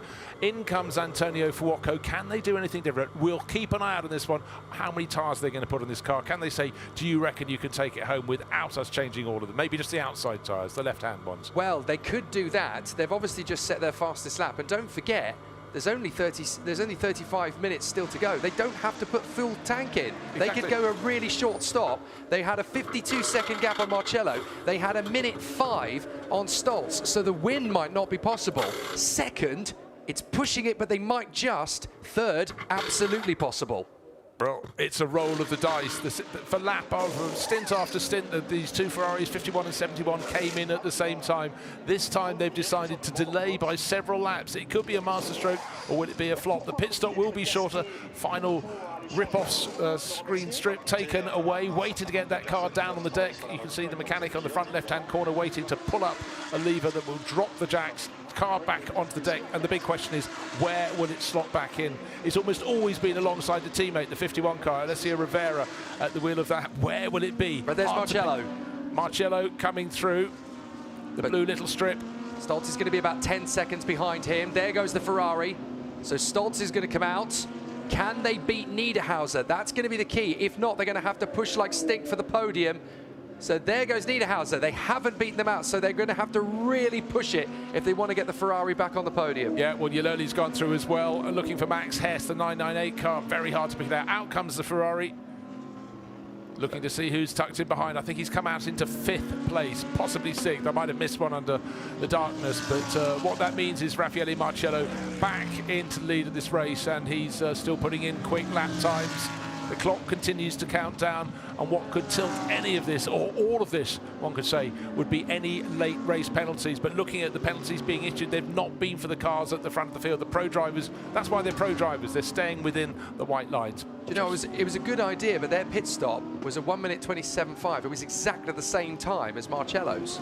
So, which was considerably earlier. Yeah, exactly. Ergo, well, that's a really interesting one. I'd like to find out why. That it goes against all the laws of understanding of how a late race pit stop should give you a massive, massive benefit. Too right. It says to me that that pit stop should have been at least 20 seconds quicker. So the fact that it wasn't, whether they had some kind of an issue or whatever, but the Ferrari pit stop was not as quick as I thought it would be. It's the nature of the rules to equalise the pit stops and stop the arms race of the teams just throwing more money. See a car super wide there.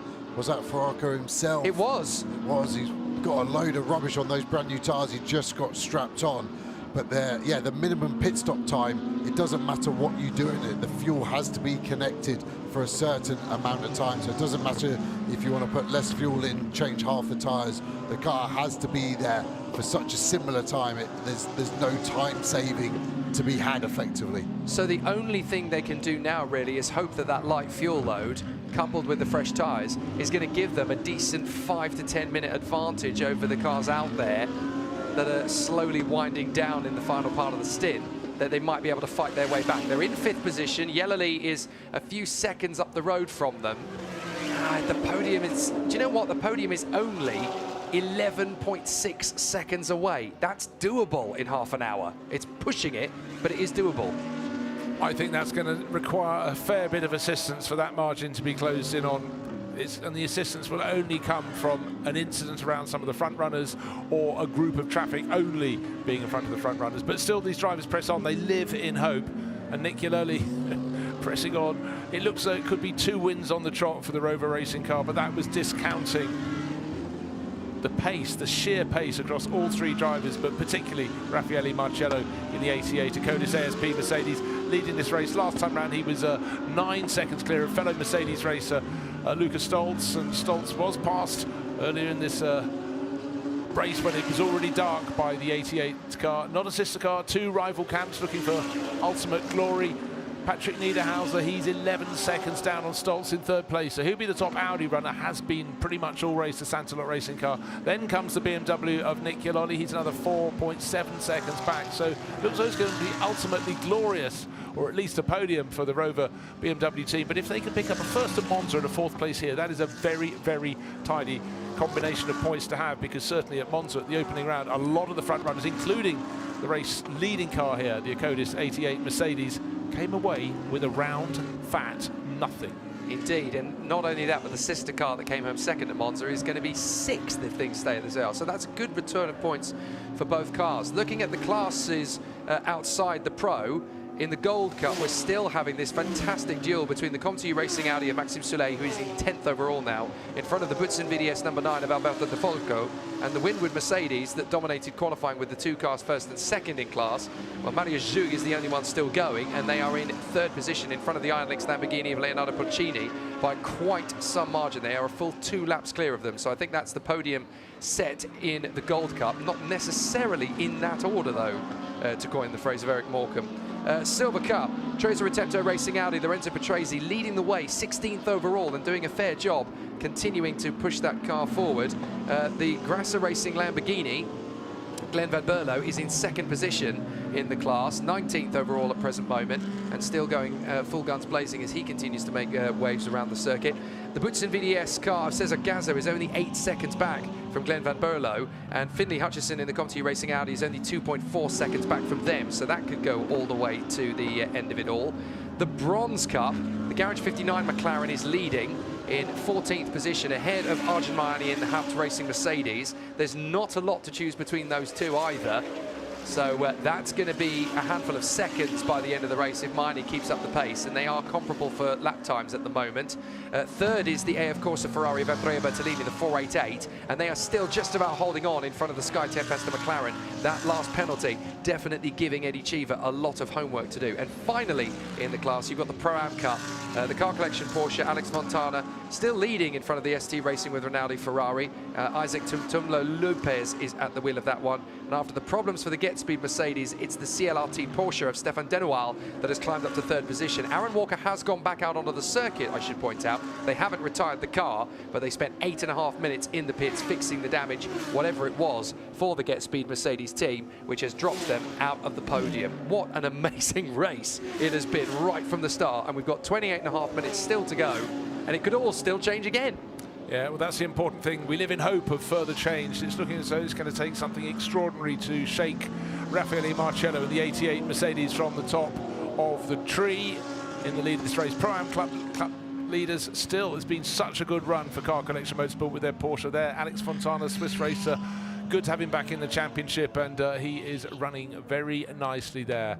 And the margin of dominance in the Pro-Am class over Isaac Tutumlu, waiting for the next driver to come through to spot that. They're 32nd and 33rd position, but it's looking very tidy in Pro-Am for Car Collection Motorsport. Raffaele Marcello, what is his margin of not a victory, his margin as he heads, but for potential victory, 9 seconds, or 8.9 seconds to be absolutely clear.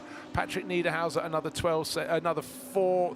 just under 4 seconds down. So 12 seconds cover the top 3 runners. Marcello, Stoltz, Niederhauser. It may come down, it may more likely go out, because Marcello doesn't seemingly hang back at any moment on the circuit. Traffic, of course, will make it ebb and flow, but really the hard yards, I would say, would have been done. It started on pole position, fell back to 4th, eventually to 5th position, and has been fought back with lap after lap, and possibly a very clever tactic, getting Timo Bogoslawski in about 15 minutes before he could have stayed out there. That gave maximum time to Raffaele Marcello to round it out. Sister car from Akkodis ASP, late pit stop there for Thomas Drouet, and of course let's see if there will be any change there. The pit stop looking all ordered and regular. They've got the pit lanes themselves, comforting, but is it always comforting if you're doing things different to everyone else? Who knows?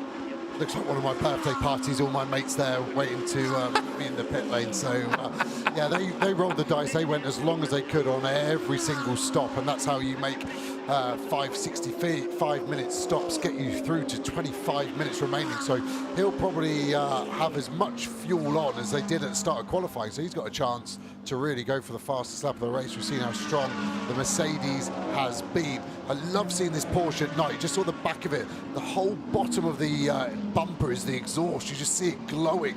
All of that orange, not the big light at the top, is just molten metal. And you see the upshift. When we see it out that last corner, especially, a blue flame comes out the back. A lot of emotion coming out of that Porsche. Absolutely love it. Yeah, I think if I was Raffaele Marcello, I'd have a different accent, obviously. But if I was him right now, at a 9-second gap, I would be looking after that car. I would be looking. I know we've had failures. I want to stay off the curbs. I don't need to do anything with the traffic. Just, you've got 30 minutes, you've got 14 laps or so. There is no risk needed whatsoever from him. He knows exactly what he's doing. The team know exactly what they're doing. He just needs to bring it home now, doesn't he? But we've seen so much drama in this 6 hours. I am not willing to curse anyone or anything to hurt them in the last 25 minutes of the race. Well, you were talking about the change of the final half an hour and how cars are going to get faster and faster. The fastest lap of the race is now Arthur Rougier, would you believe? The number 88, the 888 CSA Audi of Arthur Rougier has gone fastest of all, a 1:54.239, and they did that about 15 laps ago. And it's got them into the top 40, running in 38th position overall. We think we only have 40 cars still in this race. Well, they are a race of his own, you could say. 14 laps in arrears. Yeah, that's 38th out of 38, and yet they have still managed to bang in the fastest lap of the race. So a couple of things there. Obviously, it shows you how competitive the field is, but also maybe you can, when you're out of the radar of the race director, you can really start to go for it. I remember I did a race at Abu Dhabi once, and on the last lap I just missed one of the chicanes to get the lap record, and no one actually ever caught me, so I don't know if I still count that as a record. So I'm letting all my secrets go now, but I don't mind. Back in the 1950s, it was known for drivers to miss parts of the lap and never be spotted, far fewer marshals and spotters around the track, and you go, how has that driver taken pole for a Grand Prix?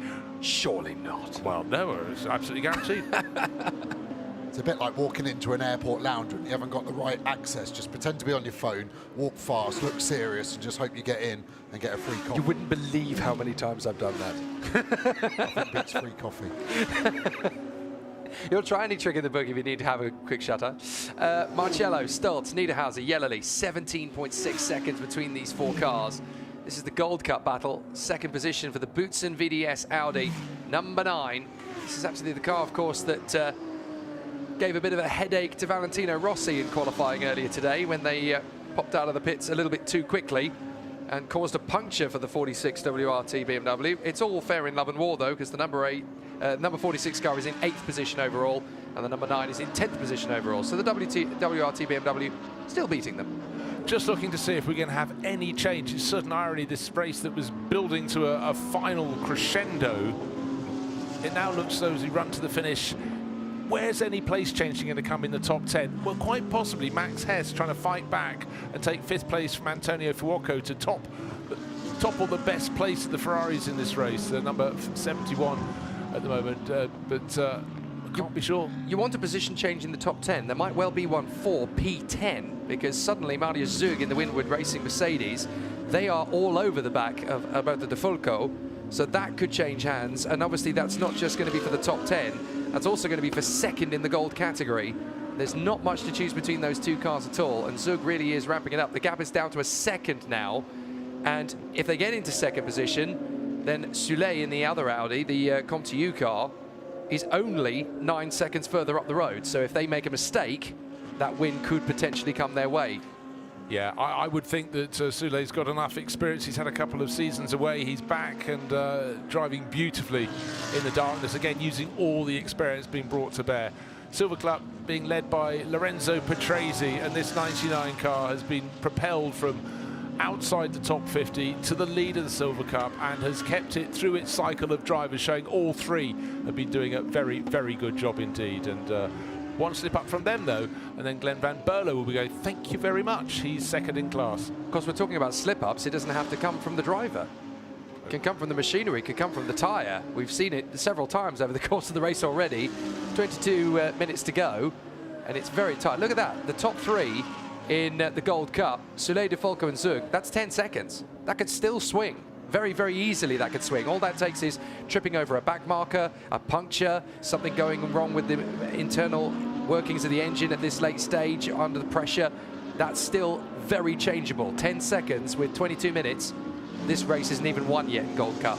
Yeah, but for all the youthful experience of De Fulco and Zug, the driver in front of them, Souley, going very well. We had a change of position. Finley Hutchinson, the number 12 Audi driver for ComTU Racing, coming good, and he's moved ahead of Cesar Gazzo, so it's Audi on Audi, but that's been a positional change. 20th position overall, but certainly in terms of cup position, that could be very useful indeed in the silver class. That is third in silver they've just taken, so by getting past Cesar Gazzo, they have moved themselves onto the podium. So Finley Hutchinson, once again, never give up, never stop pushing, because you can still get silverware. He was certainly slightly bamboozled after the opening round at Monza when they took the class victory. Thought it was going to be, he'd be in the mix, but being in the mix and winning your class, it's a big, big difference. And if they can follow it up with the 3rd place here, the Scottish driver will be very, very happy indeed heading to Spa. Right, Joe, 20 minutes to go. This is the point where you want to see that checkered flag more than anything else, but it's also so easy to let either insistence to get to the checkered flag creep in a mistake where you trip over a back marker, or you stretch the car just that little bit too far in the desperation to get home. Yeah, the worst thing always as a driver is being told to look after the car. You replied to the team, what do you mean look up? Like, what, do you want me to put it into bed with a glass of milk? Like, I'm driving fast, that's my job. I'm not going to crash. Just leave me alone. No, just look after it. Expand, please. Well, stay off the curb. I can't stay off the curb. Put it in a museum for the last 20 minutes. I've used them for the last 171 laps. We've done 1,000 kilometres now using curbs. Go away, leave me alone. Well, can you try and fuel save? No, I'm not going to fuel save. We don't. I know we don't need to. The team tries to just push the driver into a nice harmonic area where you're just calm, and that's the worst thing, because you might be harmonic, but you're not in your metronomic, hit my marks, bang, do this. The more you take the emotion out of it, the more you just make it simple, you get rid of mistakes. And it's when you change one of those factors, the mistake suddenly comes in. And that'll be the worst bit for these drivers. And a lot of them are in that situation where it's just bring the car home. So the best thing is to be in a fierce battle towards the end. You have to do the battling, and that's what we're looking at now. Second place in class, Alberto Di Folco being pushed very hard by Marius Zug. Maxime Soulet still nearly 10 seconds to the good. This little battle getting closer and closer. Zug in the Winward Racing Mercedes now right on the tail of Di Folco's boots and VDS. Audi doing the flashing lights trick. That's yours, isn't it, Joe? Yeah, he's not doing it very aggressively. You need to dart left and right. There you go, you heard me. Voice activated, that was good. So, yeah, just trying to catch the eye of it. At night, it's, although the lights are brighter, it's just easier just to look away from it. It doesn't catch your eye as much. It's not so much of a difference in the daylight. It's easier to see the whole car and be a little bit confused by potentially where they're placing that thing. They've been tight for a few laps, haven't they? And we know from battles all over the field, this Mercedes versus Audi, they're pretty even at times. Big old slide there. You actually saw him have to just touch the brake zoom just to straighten the car up. It's a hard one sometimes with a big slide. If you touch the brake, it makes it worse because you put the weight on the front. But if you hit it real hard and short, you can sometimes just lock the front axle and it just straightens it up. It's a bit of a Caterham instructor. When you've got a brake pedal on the passenger side, you can stop a massive accident by just jamming the brake, and that's looks like what he's doing there, just straightening himself up. And you can see he's lost a length or two, hasn't he, to Di Folco down the Mistral straight. This is a very long race for the 157 Winward Racing car. They started in P12, of course, and now they're in P11, desperately trying to break into the top 10 with a hope that they can move up from third in class to second in class. It's been a very tough and long race for Miklas Born, Marius Zug and David Schumacher, who, of course, fans of racing will know the surname. He is, of course, nephew of Michael, son of Ralph, cousin of Mick. It's quite a fast family, that, isn't it? I'd Just like a to bit. go to their Christmas karting party. Yeah, just a bit, just a bit. It's pretty rapid family. But it's been good gain from Marius Zug there. That is the battle for second place in the Gold Cup class, and it's going to rage all the way to the finish. The number 9 Audi just in front, Alberto Di Folco, but they're falling away from Maxime Soulet and the experienced Belgian driver. Great success here in the past. Looks like he should be fairly safe. Yeah, the gap's come down to just below 8 seconds. Maxime Soulet will be pacing it home for Come to You Racing, and it's great to have him back in the cockpit racing here. He was a winner of the event back in 2017, a quick check, and that was when he was racing for Bentley, of course, along with teammates Vincent Abril and Andy Soucek. Amazing how the game changes. That Bentley, when it came on the scene, the business moved everything on again, and then towards the end of its life, it started to struggle. And you see a car going out wide there, looked like a green Lamborghini, which narrows it down to 58 cars of the 57 on there. I feel like it might have been Glenn Van Brero, just purely we saw it shot before, and it was missing that rear bumper, and we saw that earlier on that car, on the 85 car. So be interesting to see where he is. I'm just looking at the timing screens just to try and work out where he should be on screen, but there's definitely a car exiting stage left at turn number 5 there. Just can't quite work out who it was just yet. Well, Glenn's just completed another lap, so it probably wasn't him, but we'll keep working on that one. What we can tell you, though, is Raffaele Marcello is leading this race, as he has been for some while. Over 10 seconds to the good now, still pressing on his last lap. Still in the 1 minute 55s, marginally slower. Maybe the Swiss driver is backing it off a little bit because the clock is counting down. 16 minutes remain in the 6 hours of Circuit Paul Ricard. He's got the margin, he's worked the margin, he's gained the places, and now he's going to take it surely through to win this race. But still, he presses on. Lap 173 on the board. Lap 174 has now been chalked up. His margin is going to be extended over Lucas Stolz, a fellow Mercedes driver, but driving for a different team. He will be driving for Al Manar Racing. 10.3 seconds. Stay fairly stable. That's fine. That's all he needs to do. The Iron Dames are back in the pits again, unfortunately, having had their problems. They will now venture back out onto the circuit to finish the race, but their chance, unfortunately, of a podium finish now long gone in the Bronze Cup. They were looking good for it earlier on. There is Enrique Chavez, though, the leading car in the Bronze Cup, the Garage 59 McLaren. Still there or thereabouts with Arjun Maini, 32 seconds back in the Hout Racing Mercedes. I'll tell you who the fastest driver and car combination on track was the last lap around. Antonio Fuoco in the Ferrari, they banged in a 1:55.1 to get the gap down a little bit. The fastest car on track now, Lucas Stoltz. They got half a second out of Marcello's lead. The gap comes down again to 10.3 seconds, but it's just trading sector times. It's trading laps at the moment. It's not really going to be enough to close down the gap to Marcello. He is not going to concede this. I don't think he is, as in just followed Chavez for half a lap. The McLaren looks really planted. I have to say I'm surprised the top McLaren with Kirchhofer, the Weir, the sister car to Chavez we're looking at here, is only P12. That's got to be a concern for the McLaren team, Garage 59. I think that car should be pushing top 7, top 6 even on its day. The other one is Vantour is the top Lamborghini all the way down in P18. So it shows you what a tough day they've had across the board of the Lamborghinis. And even Porsche, when you think how strong we've seen that car across many championships and races this year, top Porsche being P22. So we've got a lot of questions to be asked, I think, ahead of Spa, and these guys have got to go back to base and regroup, because if you're struggling after 6 hours, funnily enough, it's going to be 4 times worse after 24, and that makes a 24-hour race. I've done my fair share of 24-hour races in an uncompetitive car, and you think time goes slowly when you're at the dentist or you're listening to your mother-in-law. I'll tell you what, when you're not going to get a top 10 in a 24-hour race, and this is a first world problem, there's a lot of places you want to be, and it's not sat in the passenger seat of one of those. I'm afraid you don't win the mother-in-law argument, but everything else was about right. Why is yours worse? Far worse.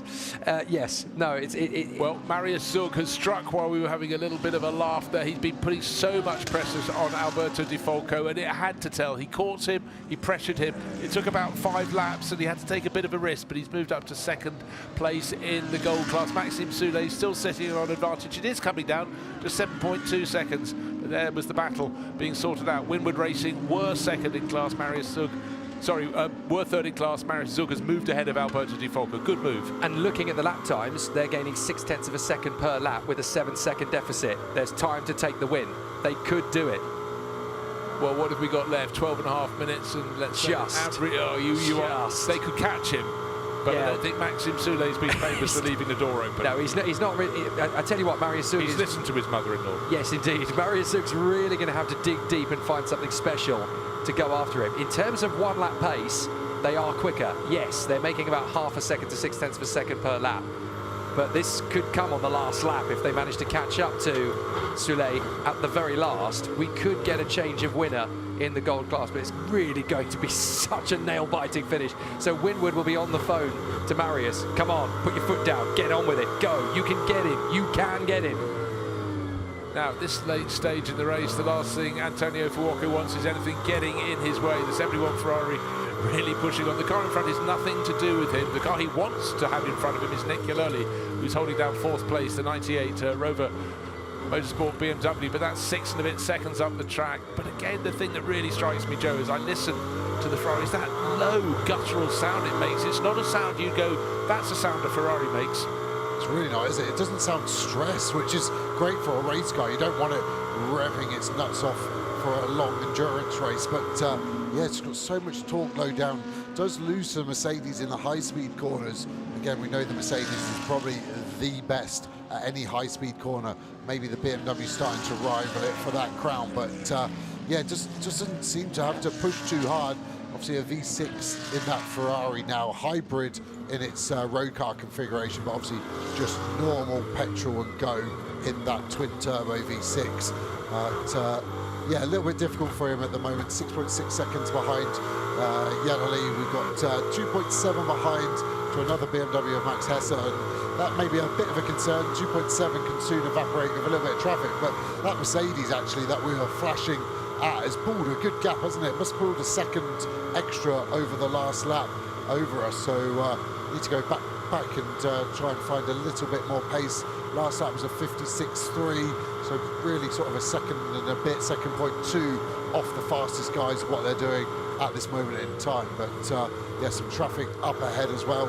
About to hold that Mercedes up, and you're about to see it all kick off again. All of these cars still pushing hard, trying to find their place in the food chain, running wider and wider around there. You can see that Lamborghini with a big identity strip, and those identity strips might look a bit leery, a bit fast and furious, but they're super useful for the teams when it's coming down pit lane to know it's your car. Otherwise, those headlights at night, it's so difficult to pick your one out, and that Iron Dames one that you can see is going to be super easy for them to pick out, especially at Spa next month. And when you look at those strips, they are so narrow now. When you used to have lighting on cars for Le Mans and other races that go through the night, they were big, clunky things, often became a little bit detached. But here, it's the sort of thing you can put on your bedroom wall.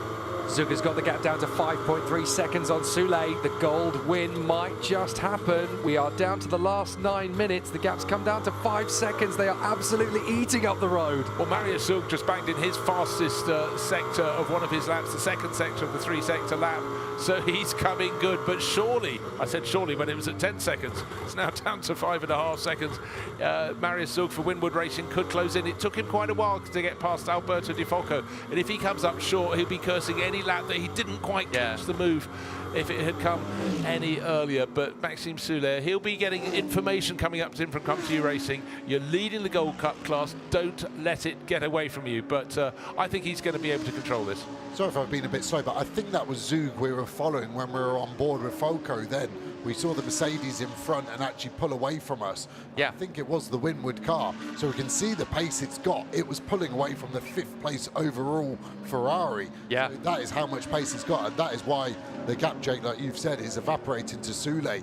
5.3, it's racy, but that's the kind of what you want as a driver. Is this is the battle I want to be involved in. Yeah, you're right. Zug, there he is on screen. He's just done a 1:55.7. Folco in the Ferrari's done a 1:56.2. So they were half a second quicker than the Ferrari on that last lap. And what it's also showing is that Alberto Di Folco kept him behind for several laps. And if this car had been able to run for Winwood Racing at this sort of pace without being held up by someone else, then that gap to Maxime Souley would be somewhat smaller. What it's going to be next time around, we will see when Maxime Souley completes lap 177, still leading the Gold Cup class. And oh no, the McLaren! That's the car that was leading the Bronze Club. Chavez pulls the side. Arjun Maini surely will sweep by. He was nearly 30 seconds in arrears, so it was a big margin for Garage 59. This is super painful. Left wheel. Oh, the wheels come off. Come off, so the marshal will absolutely, the wheel has come off the wagon there. So for how long that was feeling. And Maini has just gone through. Past, and here we are, what's left on the clock, 7.5 minutes to go. I said this race always has a sting in the tail, but for a driver under no pressure at all, Enrique Chavez, the hard work had been done. That's a rare failure. That's extraordinary. You can see the wheel burying itself on fire. I was worried he was going to go back to the future for a second with the fire dropping out of him, but Marnie would have been counting all his Christmases at once.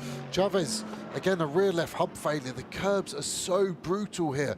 If you ever get the chance to walk any circuit, go and look at the curbs. But he's run wide. I think they just told him. I think they just told him you're in the lead. Took his really? hands off with celebration. Really? We're leading?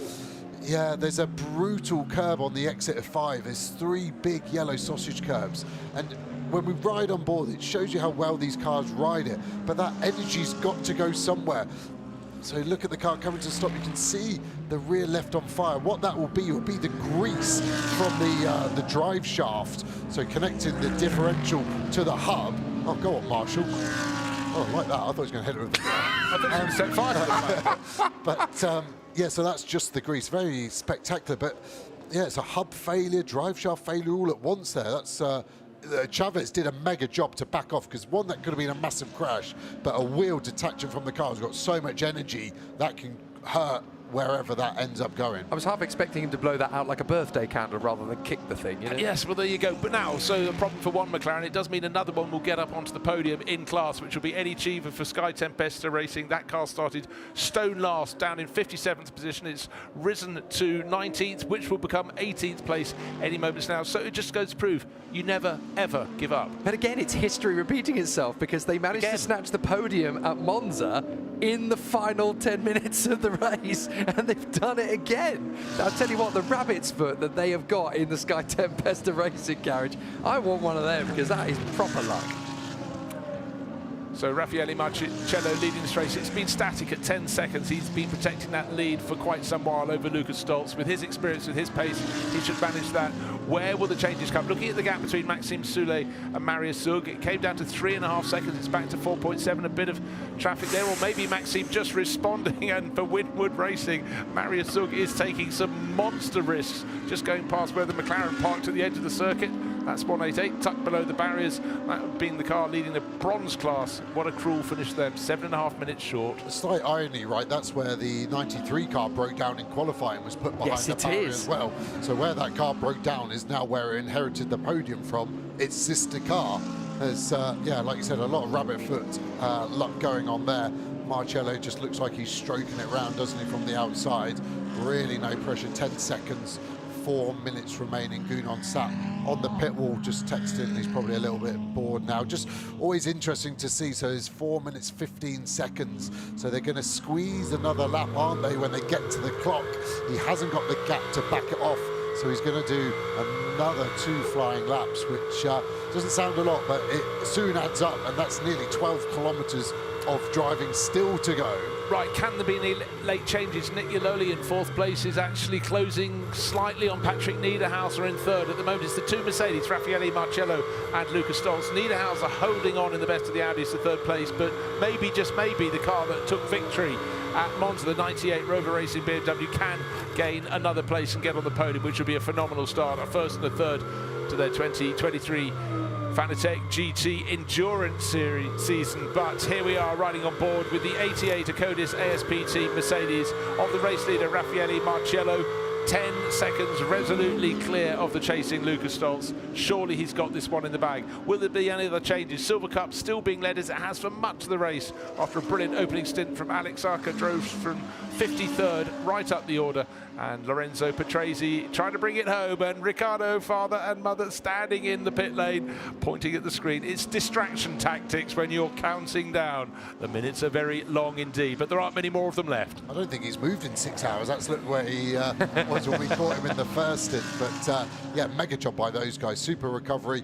Again, always a good example that even if qualifying doesn't go your way, you can come from far back, keep it clean, be fast is always helpful, but just no mistakes and anything is possible there. So awesome run, and yeah, probably the best opening stint, right, with the most overtakes done by Aka. That was super impressive, and the car looked clean when he did box at the end of that first stint, so it didn't look like he did it any dirty way either. It was all clean overtakes. And it's also worth just pointing out the age in the team. Alex Arca was a teenager, we all were once, but he's only 22 now.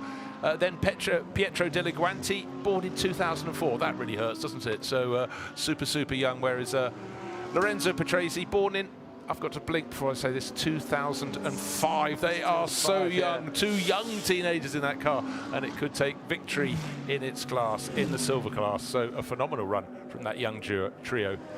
Yeah, I was lapping Paul Ricard on my simulator in 2006. Wasn't very quick either.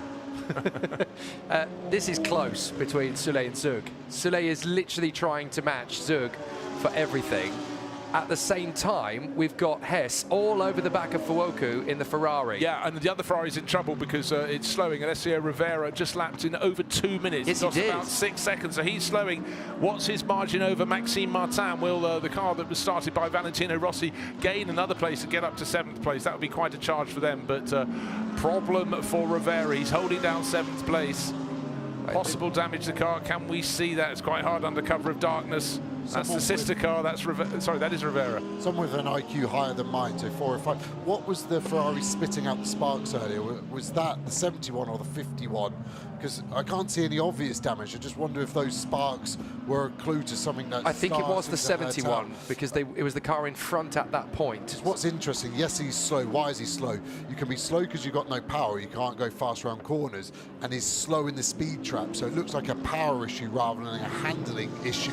His speed traps are all 10-15% down at the moment. Okay, several cars on final warning, including the other Ferrari, the 71 car. Antonio Fuoco has just been given a final warning for exceeding track limits. But if you're going to get it very close to the end of the race and don't do another one. That's key to that. So Jules Gounon sitting on the pit wall, waiting to see if Raffaele Marcello can bring it home. We've got 23 hours, 59 minutes. He's got to back it off surely, because he's going to cross the finish line about 20 seconds before the checkered flag could be unfurled after 6 hours, so he doesn't mind another lap. But we've seen cars having problems on their final laps before pit stops in this race, most notably the Tracer Orange 1 Audi that had a 30-second lead. For Raffaele Marcello, the good news is there doesn't seem to be anything particularly ahead of him on the track. He can surely stroke it home. Jules Gounod watching on from the pit garage. I don't know where Timo Boguslavski is, but it looks though they're going to score a famous win here in the Paul Ricard 6 hours, but hasn't got to the finish line yet. It's midnight. It's officially Sunday. Time is up.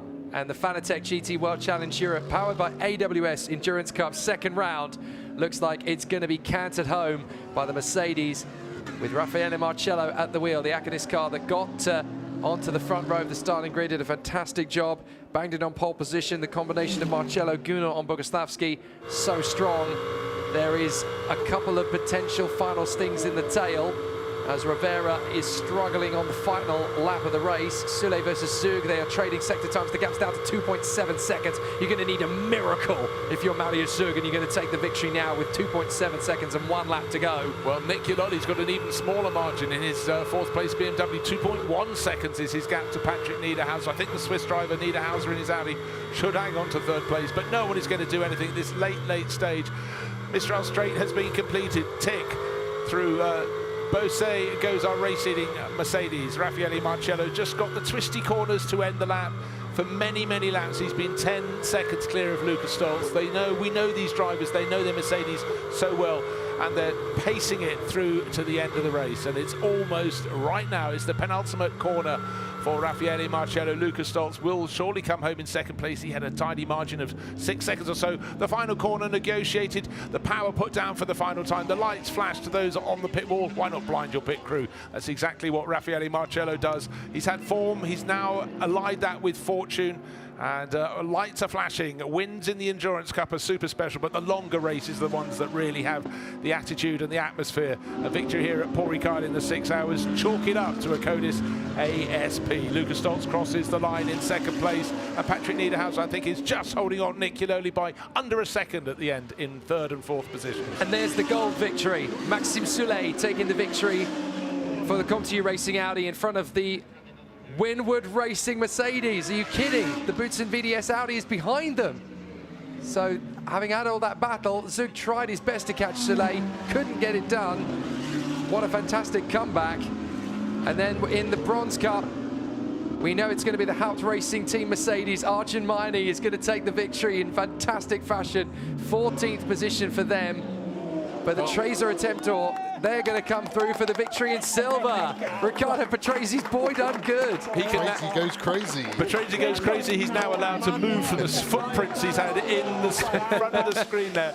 6 hours standing up, breathing in, breathing out, and that's a very special day for the Patrese family. Victory in the Silver Cup class, and great to see the smiles up and down. Jules out there just congratulating teammate Timo Boguslavski, and they're waiting for their fellow racer for the 88 Codis ASP Mercedes. Raffaele Marcello will bring that in. That was a very fine win because they had to fight. They didn't stay at the front the whole way. They dropped back down to 5th place, and Timo Boguslavski did a really solid middle stint. He had so many people challenging him, and that was absolutely key for them because, look, the margin of victory at the end was under 10 seconds. And there's a lovely little fairy tale in 31st position. The Prime winners, Car Collection Porsche. Isn't that a lovely sight after Alex Fontana and the crew had such a tough time of it at Monza, the race that didn't really happen for them, and they have bounced back in fantastic fashion despite all the pressure, despite the ebbing and the toing and froing of that battle. We thought it was going to be the Barwell Lamborghini that would take it. They were out on the first lap.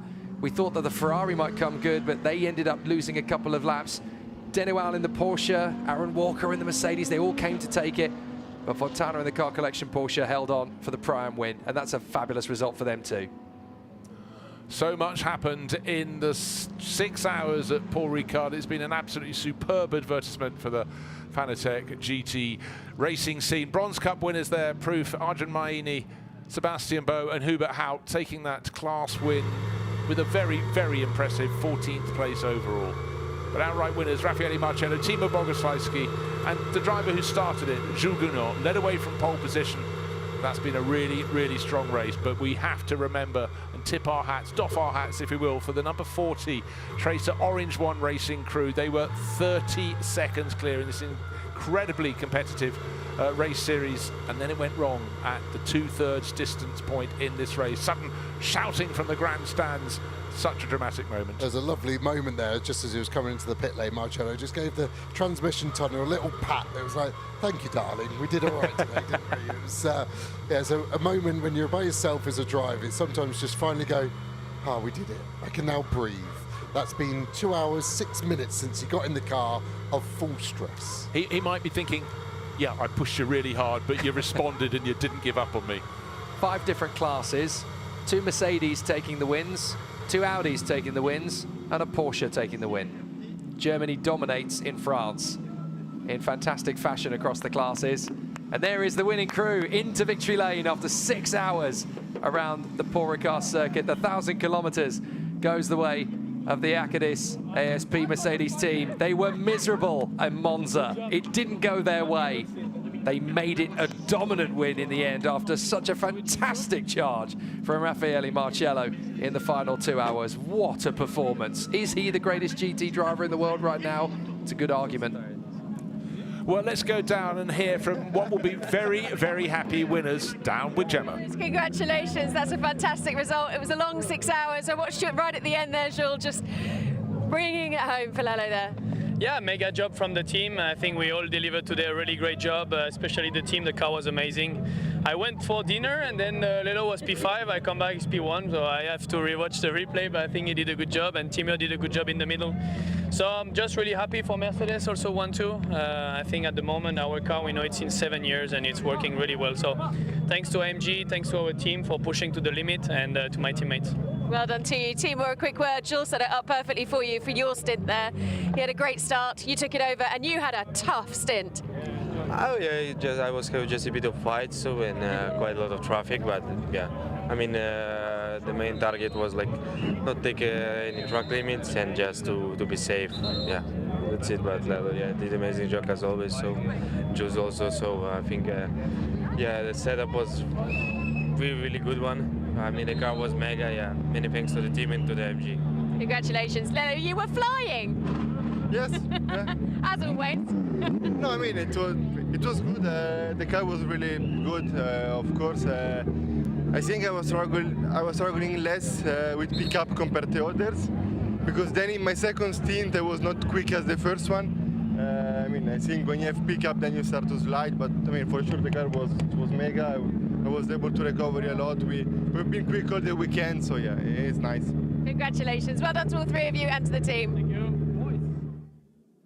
Well, 3 very happy race winners there. Julguno, who kicked off. Timo Bogoslawski, fantastic middle stint under a lot of pressure. And then Raffaele Marcello unleashed all the horses and brought it home. 10 seconds to the good in a Mercedes battle. His, again, ahead of the Almanar Racing version that Lucas Stoltz brought home. A good run for them as well. You could say, yes, they started first and second, they finished first and second, but boy, oh boy, did so much happen in between. The 6 hours at Paul Ricard was an absolute firecracker. Yeah, pole position to the win doesn't sound particularly interesting, but if you don't think it was, you weren't watching the same race as us. Fabulous performance. Gemma Scott has found more of our winners down here in Paul Ricard. Gathering in our winners here, Maxime. We spoke at the beginning of the weekend, and what a race result that's been. Man, it was not easy because the Mercedes was catching like hell, and yeah, I think we didn't have the best car all weekend. I mean, we were struggling with pace, but the team did zero mistake during the pit stop, and we did zero mistake, and that's how you win races. Absolutely, congratulations to you. Which one of you started? It's a long time ago. Max, you started the race, you set it up from the beginning then? Yeah, we had a good start. Like, as Maxime said, we were a bit lacking of pace this weekend, so somehow we managed to have a good first stint and just, yeah, went from P26 to P12, I guess, and then we just had a clean race, no mistakes, and stayed where we were. Well, this sets things up nicely for Spa in just a few weeks' time. Yeah, I think the ambition are quite obvious. We are there to win. Today was only a clean race, but and the pace was not ideal, I would say, but for sure in Spa it will not be the same story. Thank you very much, and congratulations once again, boys. Well, that race at Spa is going to be very important to the last of those drivers who spoke, because Nicolas Bert, along with Maxime Soulet, they are Belgians. No more glory could come their way than winning the Spa 24 hours, but a lot can happen. We've had so much happening in 6 hours here at Paul Ricard, and of course the CrowdStrike race. The spending 24 hours of Spa is 4 times as long, but the Audi was worked very well by all 3 of those drivers. This wasn't just a good win, this was an emphatic win from the ComTU Audi. They started 26th and they worked their way through to 9th. And it's a mammoth effort from the whole crew, and a very deserving victory indeed. They were pushed all the way by the Winward Racing crew and from the Boots and VDS crew, and they had plenty of other challenges as well. That was not just a great win, that was a really emphatic win. But I think not having any penalties coming your way is something very important. But the silver class was won by the 99 crew. Let's go down in here with a very happy Lorenzo Petresi. Another class at Podium. Was it on camera already? Oh, we've been on camera already. Yeah, we're here. Get dressed quick. Great result. I mean, you started that race. You had a mega start, right? Yeah, it was good. I think the car from the beginning on was quite competitive. I just got it together. Was a bit lucky as well, but everyone was quite fair. Good racing, and I mean, that's a GT World Challenge, you know, it's quite tight, so it was good. Yeah, I mean, it's a tough grid, and it's a busy old track out there, isn't it, Pietro? Yeah, it was a fantastic race. We managed it very well from a really far place, when we were like 23 in the start, and then we managed to go in P15 and the P1 in the silver, so I'm very happy. We do everything well, and with a really nice pace, and I'm really happy. Lorenzo, at your age, I mean, this is just incredible. You are setting the tone now to be a great GT driver with us for many years. Yeah, hopefully. I mean, it's been an incredible weekend. We had very bad luck in qualifying. We started from the back, but I mean, Alex did a great job at the start. The team did a great job. So yeah, just happy. The win, I think we deserved it. So yeah, good job everybody, and thank you. Well done. You can go and celebrate. Thank you, boys. Well, you never can tell if racing talent travels through the generations in racing families. It's not a given, but for 18-year-old Lorenzo Petresi, 18 later this year, 17-year-old Lorenzo Petresi, 19-year-old Pietro De Laguanti, and the old man of the team, Alex Arca, 22 years old. But what a start from Arca. A victory in the Silver Cup was hard-earned and thoroughly deserved. 53rd on the grid, 15th at the finish. That's not bad for Team Spring Chicken, is it? They did an absolutely mega job around this place, and that sets them up beautifully for the CrowdStrike Spa 24 hour. So let's go down and hear from the winners of the Pro-Am class with Gemma. You want to talk to all of us? Yeah, I want to talk to all of you. Congratulations, the team that made it through to the class win. Alex, we'll come to you first. You brought that one home. How tough was that race? Yeah, well, in the end we had a good lead from the beginning, thanks to Nicky and Ivan that did a very good opening 4 hours amongst the amateur drivers, and not only. So for me it was just to manage the car home, and we did that. Considering we didn't have a lot of testing with a brand new car, I think it's a positive result after Monza.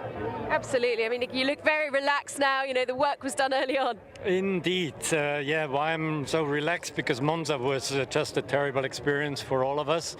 And coming back with the win is the best possible answer one can give for it. And now the championship is open again for everybody. And we're extremely happy about this situation. Well, that's a fantastic 6 hours, and the next one to come is going to be 24. Yes, we are waiting for the 24. This is a good test for us, and we have not do mistakes. All good. More podiums to come throughout the year. Congratulations, boys. Well done. Thank you. Thank you. So that's Car Collection Motorsport taking victory in the Pro-Am class. Car number 24 largely kept out of trouble, which is something it didn't manage, as mentioned by Nicky Leutwiler at the very start of the race at Monza. So they've bounced back and they can focus on the big one in the championship. And now we will head down to hear from the bronze class winners, the drivers of car number 79 with Gemma, the Hout Racing team. You've had a fantastic class win and a great result for the team. You've got to be very, very proud with your name on the door. Yeah, absolutely. I mean, it was our dream to be on podium, but the win we didn't expect, to be honest, because 4 minutes before end of the race we were P2, but it was a fantastic race and it was a fantastic evening and it was a nice event, and now we are really happy and we are partying a little bit now and we're looking forward to Spa. Absolutely. Arjun, you brought that one home. How did that feel crossing the line? Yeah, I think first of all we have to say I feel sorry for the McLaren that pulled out at the end, but I think they did a great race. But super proud of this whole team. They worked super hard to get everything ready. Amazing car, amazing feeling, and very happy to give us the championship lead, I guess. Yeah, that message over the radio must have been quite a relief for you as well. And a home result for you as well, Sebastian. Yeah, the home race is beautiful for me because it's my second podium in the championship in the GT World, and the win the home race in Le Castellet was beautiful and crazy, and my family is coming, my partner is coming, and it's so beautiful, and we go to the party night with my teammate and with the team. I am very, very happy. Yeah. You can join the party up on the roof later on, but first of all, can you get up to the podium? Yeah. Congratulations once again. Thanks, boys. Well, let's go through the results at the end of 6 hours. So much has happened from the start through to the finish. Let's take a look. We know the identity of the winning car. It was the 88 Acodis ASP Mercedes. And let's see who followed it home. It's dark here, it's gone midnight, and there is confirmation. Raffaele Marciello, Timo Bogoslawski and Jules Gounon taking victory for Acodis ASP with their Mercedes. 10 seconds the good over another Mercedes. This is from Almanar, Team Almanar. Maro Engel, Lucas Stoltz and Fabian Schiller. Chris Remise, Patrick Niederhauser and Simon Gachet breaking the hegemony at the top because it was an Audi alongside those two Mercedes. Then running down through the classes, it was very tight indeed in the gold class, down in 9th position at the end. Max Hofer, Nicolas Baer and Maxime Sula, who brought it through to the finish at 2 seconds ahead of the chasing Marius Sug in the Winwood Racing Mercedes. He shared with David Schumacher and Miklas Morn. And 3rd place in class, an Audi from Boots and VDS, Alberto Di Folco, Aurelian Panis and Adam Iteki in 11th place overall. Moving down the charts, so you can see in 14th place, a late inheritance of victory in the bronze class for the Hout Racing team with their Mercedes. So Hubert Hout, Sebastian Boe and Arjun Maini. AF Corsa came home 3rd, 2nd in class, Louis Michiels, Jeff Michiels and Andrea Bertolini. And a great job from the very back of the field, Jonathan Cui, Chris Froggatt and Eddie Cheever the 3rd, taking 3rd in the bronze class. A great charge from the back for them. Silver Cup class, it was Trezer Attempto Racing winning that one. Alex Arco, Pietro Diello Guanti and Lorenzo Patrese taking victory in that class in their Audi in 15th place overall, with the GRT Grasser Racing team coming home 2nd in class. Benjamin Hites, Glenn Van Berlo and Clement Schmidt. Let's flip down to the next of the result pages and see who managed to finish. We had quite a few retirements, as you can see, and some surprise results there down towards the tail of the field, but perseverance paid, and a lot of these teams gaining experience to take with them of racing not just at day but at night time to go to the CrowdStrike 24 Hours of Spa, which will be the next round of the championship. But bragging rights here at Paul Ricard after 6 hours to the 88 Acodis ASP Mercedes. Yeah, 57 cars started, 38 came through to the finish. It was a very tough race, a high one for attrition. Very exciting all the way through, that is for sure. Podium ceremony though, and what a fantastic result. This is the overall podium, of course. The Santodoc Racing Audi team there in 3rd position. The Almanar Mercedes 2nd position. But how about this? What a turnaround after Monza. The team that didn't even finish at Monza are now going to come through to take the victory. A brilliant, brilliant run from Timo Bogoslawski, Jules Gounon, who lives just 2 hours down the road here in the beautiful country of Andorra, and Raffaele Marciello, definitely putting himself in the shop window as one of the greatest GT drivers in the world right now. What he did in the last 2 hours, that was a Leviathan's drive. It was. He chased and he had the longest stint he possibly could. Timo Bogoslawski pitted marginally early. That gave more time for the Swiss racer to see what he can do. And he chased and he passed. He took the lead and he compounded it and kept it there. 10 seconds to the good at the end of 6 hours of racing. And certainly for Team Almanar, they were very close indeed in that 2nd place. And the best of the Audi crews on the right-hand side of your podium for Santodoc Racing.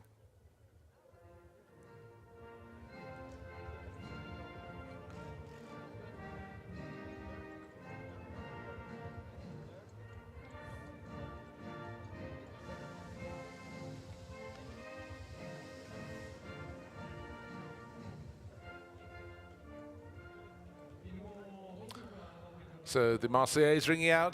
The nationality of Acodis ASP is Jerome Policon's team, very much a French racing outfit, so they will be delighted to have taken a win on home ground. And it was a hard-fought win, which makes it all the more special for all involved. Yeah, it was, and it was such a different race compared to what we saw at Monza as well. Monza was fast, frenetic, but there was an awful lot of difficulty for a lot of the big teams. They dropped out, and it was not quite clear why they were lacking in pace. But look at how many teams had the chance to go for the win today. Ferrari had the opportunity. Rove BMW had the chance to do it. Trezor Audi with 2 cars had the chance to win it today. The Sandstock team were in the mix. The Almanar team were in the mix. And then, of course, the Acodis team that got from pole position, they were in the mix. That was a proper classic Fanatec GT World Challenge race. I mean, that's one of the best GT races I think I've ever seen, in the sense that it just kept on building, it kept on giving us more action. And when you look at it from the point of view that after 6 hours, the top 6 cars were separated by less than half a minute, bring on Spa. Absolutely so. So many things can go wrong. We had cut tyres. It didn't really affect the front runners, but certainly for some of the runners in this field, it became a little bit of a curse. But plenty of delight for, well, Raffaele Marciello has his own fan club, or at least 2 of them there, calling up Tolello. That's Raffaele Marciello's nickname. Timo Bogoslawski trying to get away from the podium before any champagne is sprayed, but he's got to go back for the photographs. The trophies must be held aloft, of course.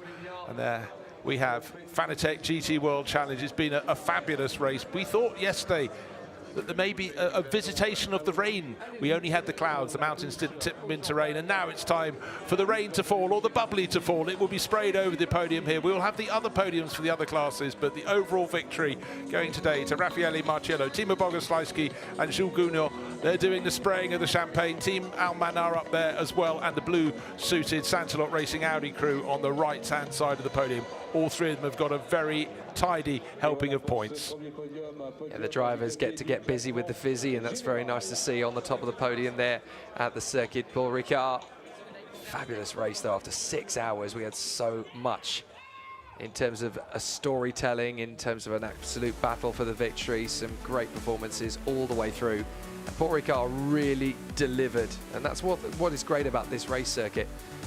So there's the provisional championship points after the first 2 endurance races of the season. It's the Rove BMW crew that hold the championship lead on 41 points from the Acodis ASP crew, now on 34 after their point for pole position and their 33 points for the win. The Niederhauser Gachet Mies trio, 3rd on 31 points, just 10 points separating the top 3 crews then, still plenty to do. The second Rove BMW team on 27 points, and then the guys in the Almanar Mercedes are up to 5th on 24 points now as we head to the CrowdStrike Spa 24 hours. And don't forget, there are 3 separate points tallies being given through the course of that race. There will be scoring points after 6 hours, 12 points for the win down to 1 for 9th. They'll do the same again after 12 hours, and then it will be like a normal Fanatec GT World Challenge race at the end of the 24 hours. 25 points for the win, 18 for 2nd, 15 for 3rd, and so on down to 1 point for 10th. So if there is one team that holds the lead for the entirety of the 24 hours, seems unlikely, but if that does happen, the winning crew, if they are the leader at all 3 points, can come away with a whopping 49 points. That's how important the CrowdStrike 24 hours of Spa is. It absolutely is so important, as is consistency though, and that's what Rover Motorsport have with their 98 crew. They took victory down at Monza to open the championship, and adding the points for 4th place, very nearly 3rd place here at Paul Ricard, has put them into the championship lead. And for all the others further down the order, we're looking at teams there that have dipped their toe in the water and not come away with the cluster of points they want. But here at Paul Ricard, we still have some more podium ceremonies to follow, and the next set of drivers being called out very shortly indeed. And here are the 3rd place crew in what should be the gold class. Just having a quick look, is that the number 9 crew from Boots and VDS? Yes, it is indeed. So that is the crew that Adam Iteki, Aurelian Panis and Alberto Di Folco. The crew that takes 2nd is from Winwood Racing, and that was to just over 2 seconds. The gap came down to at the end of the race, and it was a real charge from Winwood Racing. Car 157, the Mercedes, driven with great style and aplomb by Miklas Born, David Schumacher and Marius Zug. But the winning crew coming out onto the podium, victory in the gold class, going to the number 21, Come To You Racing Audi team, Max Hoffer, Nicolas Baer and Maxime Soulet. Welcome back to racing, Maxime, back with a bang. Very impressive. P26 on the grid all the way up to P9 by the end. It's a very worthy victory for the ComTU Audi team. They just continue to add more and more victories and more silverware to the ComTU Racing trophy case. It's just been so strong, this combination in GT.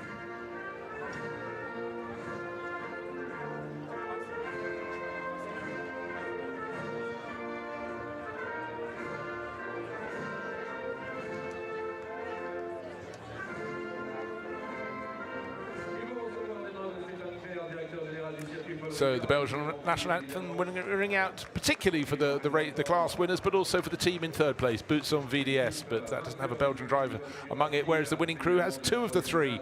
That's Maxime Soulet and Nicolas Aubert, son of the boss of the team, up on the top step of the podium. Victory in the gold class, presenting the trophies. It's gone midnight, but the drivers aren't going to know that too much. They've focused on a brilliant race, and a lot of them are already talking about going up onto the rooftop here for partying afterwards. And why not? It's a fabulous, balmy evening here on the French Riviera. Just that little bit cooler up among the trees on the plateau above Marseille, and it's a wonderful place to be. Yeah, it really is a fabulous circuit, isn't it? The Director General of the Circuit Paul Ricard, Stéphane Claire, presenting the trophies there on the podium. The president of the circuit as well was here yesterday. I'm not sure if he was here today, but certainly was here yesterday, taking a very watchful eye. Jean Alesi himself, deep in conversation, I noticed, with Stéphane Rattel and many of the supporters of the championship yesterday. He was very excited to see how it all goes, and judging by how his son Giuliano is currently going in Japan, I think it would be very interesting to see how Giuliano would then transfer those skills, bringing it over to the Fanatec GT World Challenge. I'm sure he'll get his opportunity one day in the future. But certainly for ComTU Racing here, they've done a fantastic job to come through from the 13th row of the starting grid to come through to 9th position overall. Well, let's take at the classification in class. This is the Gold Cup class. Max Hoffer, Nicolas Aubert, Maxime Soulet. That victory puts them to the top of the table. Sizable advantage, almost double the score of the drivers who chased them home. David Schumacher, Marius Zug and Miklas Born. Charlie Fagg, Sam DeHaan and Dean McDonald would have expected them to score well today, but they were some of the in fact, the second retirement from this race, and a mere 152 laps down at the end, so they really didn't get a bite of the cherry at all. But for Nicolas Aubert, Maxime Soulet, his fellow Belgian, and Max Hoffer, things are looking very good when they head for ComTU Racing to their home race, the CrowdStrike 24 Hours at Spa. And because you've only got two cars that have really been particularly consistent in the Gold Cup, you've got so many opportunities now for the rest of them to battle away for the top three and even to come up with a chance for the victory. You've got to feel sorry for the guys at the number 5 McLaren. They had a big opportunity taken away from them today out on the first lap. We never really got to see what Fagg, DeHaan and McDonald could have given us, but they will be strong at Spa. Do not count them out. The McLaren is going to have a really good chance to go for the gold victory at the CrowdStrike Spa 24 Hours on the first weekend of July. That's really going to be really exciting, and considering how intense the racing has been here, if you consider we get to do that 4 times essentially over the Spa 24 Hours a month from now, that's going to be one heck of a motor race. I, for one, cannot wait. 6 hours before the end of the race was the start of the race, and it was Mercedes first and second on the drag down to the first corner. The Ferraris getting a little bit monstered in the pack. They were 3rd and 5th at the start, but the Audis were making a charge through in these early moments. Some drivers running wide, and then the first problem in the race came for the Barwell Motorsport Lamborghini, spinning around there. Contact with the number 3 Get Speed Mercedes, and then further contact, much harder contact with the barriers on the outside of the circuit. There's some great runs up through the field. This got a little bit close. Hubert Hout just clouting the rear of the Pure Racing Porsche and spinning it around, and then it was where the cars slotted in after their pit stops. But unfortunately, if you were a fan of Jules Gounod, his car came back out in 2nd place rather than coming out into the lead, because the Tracer Orange 1 Audi had gone into the lead and was having a phenomenal run up through the order. But plenty of drivers and teams came to play. The Rove BMW was strong. The Orange Audi was going to be a minute clear by the time we got to the end of their stint, but unfortunately a puncture ruined their race. It destroyed the rear end of the car. Nighttime came, Ferrari were in the mix, so too were the Rove BMWs. Sadly, the Lamborghini challenge really faded dramatically, not just for one car, but for multiple cars. They're going to have to go back to the drawing board ahead of the Spa 24 Hours. Great to see the duels, though, between the Mercedes cars, Marcello and Stoltz, the two crews at Almanar versus Acodis. They really gave us some fantastic and phenomenal battles, but it was what Raffaele Marcello did in the final 2 hours that really put them on the top spot of the podium. It did. The Rover BMW had worked its way to the front of the field, was looking strong, but it just didn't have the pace in the closing stages to match those two flying Mercedes at the front of the race. It also didn't have the pace to match Patrick Niederhauser finishing off for Sansalot Racing. But as we approached the end of the race, a 10-second advantage in his pocket. Raffaele Marcello backed it off, coasted home, and took a famous win here in the 6 hours of Paul Ricard.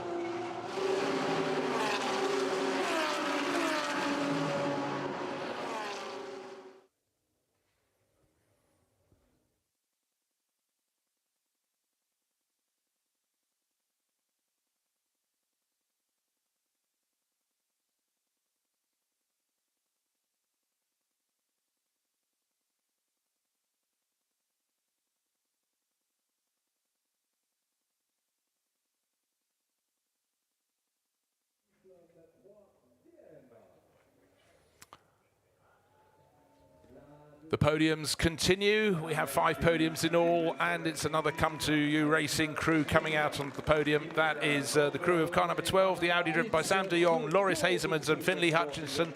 They took class victory in the Silver Cup class at Monza, so a third place here has put them in a good championship lead, waving down to the others and applauding those that managed to beat them, and that was a very tight class indeed. And second place in class went to the 85 crew. That's the GRT Grasser Racing Team, Lamborghini of Clement Schmidt, Glenn Van Berlo and Benjamin Hites. But onto the top step, the youthful crew of the 99 Trezor Attempto Racing Audi, Lorenzo Petresi, Pietro Deliguanti and Alex Arca, who was absolutely phenomenal in the opening hour of the race, gained 25 positions.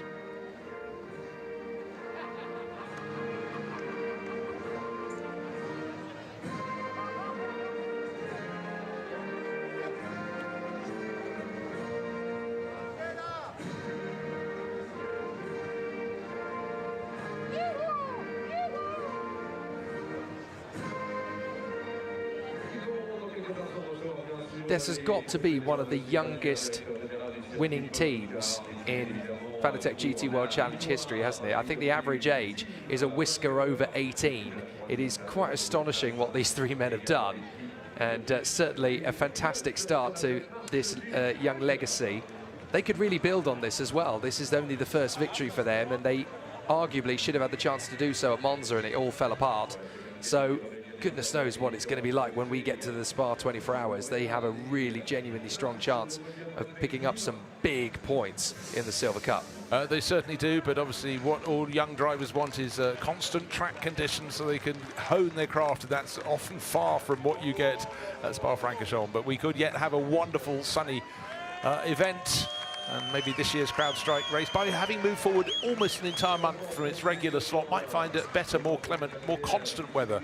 But anyway, we'll just love the competition. This is the Silver Cup podium, and they put in some fantastic runs. The best placed car finishing 15th overall. That's Lorenzo Petresi with his two teammates, Pietro Deliguanti and Alex Arca, who was so strong at the start of the race in that Attempto Racing Audi car, number 99.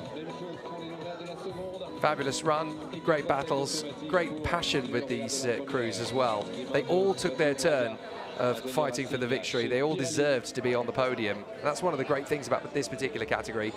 All three of the crews had their turn to battle for it. It's a lot closer in this particular category as well. Loris Hezemans, Finlay Hutchinson and Sam de Jong third in here this particular race, but after winning at Monza, they have the lead in the Silver Cup by 10 points to Messrs Petresi, Deliguanti and Acker. Nezov, Pederskompank and Gustafsson, don't forget the Mad Panda squad. They were consistent. They are third in the points ranking up to this point. So there's definitely a lot of great battles to come from them through the season. Boots of VDS, they've got a crew in the reckoning there. That's Roy May, has Cesar Gazzo and Andrea Cola. Didn't finish on the podium here at Paul Ricard, but again, a good constant across the series. Glenn Van Berlo, Clement Schmidt and Benjamin Hites, second place here, and that moves them up to 5th place overall, up in the Silver Cup class. So still 2 more podium ceremonies to come our way. They're being set up fast. And this was the drivers getting their Pirelli awards there for their performances in class, and those all add up across the course of a season. Trophies taken away, podium cleared, and 2 more sets of drivers to be called up. Well past midnight here at Paul Ricard, but we simply don't mind because it's a wonderful evening after an absolutely brilliant race. Not just for outright victory, but through all of the classes, so that was a blessing. Yeah, the next podium I think is going to be the bronze podium, and if you look through the battle, there's been so many teams that could have taken the victory in the Bronze Cup today. The Pure Racing Porsche that led early doors for Joel Sturm in the 911 Porsche, they were incredibly quick. The Garage 59 McLaren, absolutely robbed in the final 5 minutes. They had the win pretty much signed, sealed, and almost delivered. The Iron Dames Lamborghini, they ran in the podium positions. They had a great chance to come through from some silverware. So one of the toughest and most brutal and competitive of races. We still don't really know whether Parker Racing Porsche could have ended up in that category as well. They had a good run to start with, but what an incredible trio of teams. The Sky Tempesta squad coming through from dead last at the very back of the grid to come through to 18th position. And I think in the battle for most places made up, Sky Tempesta Racing do actually get that by 1 place. They squeaked it at the end, so Jonathan Cui, Eddie Cheever, and the tallest figure there, Chris Froggatt, welcoming the crew that finished in 2nd place up onto the podium. That's the AF Corsa number 52 Ferrari crew of 2 Michels, Louis and Jeff and Andrea Bertolini. Been there, seen it, done it, but winners in class, and certainly a very happy looking team, the Hout Racing team, with Hubert himself, Sebastian Bau, and Indian racer Arjun Maini up there on the podium. And that was a good, strong run for them. But Bronze Cup class honours came courtesy, sadly, of Garage 59, with 5 minutes to go, losing its class-winning car.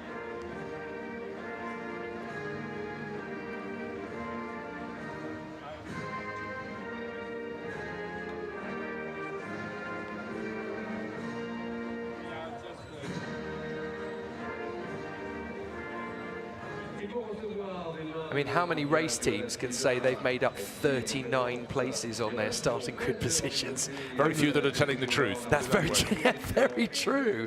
And the Sky Tempesta team, they came back in fantastic style to grab 3rd position. A great fighting drive from the AF Corse Ferrari as Maria Giovanna Piva, the team relations manager at the Fanatec GT World Challenge, powered by AWS, presents the trophies to our top 3 teams in the Bronze Cup. But the AF Corse Ferrari's in 2nd position, proof that that 488 still has good lifespan in it. And a lovely little sight on the podium there during the national anthem is seeing Louis Michels squeezing the shoulder of his 17-year-old son, who's up alongside him, Jeff Michels. So great having that passing down the family. Jeff is the driver closest to us, the left-hand driver, if you will, of the trio with the red overalls and the green and white sleeves. So lovely little touch. And imagine to do all your racing for decades and have your son or daughter come and join you and then get up on a podium. That's the thing I love about the Fanatec GT World Challenge. It is such a family affair and there's such camaraderie here. Yes, there's rivalries. Yes, there's great intense competition, but there's also great community. And it really has built over these last 10 years as the paddock's really grown and exploded with talent and anticipation. It's wonderful. And just thinking of a driver like Jeff, it's not like this is the first time he will have turned up at these races. He would have been the little boy child walking around the paddock not so long ago, now a fully fledged racer. But up on the top step, you can see the absolute delight. Bronze Cup victory there for the Hout Racing team. Arjun Maini getting very busy with the Fizz up there. So that leaves just 1 more podium ceremony to come, and that will be the Pro-Am podium. And we heard from the drivers interviewed by Gemma Scott, very happy with life indeed, and waiting to greet them. They'll be the 3rd crew out, but they took the maximum points in the Pro-Am Cup class, and some drivers just simply don't know when it's over. Come on, clear the podium. Well, this is a big moment for the team. They really have turned it around in fantastic fashion, and in terms of the championship points standings as well, that's really going to help them. There you go. They move now to the top of the standings. That's how important winning this race is. 33 points in the championship going their way, so their consistency from round 1 at Monza gets them right up there. But the Sky Tempesta crew are not far away, just 11 points deficit heading to the Spark 24 Hours, a circuit that should favour the McLarens quite well.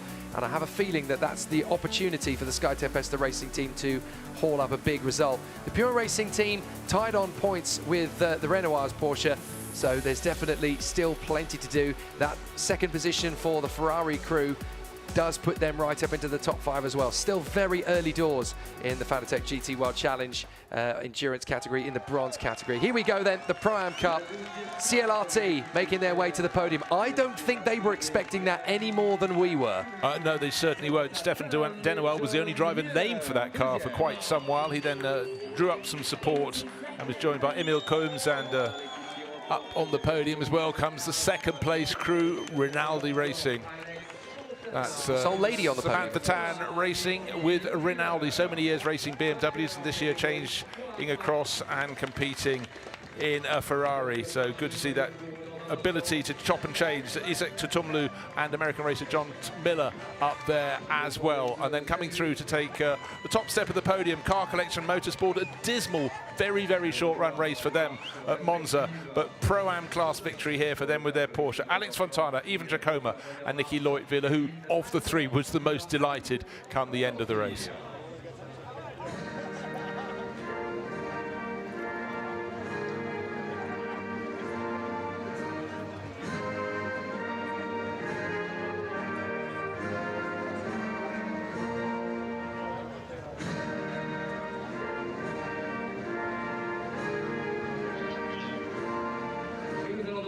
The tough and competitive and brutal nature of the Monza compared with Paul Ricard means that the Rinaldi crew is the only team on this podium that was also on the podium at Monza. That's how tight it is going to be in the Pro-Am Cup Championship battle as well. We've talked about this before. It will still be a feature through the Sprint Series as well as the Endurance Series of Fanatec GT World Challenge Europe. You've got to keep finishing in the points. It's so competitive here. One slip between cup and lip and you come away with nothing. And you really have to feel for those that tripped up late in any race, or indeed on the opening lap of any race. You've got to get to the finish to score the points. And you can say that the attrition was high, but you ask any racing driver whether you deserve to get a podium or not, and they'll say you create your own luck. You do it as a team, you do it as a unit, you work together to solve problems, to make yourselves go faster, to tick every box in every area of the development of the team and the car. So every time the result comes, you soak it up, you enjoy it, and you share it with the whole team, because it's one of those situations, particularly in the Fanatec GT World Challenge. You win together, you lose together, you strive together. And also that ability to bounce back, and that's certainly what the Car Collection Motorsport crew on the top step have done. A dreadful start with a big accident very early in the race at Monza. They've come here, they've plugged away, and they've healed that wound, and they've come away with the maximum points for victory. So particularly pleased for Nicky Leutviller there. Yeah, the Pro-Am title fight starts here now as well. No points for the Car Collection Porsche team at Monza, 33 here at Paul Ricard, so that definitely changes things. The only person not really able to get the spray together, Samantha Tan. Oh no, it looks like Stefan Denouel struggled as well. But yeah, fantastic party here after midnight for the Pro-Am team. And what this does for the points heading to the Spa 24 Hours, look how close it is. Jacoma, Leutviller and Fontana actually take the lead in the championship from that. Bergstein, Walker and Lewandowski, despite not finishing on the podium this time, they came fourth today, podium at Monza, so they have 30 points. And the Barwell crew, from their win in Monza, they're still right up there on 26. It's the absolute flip. Jacoma and Leutviller and Fontana, disappointment early at Monza, this time opening lap. The Pro-Am class winners coming here out of the race and into the barriers. But Dennis Lynn, Adam Ballon and Rob Collard, I'm sure, will fight back, and they still have to feel fairly confident they're in third place overall. But this one would have been a frustrating one. It would have hurt. What a fantastic race it's going to be, though, for the CrowdStrike Spa 24 Hours. We're going to have such incredible battles all the way throughout. All 5 classes are going to give us magnificent entertainment. And, of course, 72 racing cars are going to be on the starting grid. Goodness knows what's going to happen.